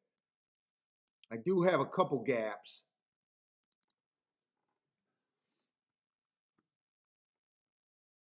Let's see, New York. I want to look up this October 29th race. Make sure I'm in the right year.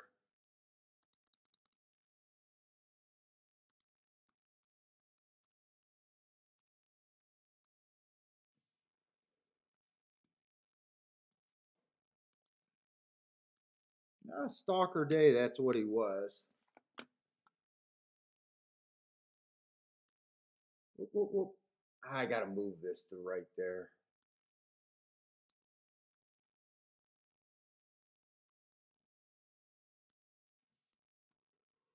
Oh my God, I can't stop yawning. I wanted to look him up. I don't really want to go to May. I really don't want to go to May.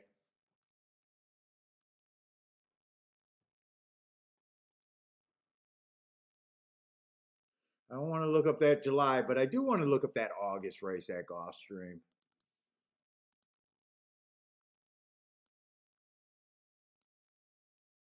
August 6th.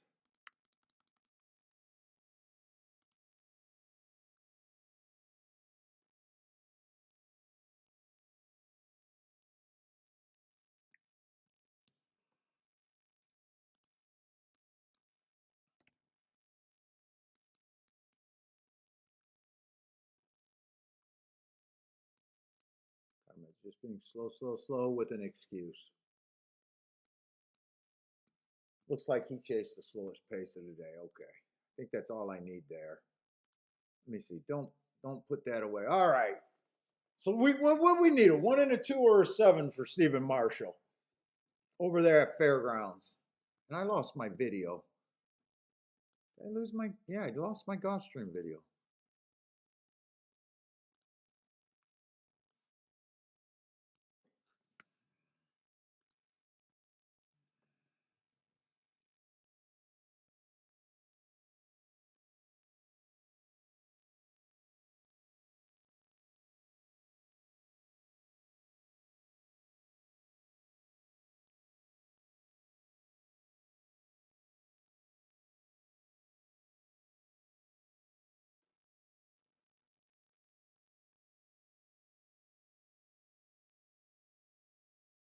Is that the one on the outside quickening? Come on.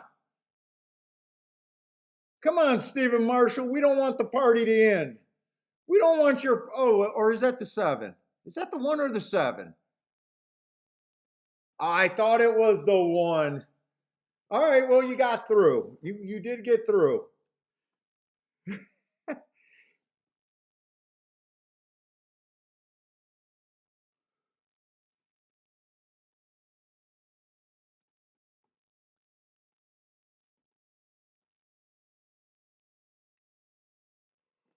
Boy, that 8 looks scary. That 8 really looks scary. And if you had the 8, that's a pretty tough beat right there.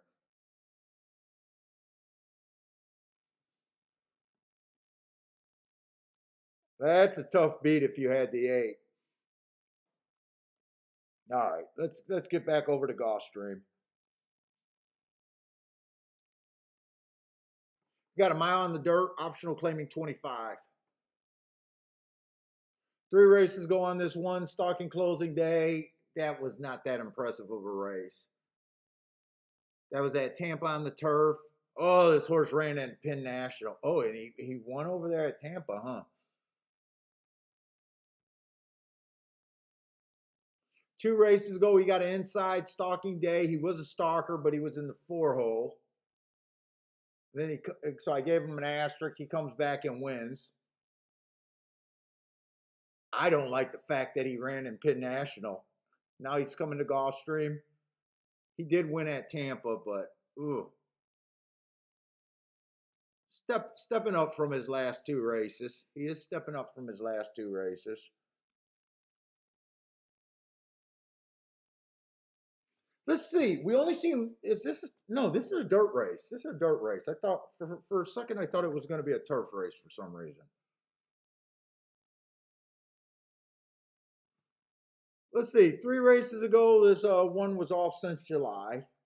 He comes back. He gets an inside track. He runs against the bias. He was slow, but he chased the slowest pace of the day there. I think that's a sneaky good race, actually. I think that's a sneaky good race.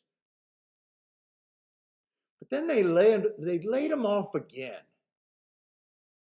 He comes back, slow average, slow again. That was the slowest pace of the day, it looks like. Horse definitely has some troubles. Every time they run, they got to lay him off. Actually, I meant to put the line right there.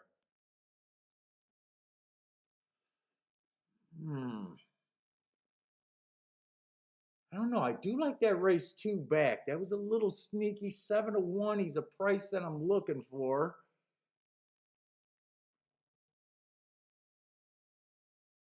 But I don't know if that's what I really feel like.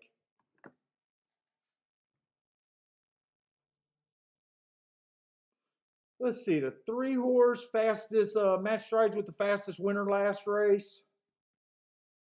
Oh, if you guys are wondering how I can have a horse being matching strides with the fastest winner of of a race and finishing 2 by 4, and those two comments don't make sense, because how can you stop the clock being the fastest winner of the day? On route races, I only handicap the first 6 furlongs. So at the first 6 furlongs, he was matching strides with the fastest winner of the day. So if that comment didn't make sense to you and all of a sudden you're like, what am I talking about? That's what it was. He also ran against the inside bias that day. So 3 is definitely on my radar. 3 is definitely on my radar here. 4 horse is one of those lightly raced horses, hasn't done anything wrong, coming off a little bit of a layoff. Speed figures kind of dominate here. First race out, he got a stalking day. God damn it. I just want to circle that.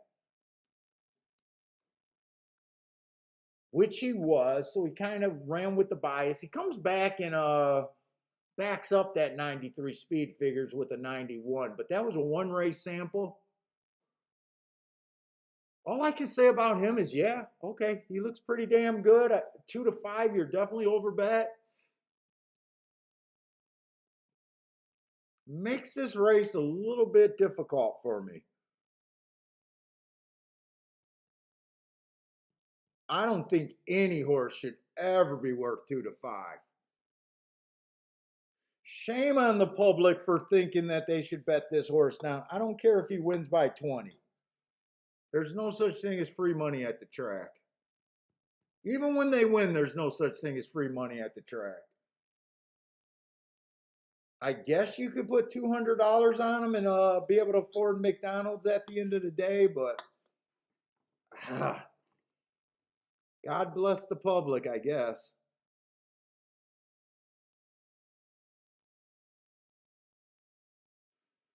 Let's say the 5 horse, average, 3 races or 4 races ago. I do like that race 3 back. Went too fast to win, comes back off of my. Whenever you see hearts, they're always my best mark. I expect heart horses to win within 3 races of earning the heart. He did at 7 to 1 on an inside day, slowest winner of the day. He already got the bump from the heart.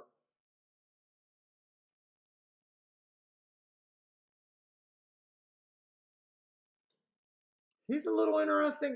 To me, this race just breaks down. Are you willing to play against this race? Are you willing to bet against this 2 to 5? 2 to 5 does the horse does look scary. I don't know if I like the layoff. I feel like I want to try to beat him. I don't think that the trainer thinks that much of him. I don't think the trainer trusts him.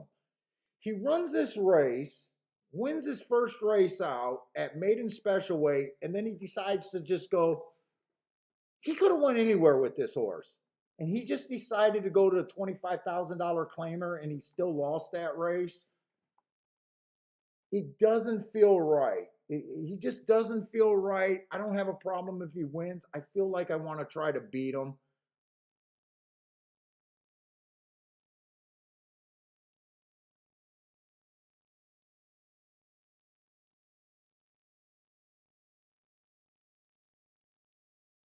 I almost want to use the 2-3-5 here.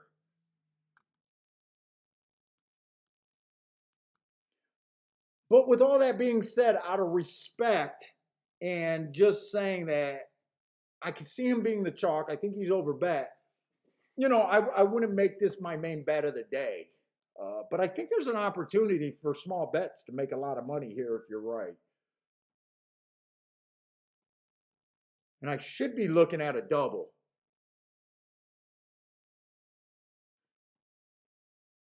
Because we got a turf sprint next race. And turf sprints, I definitely want to play as many turf sprints as I can at Gulf Street. I'm definitely interested in the 2. 2 is jumping off the page. One's a little tricky. One falls within 3 lengths of the lead at the first call. I wouldn't be shocked to see the one. Oh, one's 30-1. Definitely want to use a 2. I can't get to the 4.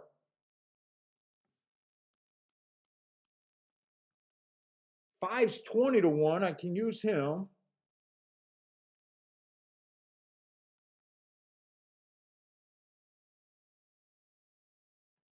What is the 9 supposed to be at next race? 5-1. 5, let's see. 9 fits. 5 fits, 9, 5. 2 and 1.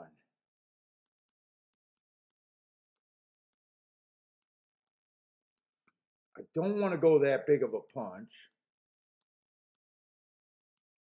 I hate it when I don't give myself enough time.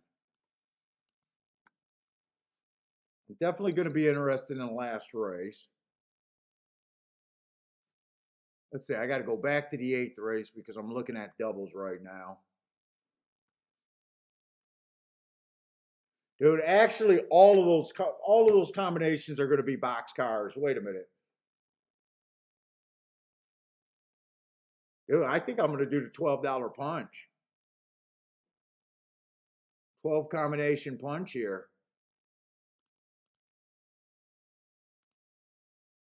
What? Those are win bets. No, not win bets.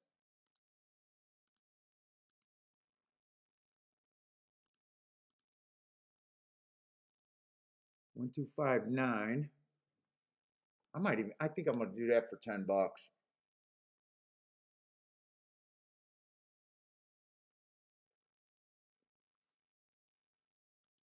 $10.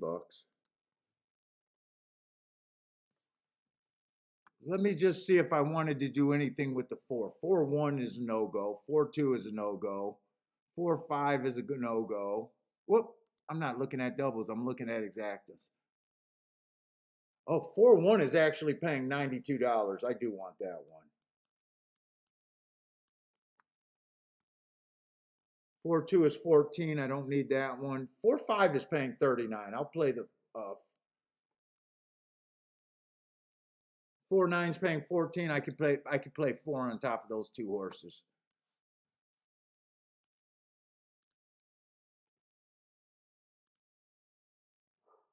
For only with the 1 and the 5. This is going to be my biggest bet of the day right here so far.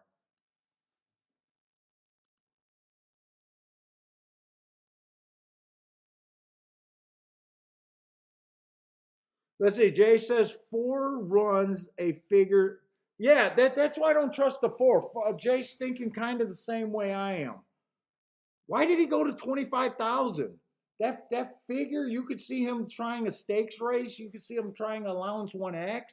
You could see him trying one of those $62,000 claimers. Why a 25,000? The 25,000 does not sound right. Now at the same time, I wouldn't be shocked if he won. And I did use him with 2 horses, but those 2 horses are paying really good in the doubles.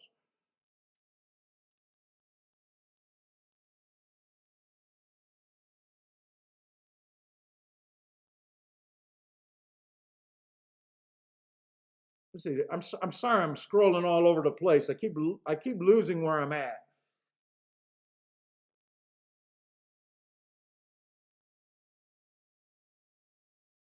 Yeah, I don't think it's a stretch that the 2 or the 3 can actually win this race. 5, I'm probably reaching a little bit more. Fives, I'm probably reaching a little bit more, but 2 and a 3. I probably should have weighed these doubles that I played instead of just doing that big punch. I probably should have weighed them.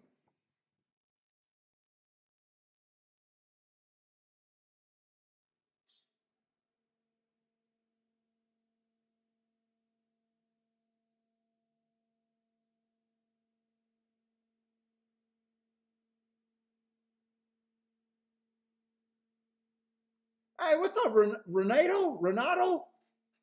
What's up, man?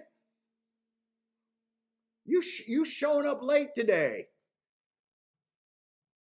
To, today, today, honestly, I didn't have any real opportunities at Gulfstream. And Fairgrounds running on top of Gulfstream, I really feel, especially that first race, I would have hit that 15-1 in the first race. So far, all I hit was a win ticket. I did have more on the win ticket, but not enough to put me in profit or even be at the break even point right now. So I am down. I did miss that double. I'm a little sour that the two tracks that I want to play, that I feel like there's an edge, I haven't been able to play them.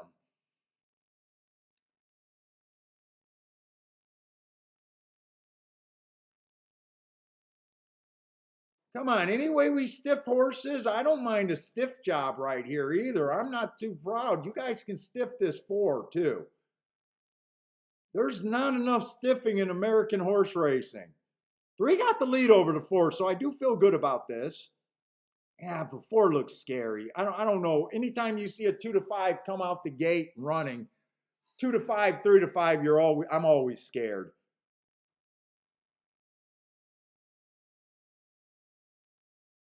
Come on, let's beat this guy. Let's beat this 4 horse.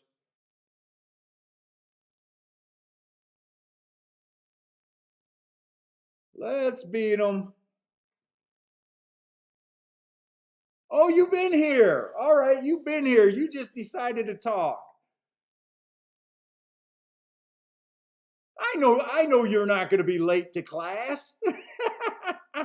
Hopefully you're doing better than me, real right now. Hopefully you're up good profits right now. Yeah, I'm cheering like a crazy person right now for a 2-1, but I think the doubles that I'm playing, I think there's a lot of value in them beating this horse. I think there's a lot of value here. Right now, I'm gonna get alive. I'm gonna have 4 horses. Hopefully those payouts are still looking juicy.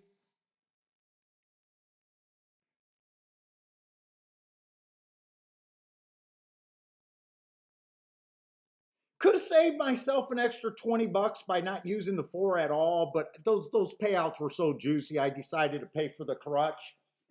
I think 4-1 was paying 80 some dollars, and I think 4-5 was paying 40 some dollars. So play a couple $10 tickets and give yourself a shot at 400 or $800. I didn't think it was a worse, but I probably didn't need. Oh, I don't want to erase it because I played it.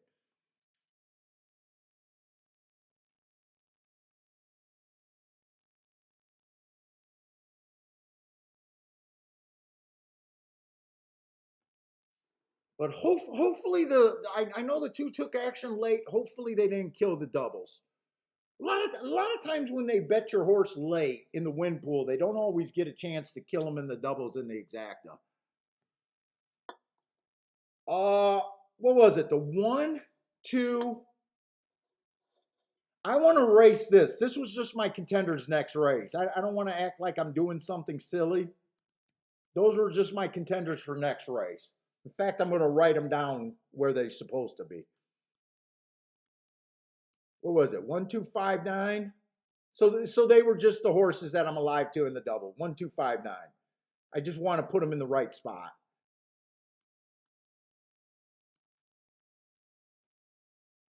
So the doubles are those are the doubles I'm alive to. It was an expensive punch. I did say at the last minute I should have weighed these. I would have played the 2 and the 3 for more. I even said it before the race, but I didn't want to cancel the ticket because it was pretty close to when they were loading. I paid $120 for that ticket. I think I could have played these for 5 and those for 15, maybe, is how I could have done it.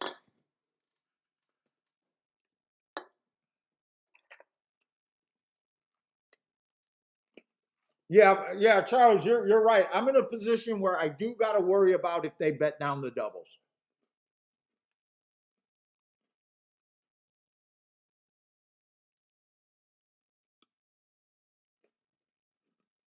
And actually, 3 was the horse that I was liking the best. So really, I should have probably weighed that even more. 3 was the horse that ran against the bias that we were talking about. He was the horse that I liked better than the 2, and I definitely liked him better than the 5. I probably could have bet that a little bit better. Maybe I should have played the doubles with the 3 for 20, the 2 for 10, and the 5 for 5. That probably would have been a better bet.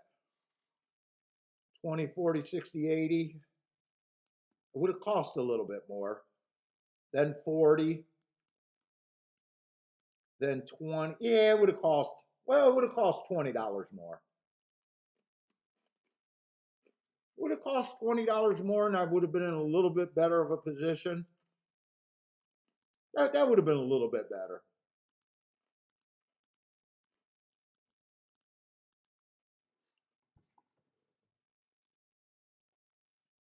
Let's see, if I want to play any more fairgrounds, I'm definitely going to have to be a marking.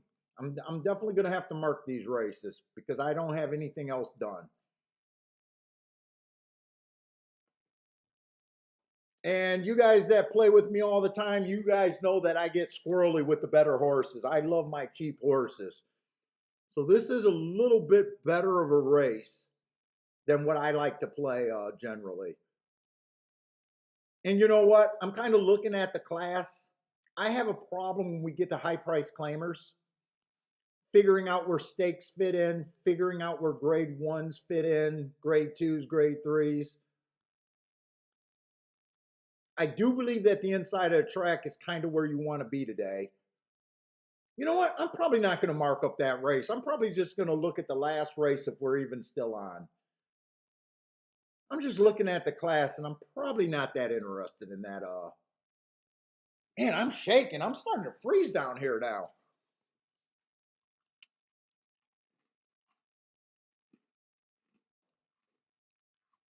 Let's see. Stephen Marshall's been rolling, rolling, rolling all day today, man. Stephen Marshall started, right? Stephen, you started late today. And you just came in rolling, rolling, rolling. He's alive to a 2-3-4 in the pick 4 at Fairgrounds. Good luck.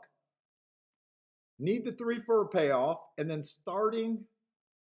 Oh, and now you're starting to get a little worried about the 1. You're starting to like the 1 a little bit.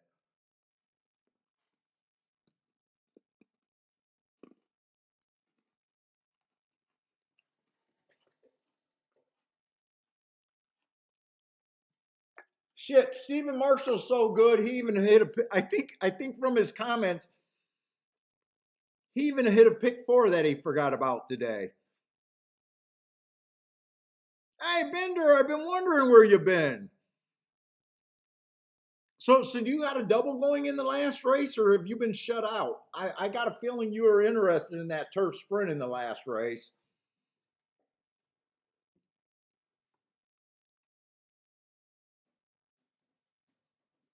Dude, and actually you're lucky. You only been without power for 20 minutes. The last time I lost power, this house loses power all the time. We were down for 3 or 4 days. I think 3 days. And they were on a Thursday and Friday, days that I normally do the show. You guys probably thought that I got crushed and didn't want to do a show.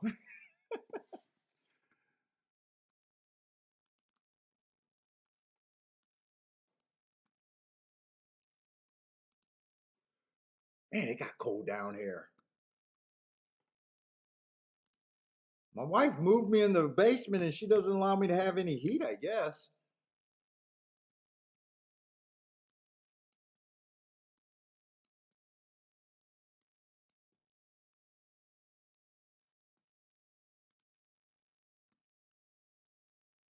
I'm just going to throw up some marks at Fairgrounds, but I'm not really interested in this race.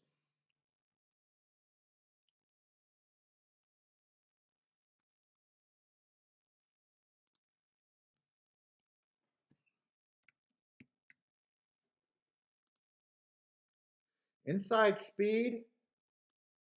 This may or not be an asterisk. If you watch that replay and if he got to the rail right away, that might not be an asterisk that you can really believe in.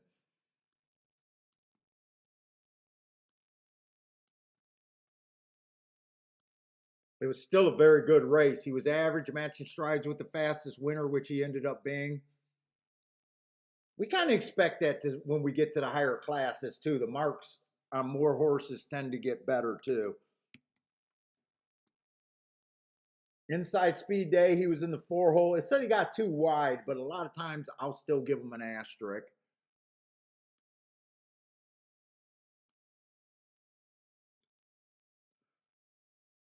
That was a good race. Second.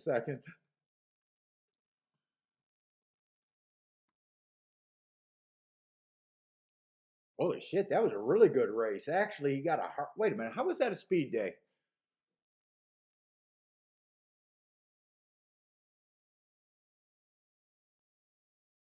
Huh. How was that a speed day? I might not trust that heart. He did come back and won right after that, though. He did come back to win. You know what? This horse is coming out of that same day. Inside speed, he would have got an asterisk for being a closer, even though he had the inside. That looks like that could have been a good race.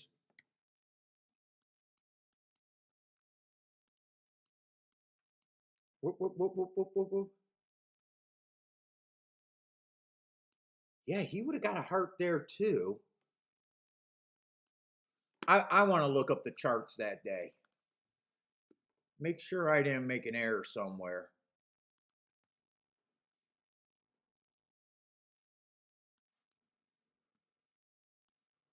What am I looking for? February 3rd at Fairgrounds. Boom.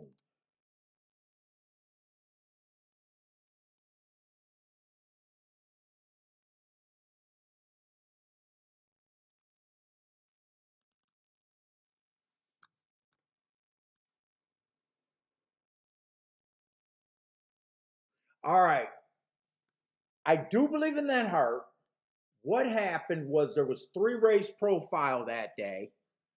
The inside won every race. They went wire to wire every race. And the reason why that came up as questionable is there was 2 5-furlong races and 1 6-furlong.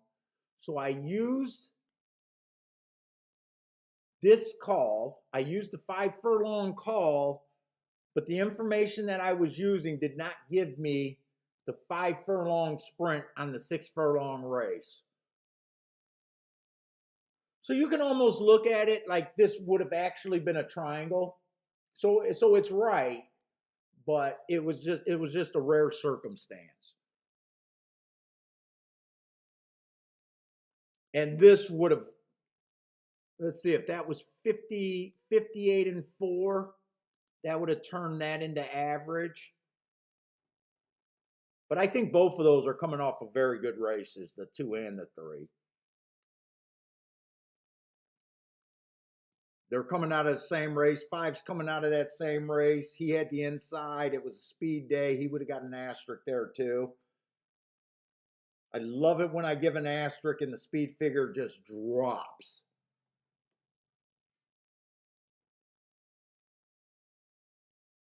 Man, I'm like, I got the chills right now.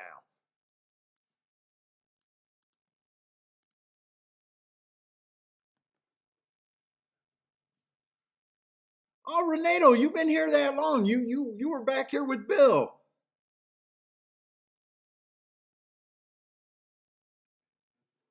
Well, I knew I seen the name. I just said you came in late to the show, but I knew you weren't a brand new watcher. I did know that.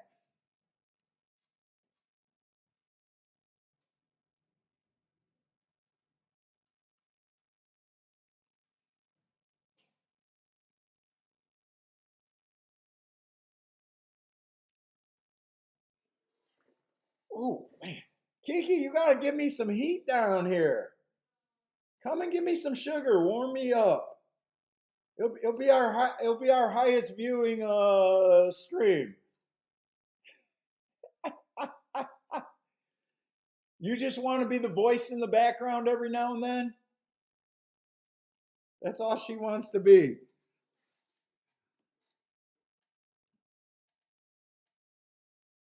Joshua Coon. What's up, Joshua?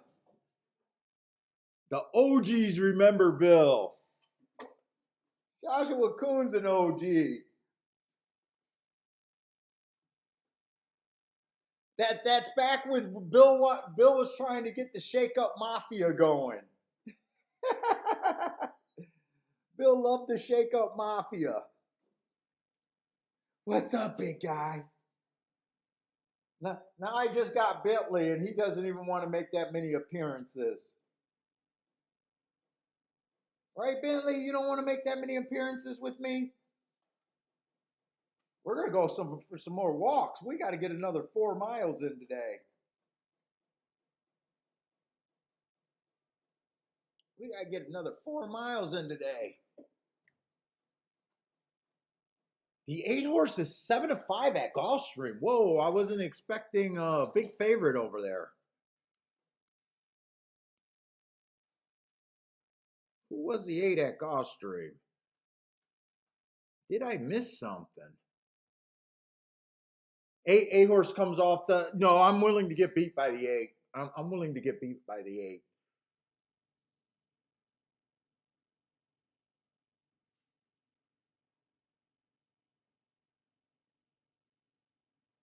Ooh, the 4 made easy work. The 4 made easy work over there at Fairgrounds. It's been inside all day today. That was Oklahoma Park. I couldn't tell if he was 7-5 or 7-2. I know he got a 7-5 morning line. He probably went off at 7-5. Yeah, I see 7-5. That was pretty inside 4-2-1, but not really bettable there. All right, what's up, Timothy?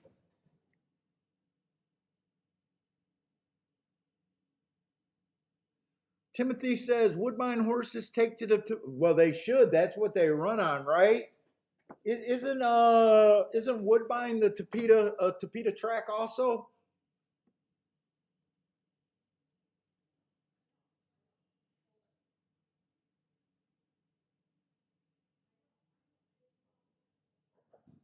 Yeah, I didn't even get a chance to look up. I was so interested in looking up that February 3rd race.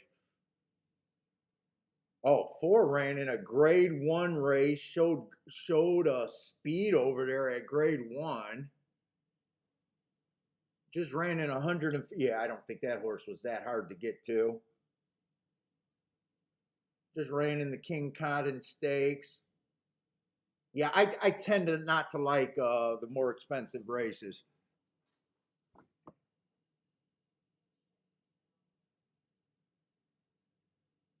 So, Steven, that's 2 pick 4s today. Nice. A little chalky, but 160. Is that 163 for $1 or for 50 cents there?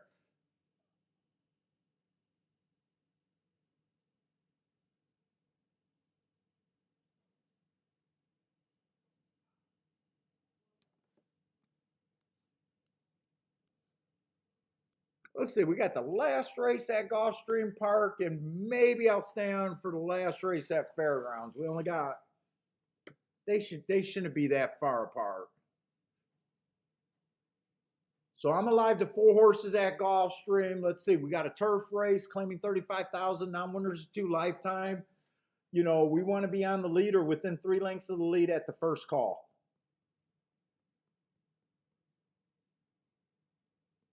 We only seen 1 turf race. The horse that got the lead went fast, like we expect. He held on for second. The horse that passed him was a stalker. So he was within 3 lengths of the lead at the first call. It was just chalky and early in the day when I was mostly sitting out.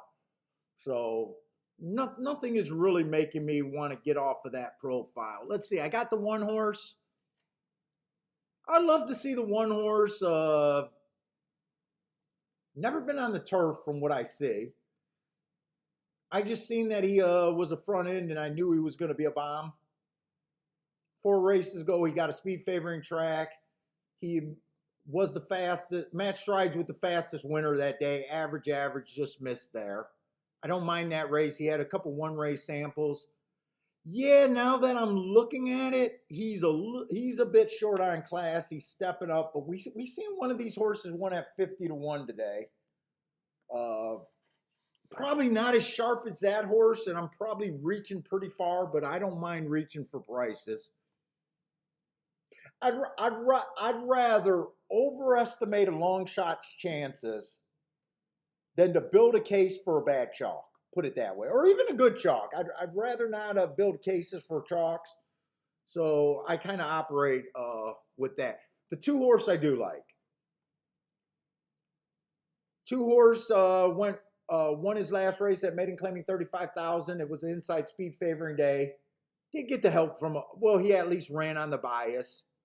Not really a turf horse yet.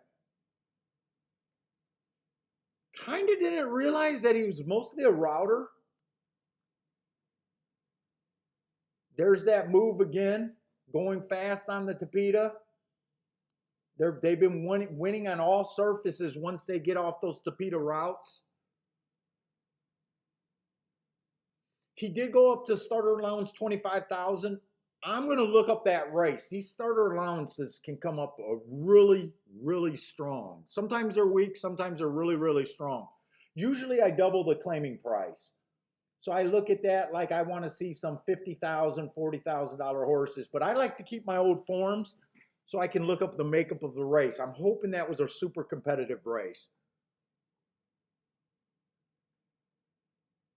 The 3 horse, I glanced over, didn't really care for him because I hate route to sprint. And on the turf, I hate it even more.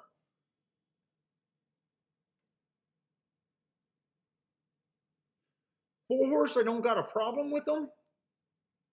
Other than I don't like the running style. He's stepping up against winners for the first time. But look, he only ran 1 race. He got a slow break that day. If he wins, he beats me. It wouldn't be the end of the world, but it's dangerous to say a horse is necessarily a closer after 1 race, especially when he got a slow break. Look, if the horse is close enough early and he beats me, he just beats me, but I couldn't get to him.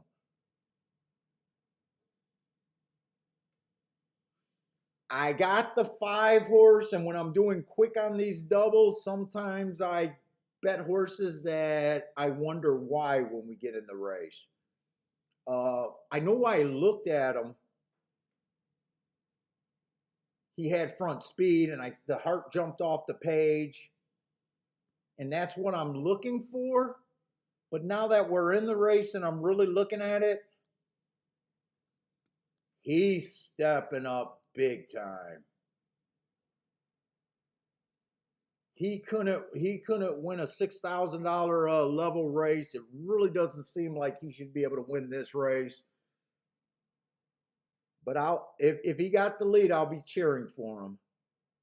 Who am I alive to? I'm alive to the 1, 2, 5, and the 9. So I do have him.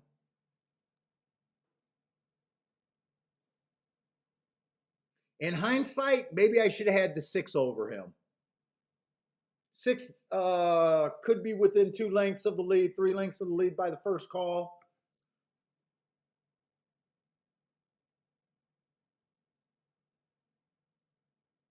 Tried a couple turf route or tried a couple turf sprints and won one when he was out 3 lengths on the lead. The other race he was too far back. Right now, I wish I was alive to him instead of the 5 horse. Come on, 5. I'm talking shit about you. It'll be nice to see if the 5 proves me wrong and wins. But right now, I would probably want to have him more than the 5. Can't change the ticket to. Let's see the 8 horse. 8 horse has 3 excuses. Coming from Woodbine, another good track. I will say that this is allowance 1X is a step down. That he's making a step down. I thought he was more of a back end horse, but he has some races where he's close enough. Look, I don't want him because those doubles can't be paying anything. But I'm definitely trying to beat him. 4 races ago, he was average, average, average on an early pressing day, which he was.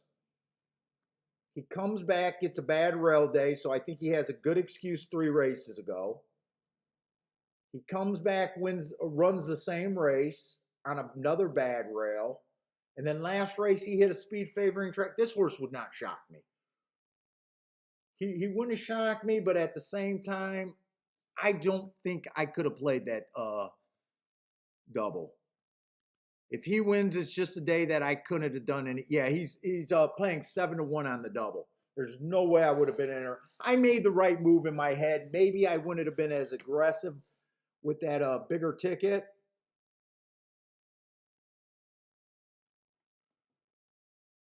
I don't like coming back and overlooking looking a race and realizing I got the one who now that I think is a little at a pretty big disadvantage and the 5, but I can't do nothing about it. That's what happens sometimes when I make rush bets.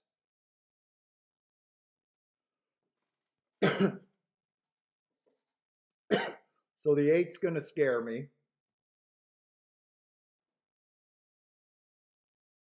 And I do have the 9. Back there, I love his running style. If he comes out 4 or 6 lengths like he did the last 2 races, I don't think he has a shot though. I think the 2 and the 9 are definitely the best chance that I have to hit this ticket.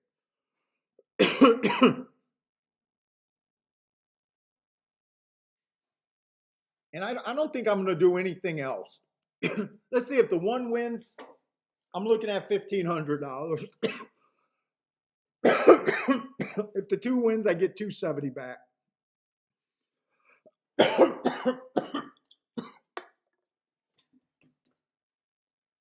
5 wins, I get $1,000. 9 wins, I got 230s. So we'll see. But not really worth protecting that ticket.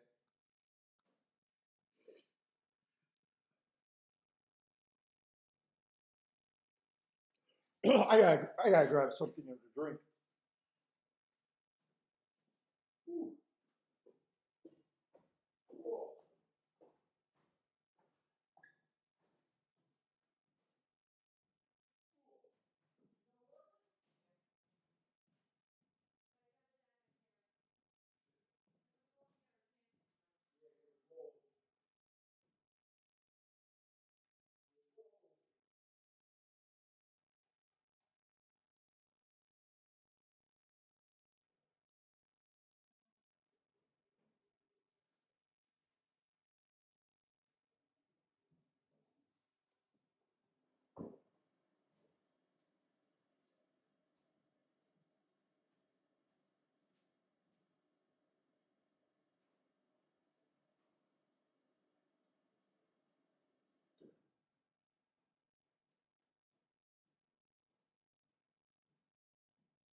'Cause let's see. Do I want to try to mark? I'm going to try to mark up this fairgrounds.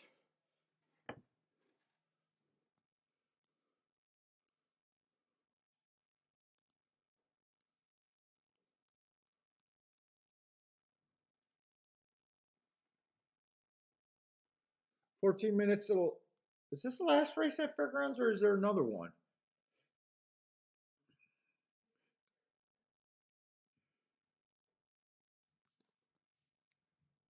Let's see. I'm going to get that out of the way. Let's see. Gulfstream's getting in the gate. They're making the slow walk around at least. Let me move this over there for now.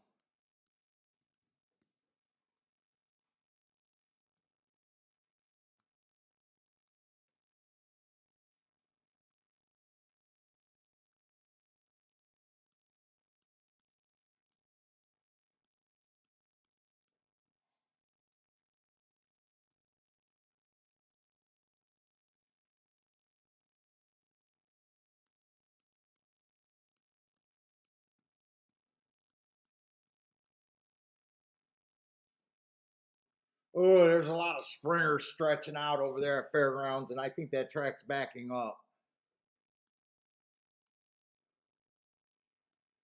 And they're trying turf for the first time, right? That's a turf race, right? Yeah, it's a turf race. That just, it's a big old turd in the punch bowl right there.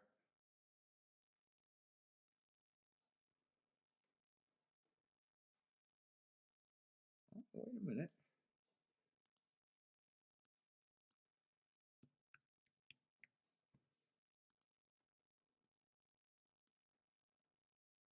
That race is interesting. What kind of price is he going to be? Ah, he's the favorite right now. Of course, that race is interesting. Oh, actually, I'm looking at the wrong profile. That was on the dirt.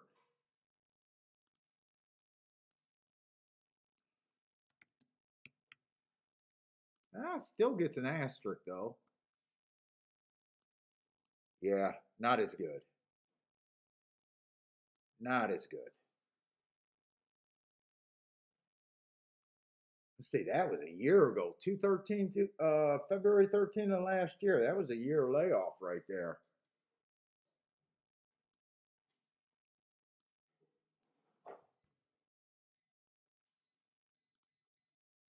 Let's see, Gulfstream's going in the gate.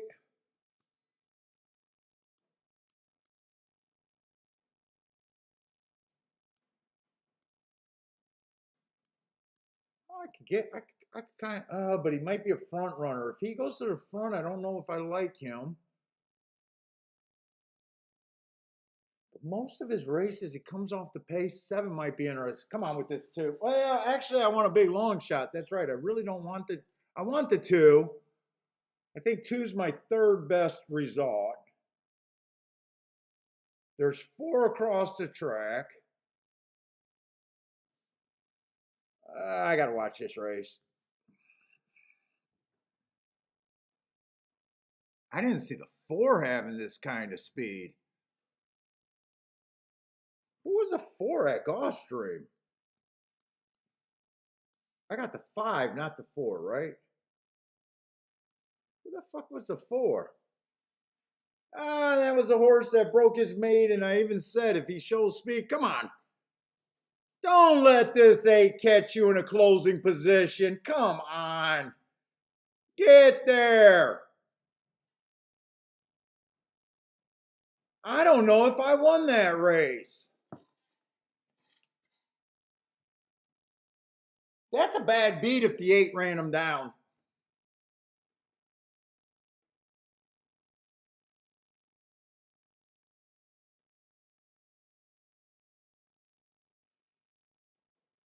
I don't know if the 2 won that race. I got to blow this up on the screen. See the pain in my eyes if the 8 gets the nose down.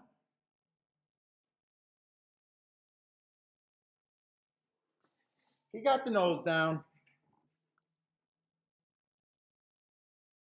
How the fuck you shorten strides that bad? Oh man, that feels like a bad beat.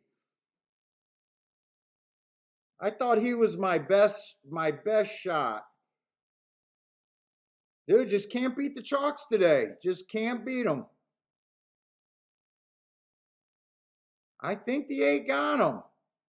I don't even see the red yet.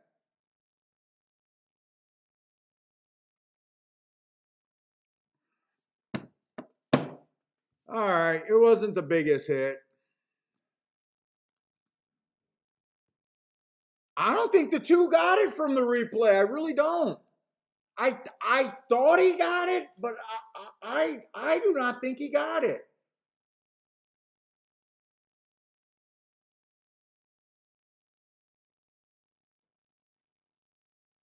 I don't think he got it. You know what? I got exactly what I wanted. I got the 2 getting the lead. I got the 8 coming from a closer position. I was trying to beat the 8 the whole time. I just get beat right there. I just get beat.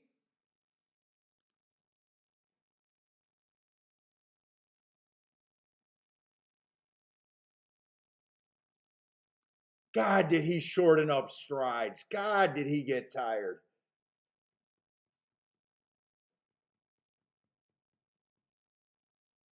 Yeah, he just got beat. That is what it is. But the bet wasn't worth protecting. I don't think I could have even played 8 on top of the horses that I played.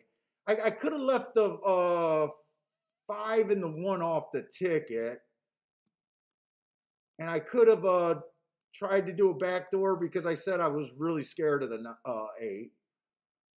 But I don't think those two exactas could have been played. I really don't. Let me see what the probables are. 8-2's paying $12. No, I could have done that. You know what? I put myself in position where I could have got back today. I made a horse close to catch me, and we just get beat there.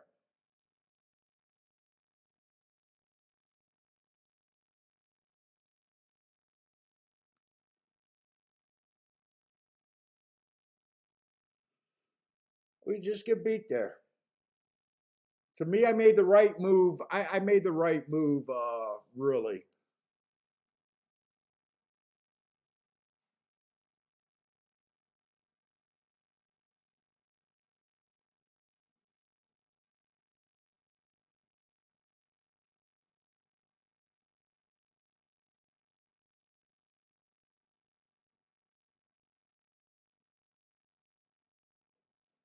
Bender went after the. I thought I kind of knew that Bender was really interested in that last turf race with the two also. Like I said, when I went back over those doubles, I knew the 1 and the 5 were they weren't good bets. And in fact, all I should have been alive to was the 2 and the 9. There's no way I could have played a $7 double. That was the right move. The real right move was not being so sloppy when I played the double and just either limiting the loss or being alive to a much bigger hit. That would have still been a loss. I mean, that's horse racing. I don't feel like I was done any wrong there. I feel like I made the right move and it just didn't work out. So to me, that race is a little easy to move on from.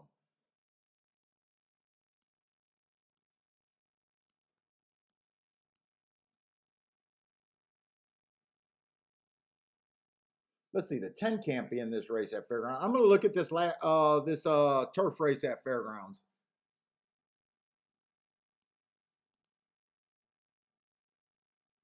Rex says he swears that guy has a buzzer.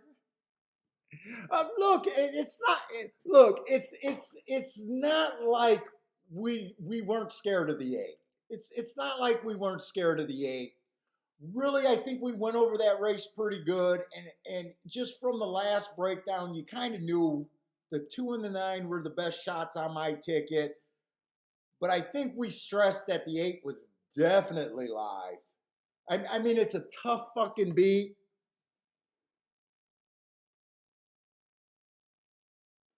It is a tough beat, but it's not like your handicapping did not see you.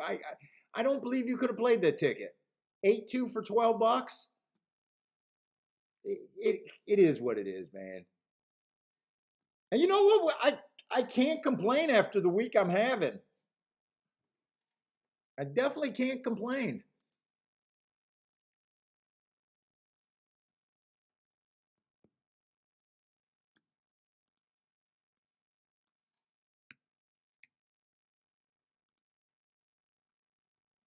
And right now, if I don't do anything else, I did my goal of losing less than an average day. Even though that was my biggest bet of the day. That was my biggest bet of the day by far, that double.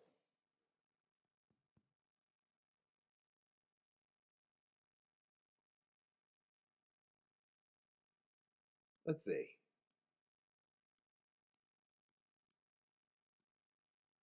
How was that fast? That's actually sneaky good. It's coming from Saratoga too. We got a lot of shippers in here.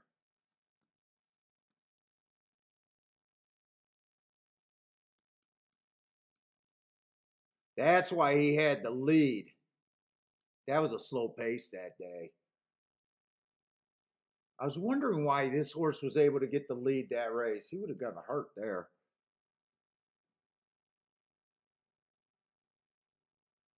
Wait a minute.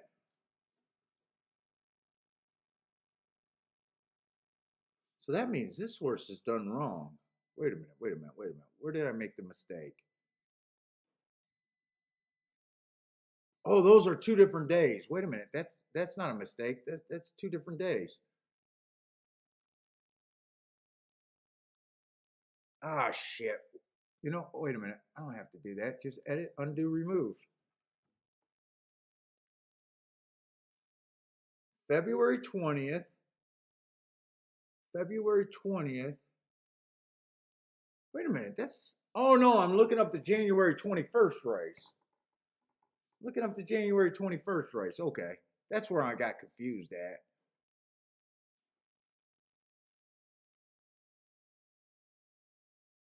That was an early pressing day.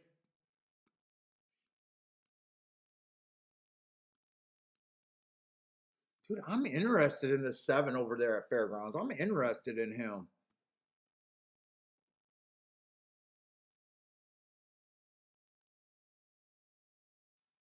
I didn't get the scratches. Why don't I get the scratches? First of all, that horse is scratched, and then I'm going to mark him, and then I'm going to get confused by him. He did me no favors. I'm definitely interested in the 7. I can be interested in the 6. Well, 6 is 5-2. Everyone else is a sprinter stretching out. I really don't know what to do with sprinter stretching out.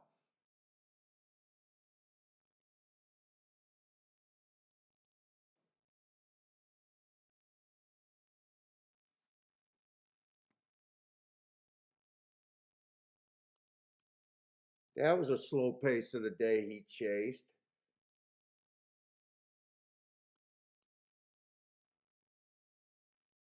Let me see. 2, 6, 7, and 9 looks like the horses that I'd be interested in. That sounds chalky other than I like the 7. 2 is 3-1, 6 is 5-2, 9 is 2-1. So yeah.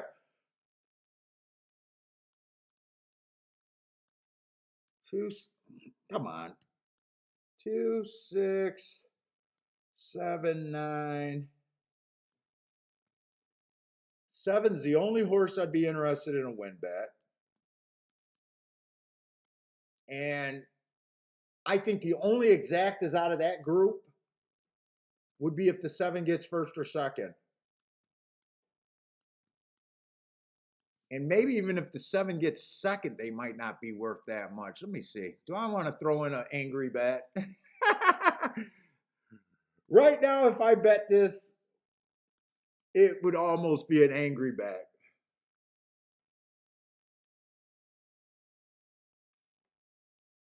Am I in the right race? How is 7-2? How is 7? Oh, those are doubles. 7-2 is paying 35. 7-6 is paying 44. 7-9 is paying 25. What if the 7 gets second to them? Do I want to key box this or just play them on top? 2-7 is 26. 6-7 is 33. Both of those look okay. I would do that in a key box. Let's see. Am I going to do that? I think I'm going to do it. I think this is almost an angry bet. I am playing a dangerous game because I'm ignoring all the sprinters stretching out. That's why I'm almost saying that this feels like I'm doing an angry bet here.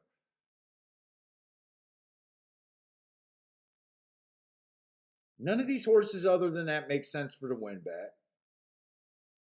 Just a 7. 7, I do not want him on the lead. Please be a closer.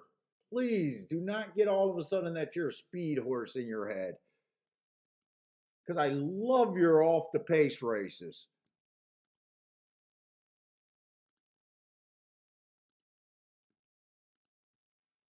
Sometimes angry bets work out, by the way. We'll see. Paul's rage betting.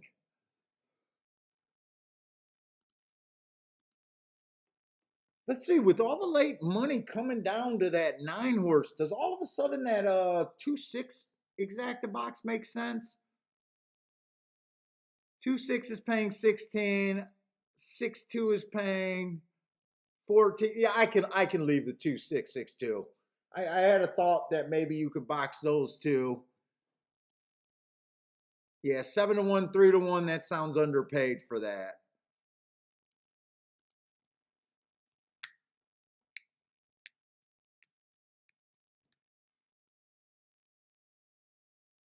Let's see. Rex didn't bet that race because he knew Irad on the outside was lethal. Hey, what's up, PDT? PDT likes the 3 horse over there at Fairgrounds. I bet Fairgrounds. Yeah, Gulfstream's done. Oh, you like one of the sprinters stretching out? Maybe you know a little bit about breeding and stuff. Maybe that's a turf sire. I have no idea. Whoops! I lost my video.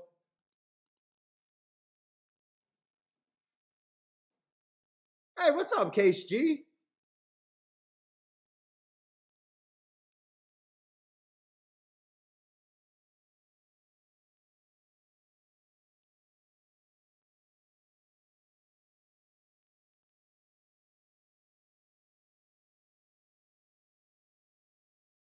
Uh-oh, why don't I got video?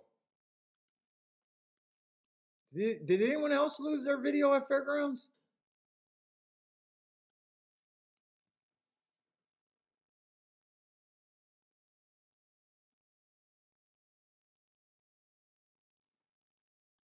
I have no idea if Fairgrounds is off or not right now. Last I seen, they were loading in the gate, so they are probably off.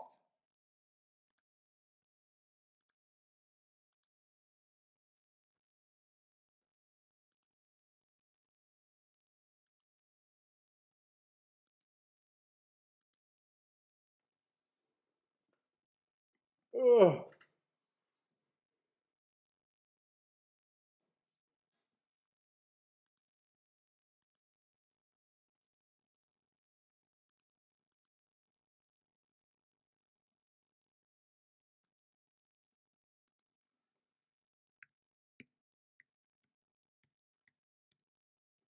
Let's see. I'm gonna come in and come out. See if something happened. I don't know what would have happened. Did I lose internet? Oh, okay, there it goes. No, no, I didn't lose internet.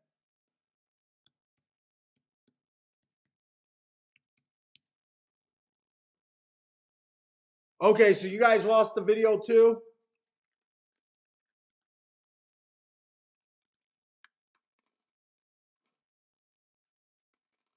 Oh, I got video.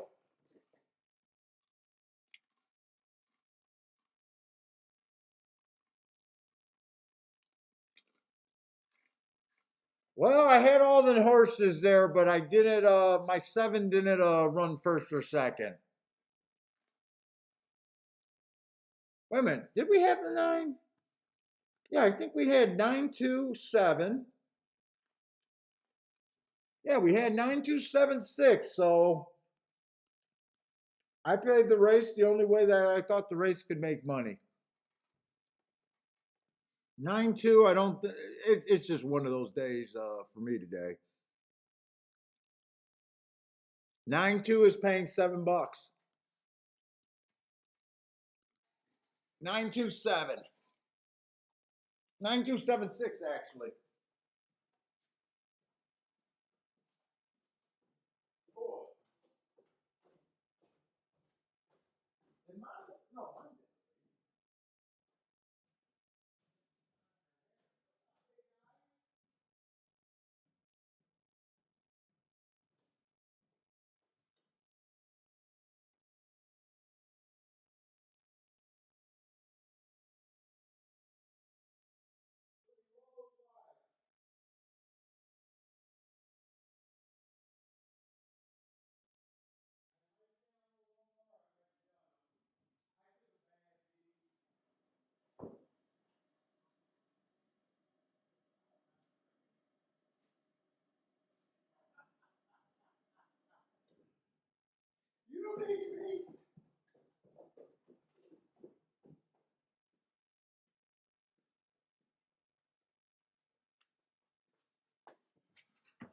Oh, where are we at? 927. Oh, let me fix this. 'Cause that's a 9 horse. Why don't you let me fix it?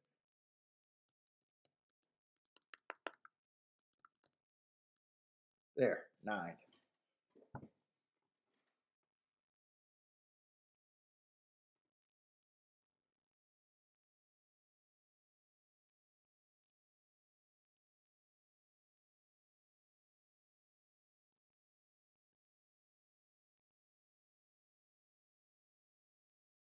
Charles is going to play turf. I think I'm done. I usually don't stay for the last race at Fairgrounds. I think I'm done for today.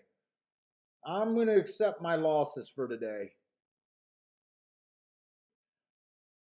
I'm going to look at it like it was due. They were due. Coming off of 2 really good days. Right now, I'm still below an average losing day. That's the best I can do, as chalky as it's been. But anyways, guys and gals, thank you very much for hanging out with me today. If you guys are playing Turfway tonight, good luck, Turfway. Sam Houston, good luck. Stephen Marshall got another 138 over there in the last race at Fairgrounds. But I am done, so good luck. Good luck over the weekends. I don't think there's any chance for any weekend shows for a little while. If they do, I don't have anything planned because I got to get started on that jacuzzi room. But anyways, guys, good luck over the weekends. If you guys blow it up, let me know. If you guys got questions about, I know I'm just saying this. I haven't been pushing my sheets or anything. If you guys got questions about the bias reports and that, let me know. I'll be checking my email, and I'll get back to you. But good luck over the weekend. If you guys got some monster hits, feel free to blow up my email like always. But good luck Thursdays and Fridays. Stay safe out there and hope to see you guys next week.